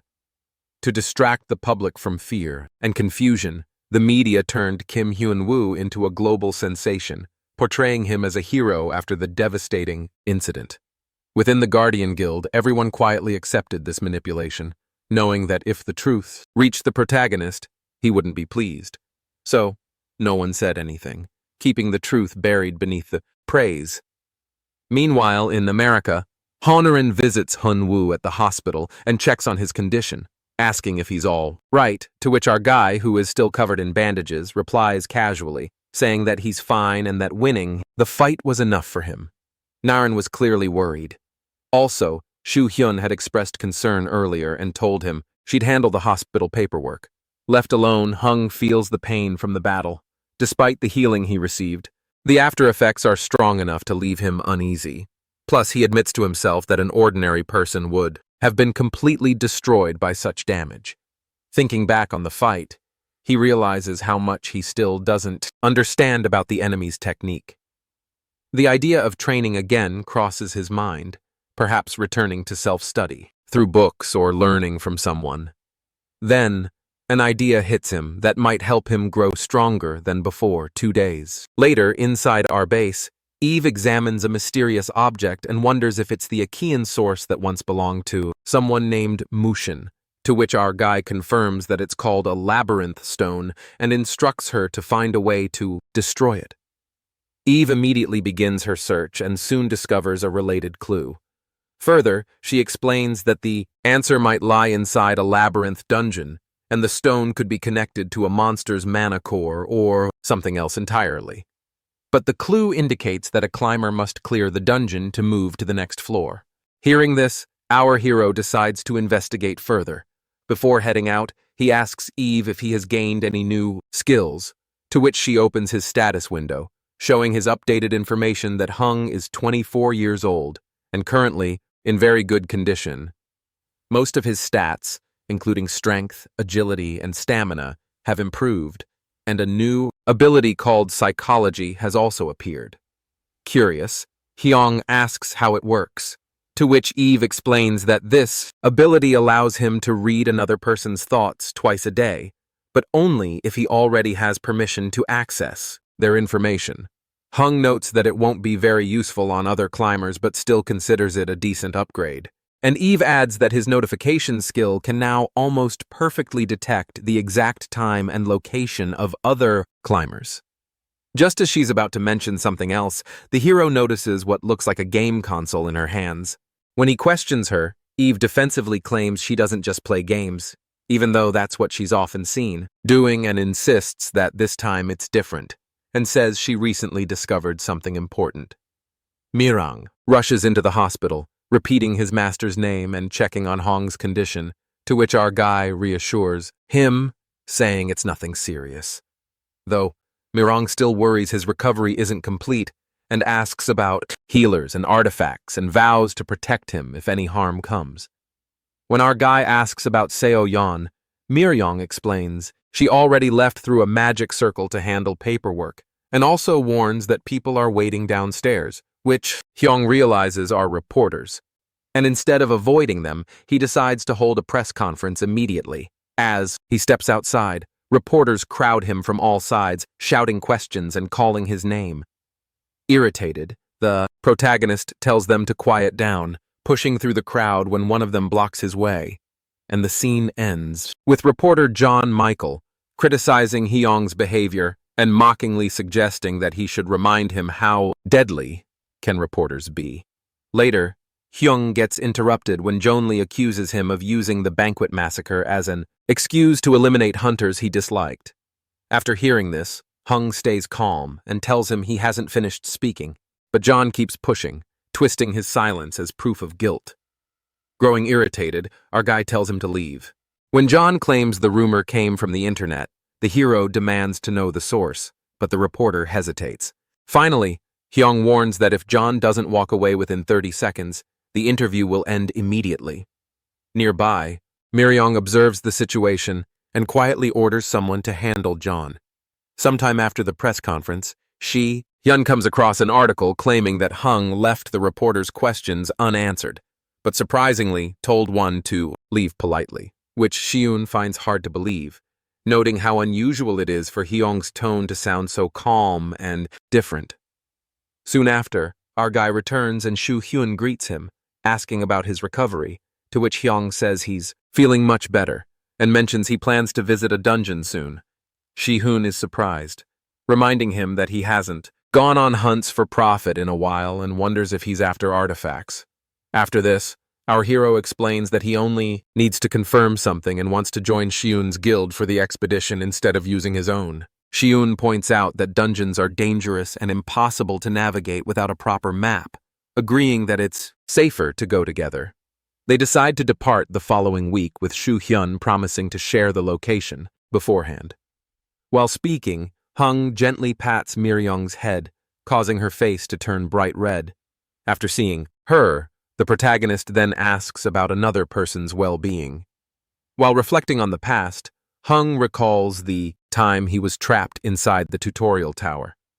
During that period, he once tried to take on a disciple and then quietly disappear, but the plan failed. After that, he gave up the hermit lifestyle. Later, a young girl approached him, asking to become his disciple. Since she was going through a childish phase where she wanted to stand out, he didn't teach her any deep martial arts, only basic training to help her grow stronger. He assumes she must be doing fine since there's been no troubling news about her. Shi-hyun notices Hung lost in thought again and shifts his attention to a new article, and it reports that John Michael, the reporter who caused chaos during the press conference, has gone missing after resigning from his position, to which Shi-hyun recognizes him as the same man who had provoked Hyung earlier. Reading the news, Shu-hyun feels uneasy and realizes that the disappearance doesn't fit Hyung's usual way of handling things. Still, he silently notes to treat the hero more kindly from now on. At Ares's Korean branch, the hero arrives to confront Hook Sun-woo. Sun-woo is already anxious because his company is on the verge of losing 40% of its shares to Hung and knows he can't ask Mason for help, since the recent massacre scandal has tied Mason's side to the chaos and public scrutiny is closing in. To make things worse, Liam has started gaining political influence from the fallout, putting Sun-woo in an even tighter spot. When Hung enters, he greets him, casually, cutting straight to business. Sun-woo tries to stall, saying he'll negotiate to reduce the share loss, but our guy makes it clear that he doesn't like wasting time, and instructs him to only answer with yes or no from that point forward. After hearing this, Sun-woo tries to protest, but quickly realizes the danger he's in. Then the protagonist plays a recording in which a desperate voice echoes. A man known as Number 6 pleads not to be locked up, again revealing the cruel methods Ares had been using behind closed doors. Hyung uses this as a reminder of the company's sins and warns that refusing his offer will only drag Ares into deeper ruin. When he asks Sun-woo if he still wants to see this fight through to the end, Sun-woo breaks down completely and answers no. In Hannam City, Miryong oversees a meeting about securing control over nearby guilds after eliminating outside interference. Her subordinates report that everything has been handled successfully, and she praises their efforts. Her subordinate quietly notices how much she's changed. Once expressionless and reserved, she now smiles openly, showing a softer side that surprises everyone. When she asks about the missing reporter, her men admit there was unexpected interference, and further explain that while tracking him, he was already gone, clearly abducted by someone else, and the only clue left behind was a mysterious symbol stamped onto a desk, almost as if the culprit wanted Meringue to see it. Finding this suspicious, she instructs them to investigate the mark further. Before dismissing them, one of her subordinates nervously asks how long she plans to stay away from her position, to which Miryong replies that when her master departs for China, she will accompany him and leave the guild's management in his hands. The subordinate is stunned, because Miryong, known for her cold distrust, has finally acknowledged and entrusted someone. Deep down, she thinks about her master and starts to blush. In Shonho Dong, the hero refers to staying at his own place instead of moving into the one Mirong arranged, saying it feels more natural to him. When Shu Hyun visits, he checks how Hung's deal with the Ares Guild went, to which our hero explains that it went as planned and that the Ares situation will be wrapped up within 2 weeks, though he still needs to take care of something major before then, something linked to more than 40% of the guild's ownership. Through his psychology skill, the protagonist picks up hidden intentions, realizing that one of Ares's men plans to set up a suspicious device inside a dungeon on Mason's orders, and understanding that Mason's influence is behind this, he decides to step in instead of watching from the sidelines. At the same time, in the ghost sewer dungeon located in Uijeongbu, Ari's executive Osakun moves cautiously through the area, relying on his concealment ability to avoid monsters. Moreover, he repeats to himself that all he has to do is bury an object in the sand, just as Mr. Coward instructed. Nervous, but driven by the promise of promotion, he begins to dig. Suddenly, he notices something unusual, someone's shadow near him. When he looks up, he becomes shocked because Hung is standing holding the stone. Hyung arrives at the scene after 6 hours, finding Hee Sun-woo terrified and begging to be saved. His bodyguard is nowhere to help, leaving him more anxious. The hero mocks the panicked hunter, telling him to stop overreacting since they're already being lenient, to which Sun-woo realizes how bad things look, thinking Hung appears to be the villain from the outside. Later, he grows more anxious, wondering how our guy managed to uncover everything. The protagonist senses his thoughts and remarks that since Sun-woo knows he's doomed, he should start asking for forgiveness. Seeing Sun-woo's frozen reaction, Hung decides to explain how he found out. revealing a stone linked to their method and exposing that every member of Sun Wu's guild used the same technique. Then, without hesitation, our hero orders him to spill everything he knows. Moreover, he lifts the stone and threatens what it feels like to crush someone's skull if Sun Wu doesn't talk immediately. Sometime earlier at the Ares Guild, Sun Wu had been ordered to plant an unknown device in the dungeon Hung was about to claim. Curious, he asked what it was, to which Mason explained it was a detonator.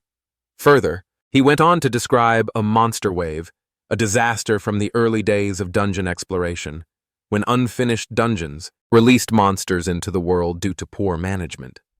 Plus, Mason's goal was to artificially trigger such an outbreak, framing the hero for negligence so the world would turn against him and Ares could seize the dungeon.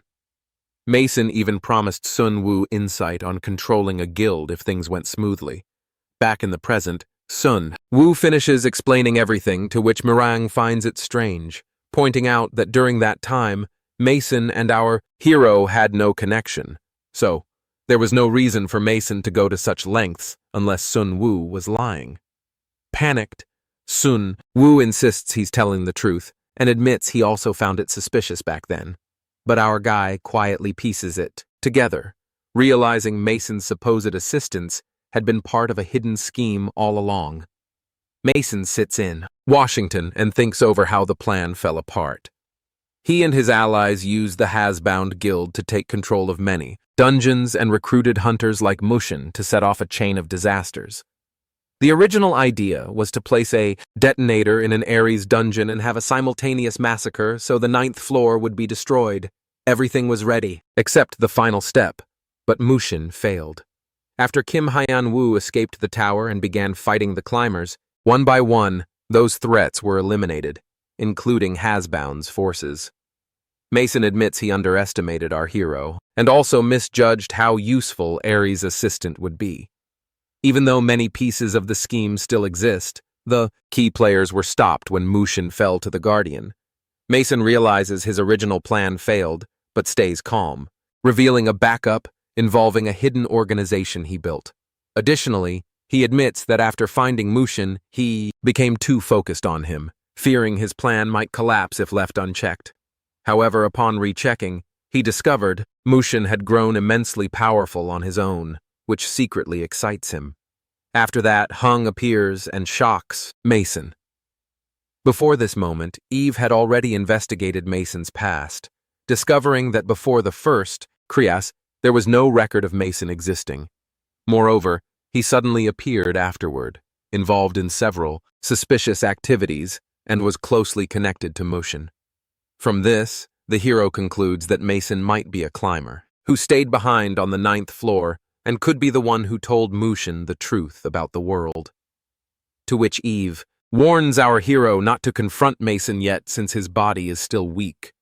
Despite the warning, our hero finds Mason's location, and Mason is shocked by his sudden appearance. But Hyong tells him it doesn't matter how he got in.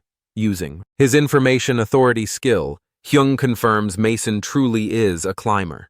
With the evidence already gathered, he declares the confrontation is inevitable and orders Mason to run, signaling that the real fight is about to begin. Hyung launches his attack with full-limit blue meteor kick, attacking Mason hard and sending him crashing to the ground. Mason tries to curse but is cut off as the hero prepares to end the fight quickly. However, before he can move, again his body suddenly freezes, leaving him unable to control his movements. Mason rises unharmed, revealing that Hyung has fallen into his trap. As our guy collapses, he's shocked that his body is not moving and feels stuck. After that, Mason mocks him for rushing in blindly without proper knowledge, saying he underestimated what was waiting inside, and further explains that he would have let someone else deal with Hyung, but now he'll handle it himself. Later, he introduces himself as Unayong-sa, the voice of the people, and reveals that the place Hyung entered is a limited area, a space he has been perfecting for years. Within it, Mason holds complete control, and no matter how strong our hero may be outside, he cannot win here.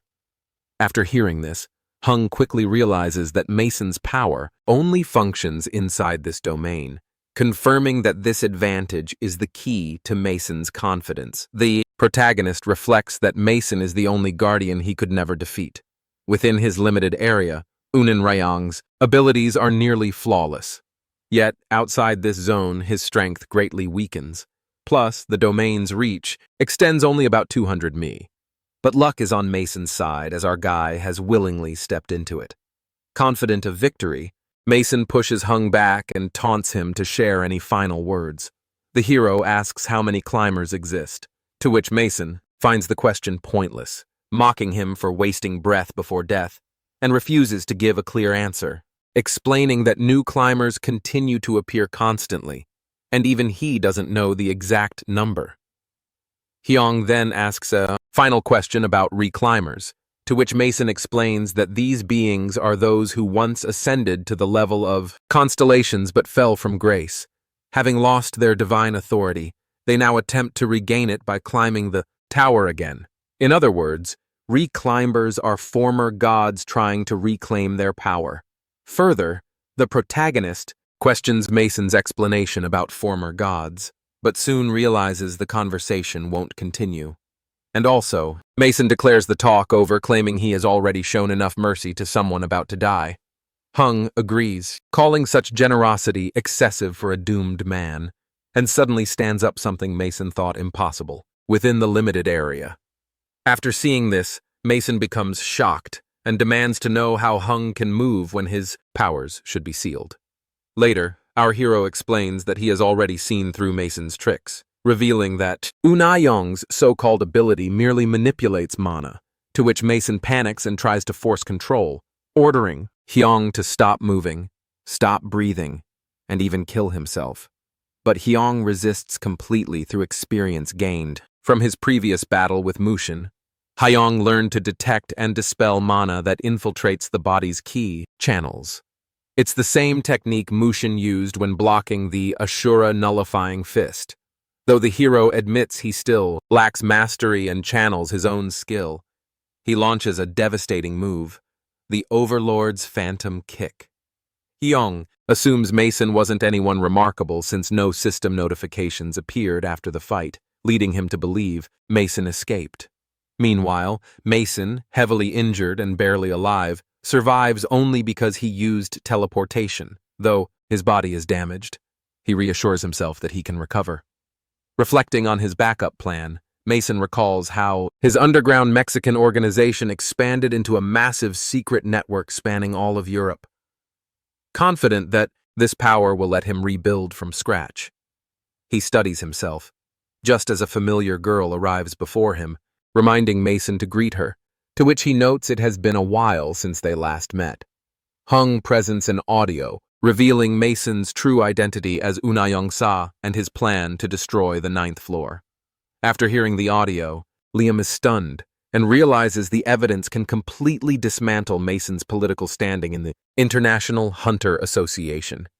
Understanding its potential, Hung proposes a deal that Liam should manage, the media to prevent further interference from reporters. In exchange, this will help Liam eliminate Mason's faction smoothly, benefiting them both.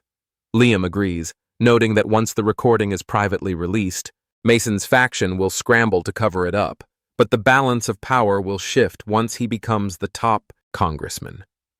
After sealing their agreement, the hero prepares to leave, but Liam stops him to ask about the recent mana explosion at Mason's mansion, to which Hyung admits Mason isn't dead yet. Also, he and Marang found no trace of him, proving he escaped.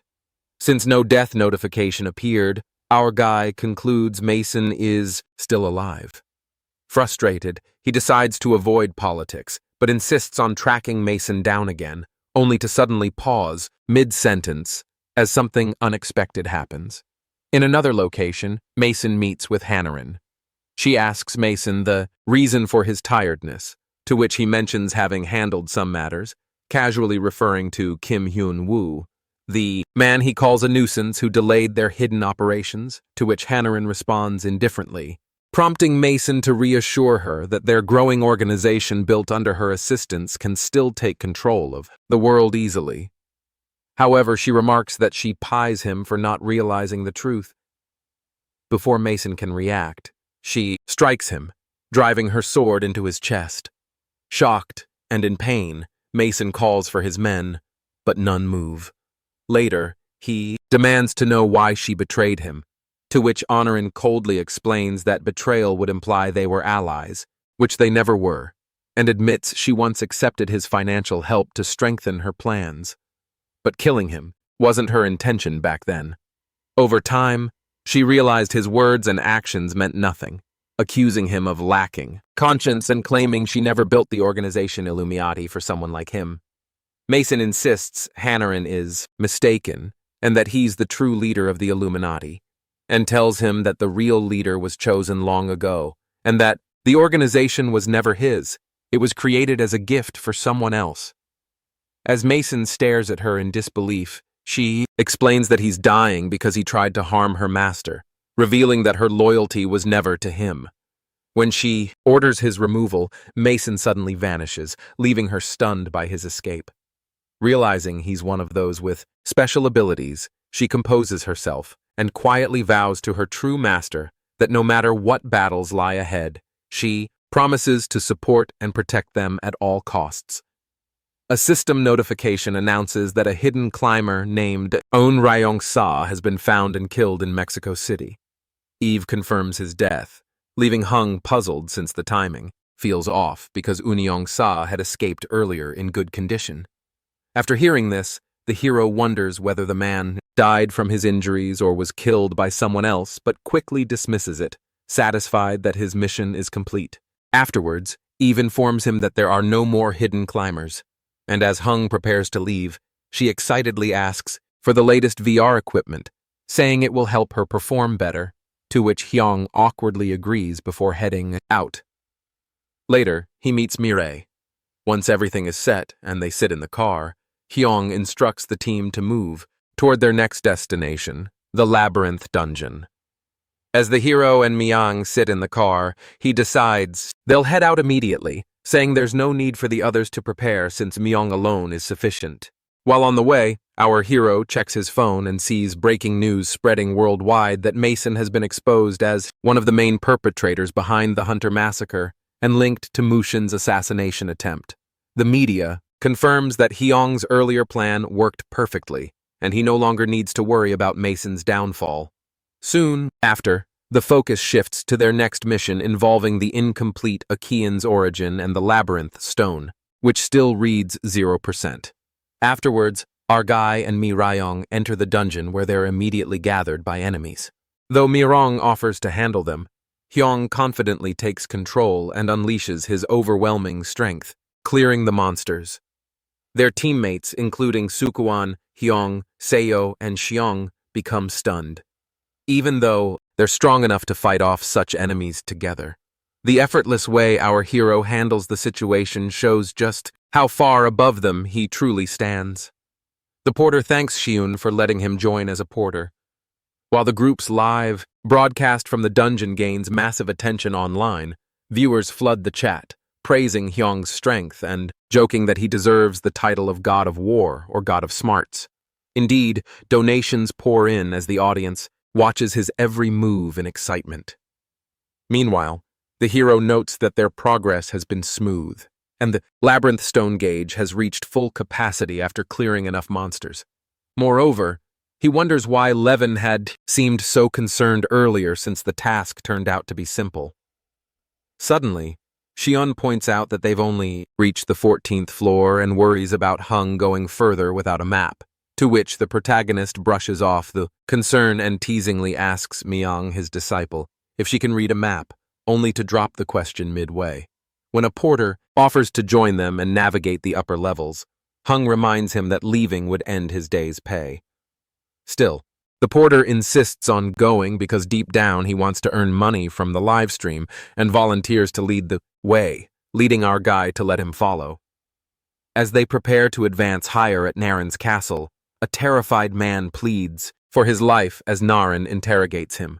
He has no idea why he's being punished, but Naren accuses him of angering her superior. He thinks that she's referring to Kim Hyan Woo as her teacher, but she's not, and begins torturing him, demanding answers while he cries that he didn't know anything. After that, Naren slaps him and calls him a liar, reminding him that the news coverage about her teacher was supposed to remain tightly controlled. The scene then shifts to a past moment at ACC's joint lounge. The same man had been talking to his superior, Naren's master, expressing suspicion about how every article on the hero painted him too positively.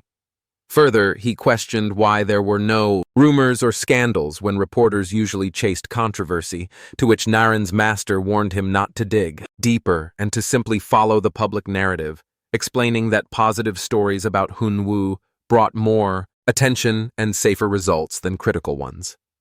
When the man pressed further, he noticed something strange, a tattoo on his superior's neck, and asked about it, to which Naren's teacher casually brushed it off, saying it was new while hiding it.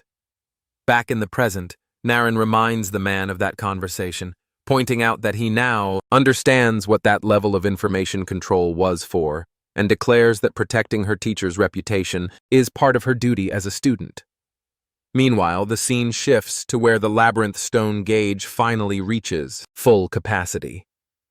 And a system message informs that the power of Akion can now be used once, though its effect is weakened due to the original owner's failure to ascend. After that, the protagonist decides to use Akion's source known as Chayama's sword and tells Miryong to handle the dungeon while he's away, and also he must meet someone. Later, entering a new and vast area, our hero realizes the scale is greater than he expected and begins searching for the individual he came to find. On the 8th floor, a dragon lies defeated before Wukong, stunned by the immense strength hidden within a seemingly mortal body. Wukong mocks the creature's shallow judgment, declaring his true identity as the great divine sage, the one who once conquered the heavens. In another place, Hung suddenly comes face to face with Chayonma, who surprisingly recognizes him. Confused, our guy recalls that Akion's ability was meant to send him into an item's past to learn its martial arts techniques. But Chayama's reaction suggests otherwise, hinting that this place isn't just the past, it's an alternate dimension. When Kyoma asks if he's also dead, to which Hyung reacts with disbelief, demanding an explanation, but Kyoma ignores him. The protagonist tries to stay composed after being ignored, piecing the situation together and further realizing that, after using Akon's source, he successfully traveled to the past to meet Chayonma. However, something is off because Kyonma shouldn't recognize him. Yet, he does. Remembering that the source's power had weakened, our hero wonders what kind of space he's really in. Deciding to focus on his goal, he asks Kyoma to teach him martial arts, to which Chayama dismisses him bluntly, refusing to cooperate. The hero persists, but Chayama grows increasingly irritated, telling him to leave. Holding back his anger, the hero admits inwardly that it's understandable that no one would want to train the person who once killed them, and tries one last time, asking to at least see a few moves, but Chanma curses at him again. Finally, losing patience, Hyung snaps back, offended when Chayana mocks his past, words about being a 10-second teacher. Afterwards, the hero challenges Chayama, provoking him to face that same shitty talk once more, to which Chayama remains calm, noting that Hyunwoo's mana presence has grown stronger since their last fight. After that, the hero taunts Chanma, reminding him of his past defeat and challenging him again. However, Chama confidently replies that losing isn't an option anymore since Hyunwoo can't kill him. Refusing to back down, Hyunwoo insists they contest it right now. After that, our hero attacks to prove him wrong, but Chayama easily dodges and knocks him down. Hyung is stunned, realizing he couldn't even track his opponent's movements. Indeed, Chayama notes that he's faster and stronger than before. When Hung tries again, the result is the same, and he's effortlessly defeated. Confused, the protagonist wonders why the fight feels completely different from their past encounter when he could at least fight back. After this, Kyoma explains that during their previous battle, his power had been restricted by a limitation, and further reveals that both of them were climbers then, and such restrictions bound his full strength. When Hyun-woo questions this, Chianma continues explaining that climbers in the tower are not ranked by pure strength, but by their achievements. Whether they're heroes who save the world, or villains who destroy it, the tower makes no moral judgment. Instead, it only measures accomplishments and assigns rank accordingly. The protagonist quickly grasps that once a climber reaches the mid-level, their strength becomes limited, to which Chioma acknowledges his understanding and explains that his combat ability was once equal to that of a top climber. But within the tower, his power was restrained due to a lack of achievements, just like when they fought before. Without warning, Kyona ends the conversation and tells Hyun-woo he'll demonstrate martial arts moves since he's feeling bored, but only if Hyung can kill him. By how sudden it is, our hero accepts the challenge, saying he'll only beat Chiama close to death since killing him would defeat the purpose of learning martial arts. What's more, Chayonma tells him to fight with full strength and not to worry because dying here wouldn't mean dying for real. Confused, Hung asks what he means, to which Chanma simply replies that he will need experience to learn. The battle begins, and the protagonist experiences his first death. Myung tells our protagonist's friend that the hero disappeared when he touched Kaon Ma's sword. He looks at her and she looks like someone abandoned their puppy and chooses to ignore her because that's how she is whenever Hung's not here. Suddenly, he sees two masked men and, when they get spotted, they leave instantly. He cries as he can't even rest back in his own place without being interrupted. Then he decides to get back right away when the house gets rebuilt. Meanwhile, Mirang looks at a bag and hears some voice out of it. Curiously, she leans towards it, and the voice speaks to her that she can have some of the power, too. Mirayong is baffled, and inside the bag is the master of the demons, the mysterious god of chaos. Back to Cheon Ma and our hero, where they are in a battle. Not even a battle. Our hero is getting beaten up by Cheon Ma. When he gets thrown away, he asks Cheon Ma for some martial art tips, as he has already died a H100 times in this dimension. Before our boy could do anything again, Cheon Ma informs him that all his attacks will be useless on him. Cheon Ma is someone who can't abandon martial arts. Even if he has some flaw, he's sort of undefeatable. The protagonist gets on his feet saying there will be a day when he will be defeated by him. Cheon Ma takes it for granted and calls it a bluff. But our guy decides to focus. He focuses on beating him. Then he decides to run in, his direction with all his power aimed towards him. Cheon Ma is about to dodge it, but notices the difference. He continues to run even after getting killed.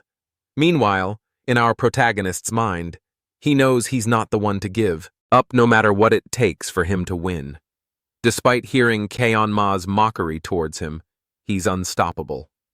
Chama realizes the place they're in isn't real, but a space where people who failed to climb wait for another chance. In this zone, death doesn't happen, and the system removes the meaning of living or dying. Normally, only the original owners can enter.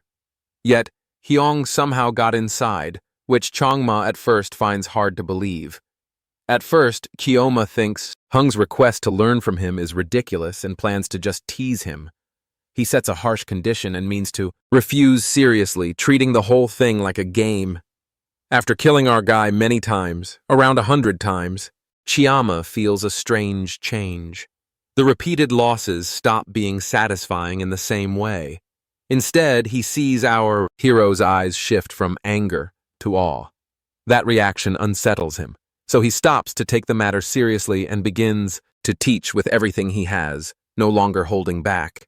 Shama keeps killing the protagonist again and again, and at first enjoys it.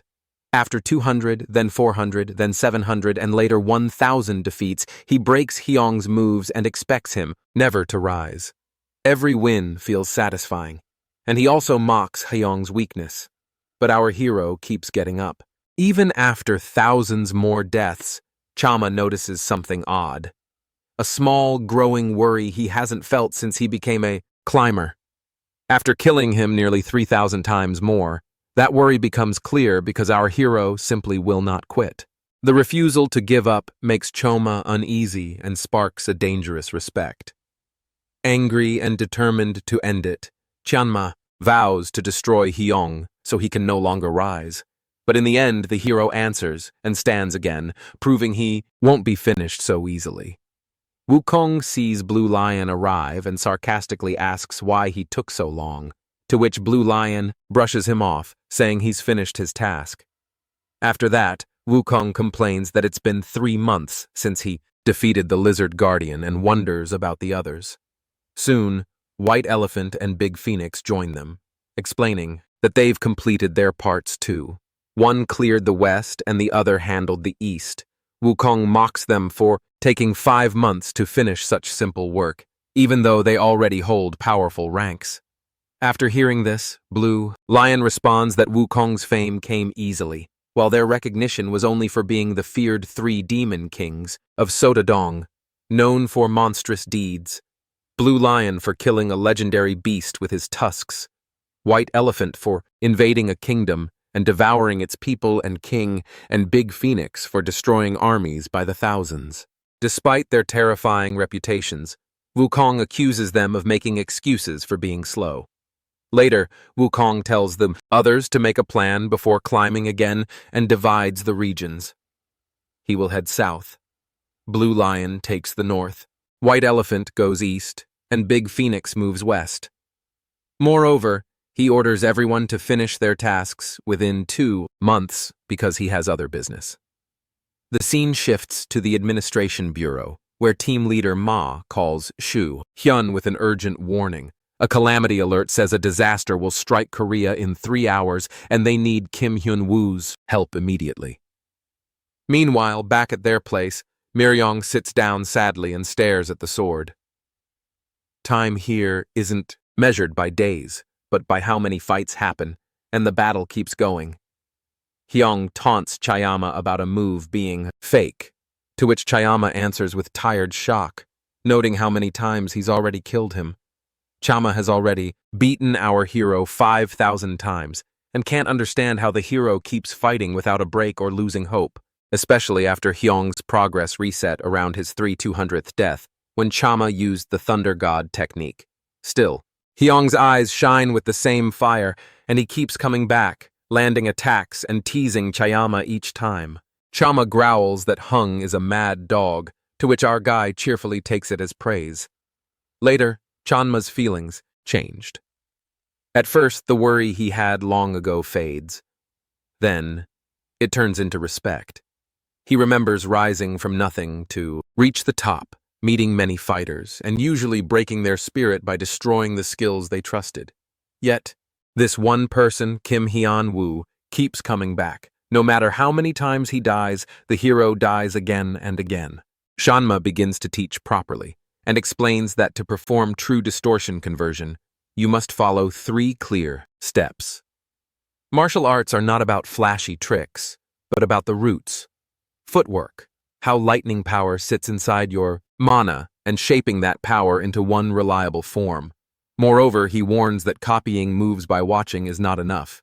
The lightning must be contained in the fighter's own energy and shaped into a basic form that works in any fight. The protagonist keeps practicing through countless deaths. For example, after the fight recorded as his 8,002nd fall and later his 8,423rd, and notices each attempt is different from the last. Bit by bit, he learns that this steady repetition and focus is the real strength of martial arts. After countless deaths, our hero reaches the point where Chayama instructs him to destroy the very form he has mastered. From this moment onwards, every technique and flow of energy within him will move naturally with his body. Through thousands of repeated deaths, more than 10,000 times, Hung finally grasps the truth. His mana now flows evenly through every channel in his body, forming lightning on its own. Each motion carries layers of techniques that hold the fierce stance of the thunder. God's skill with limited energy, and his control becomes flawless. Kiyoma acknowledges this and explains the final stage. The protagonist has learned and broken the Thunder God form. Now he must craft his own martial art. Previously, Hyun-woo would have dismissed such advice, since all his former teachers were illusions, and his training had always stopped where answers ended, but now he understands. With full awareness and resolve, our guy steps forward at Chama's command, ready for what comes next. In the American Association's control room, people scramble as evacuation efforts fall into chaos. Officials estimate about 10 minutes remain before the disaster hits. At first, they weren't alarmed because Kim Hyun-woo was their main responder. But then, calamities popped up in Thailand, and Mexico too, and finally one was detected in South Korea. Now there are 4 simultaneous disasters and only one, Kim Hyun-woo. So the team asks how each country is handling things. Thailand and Mexico called in major guilds and top-ranked hunters, while the American side prepared its own heavy hitters. The priority is the local calamity first, since the hero lives in Korea. The trouble is he cannot be reached because he has been gone for about 1 month and keeping that secret is no longer possible. With no idea when he might return, Shu-hun and his team decide they cannot wait any longer and must act together. Kim Hyun-woo is stuck in the tutorial tower, and now, while all the other newcomers run from the final boss in fear, he's bored. He already defeated this Brog hundreds of times, and now wants to play. He brings the boss to the ground in seconds and defeats him with his 1 foot, mocking him and asking who's the most manly boss here. Still, this win doesn't give Hyun-woo any satisfaction because after this, he returns to the first level of the tower again. It all started one day when monsters appeared all over the world, and along with them appeared a huge tutorial tower where humans can gain superpowers and become hunters, but only if they can survive and clear all 100 floors. On average, less than 10% of players manage to clear it at all. Hyun-woo is one of the first players who enter the tower. Together, they fight bravely. And after the final battle ends, our hero's party receives the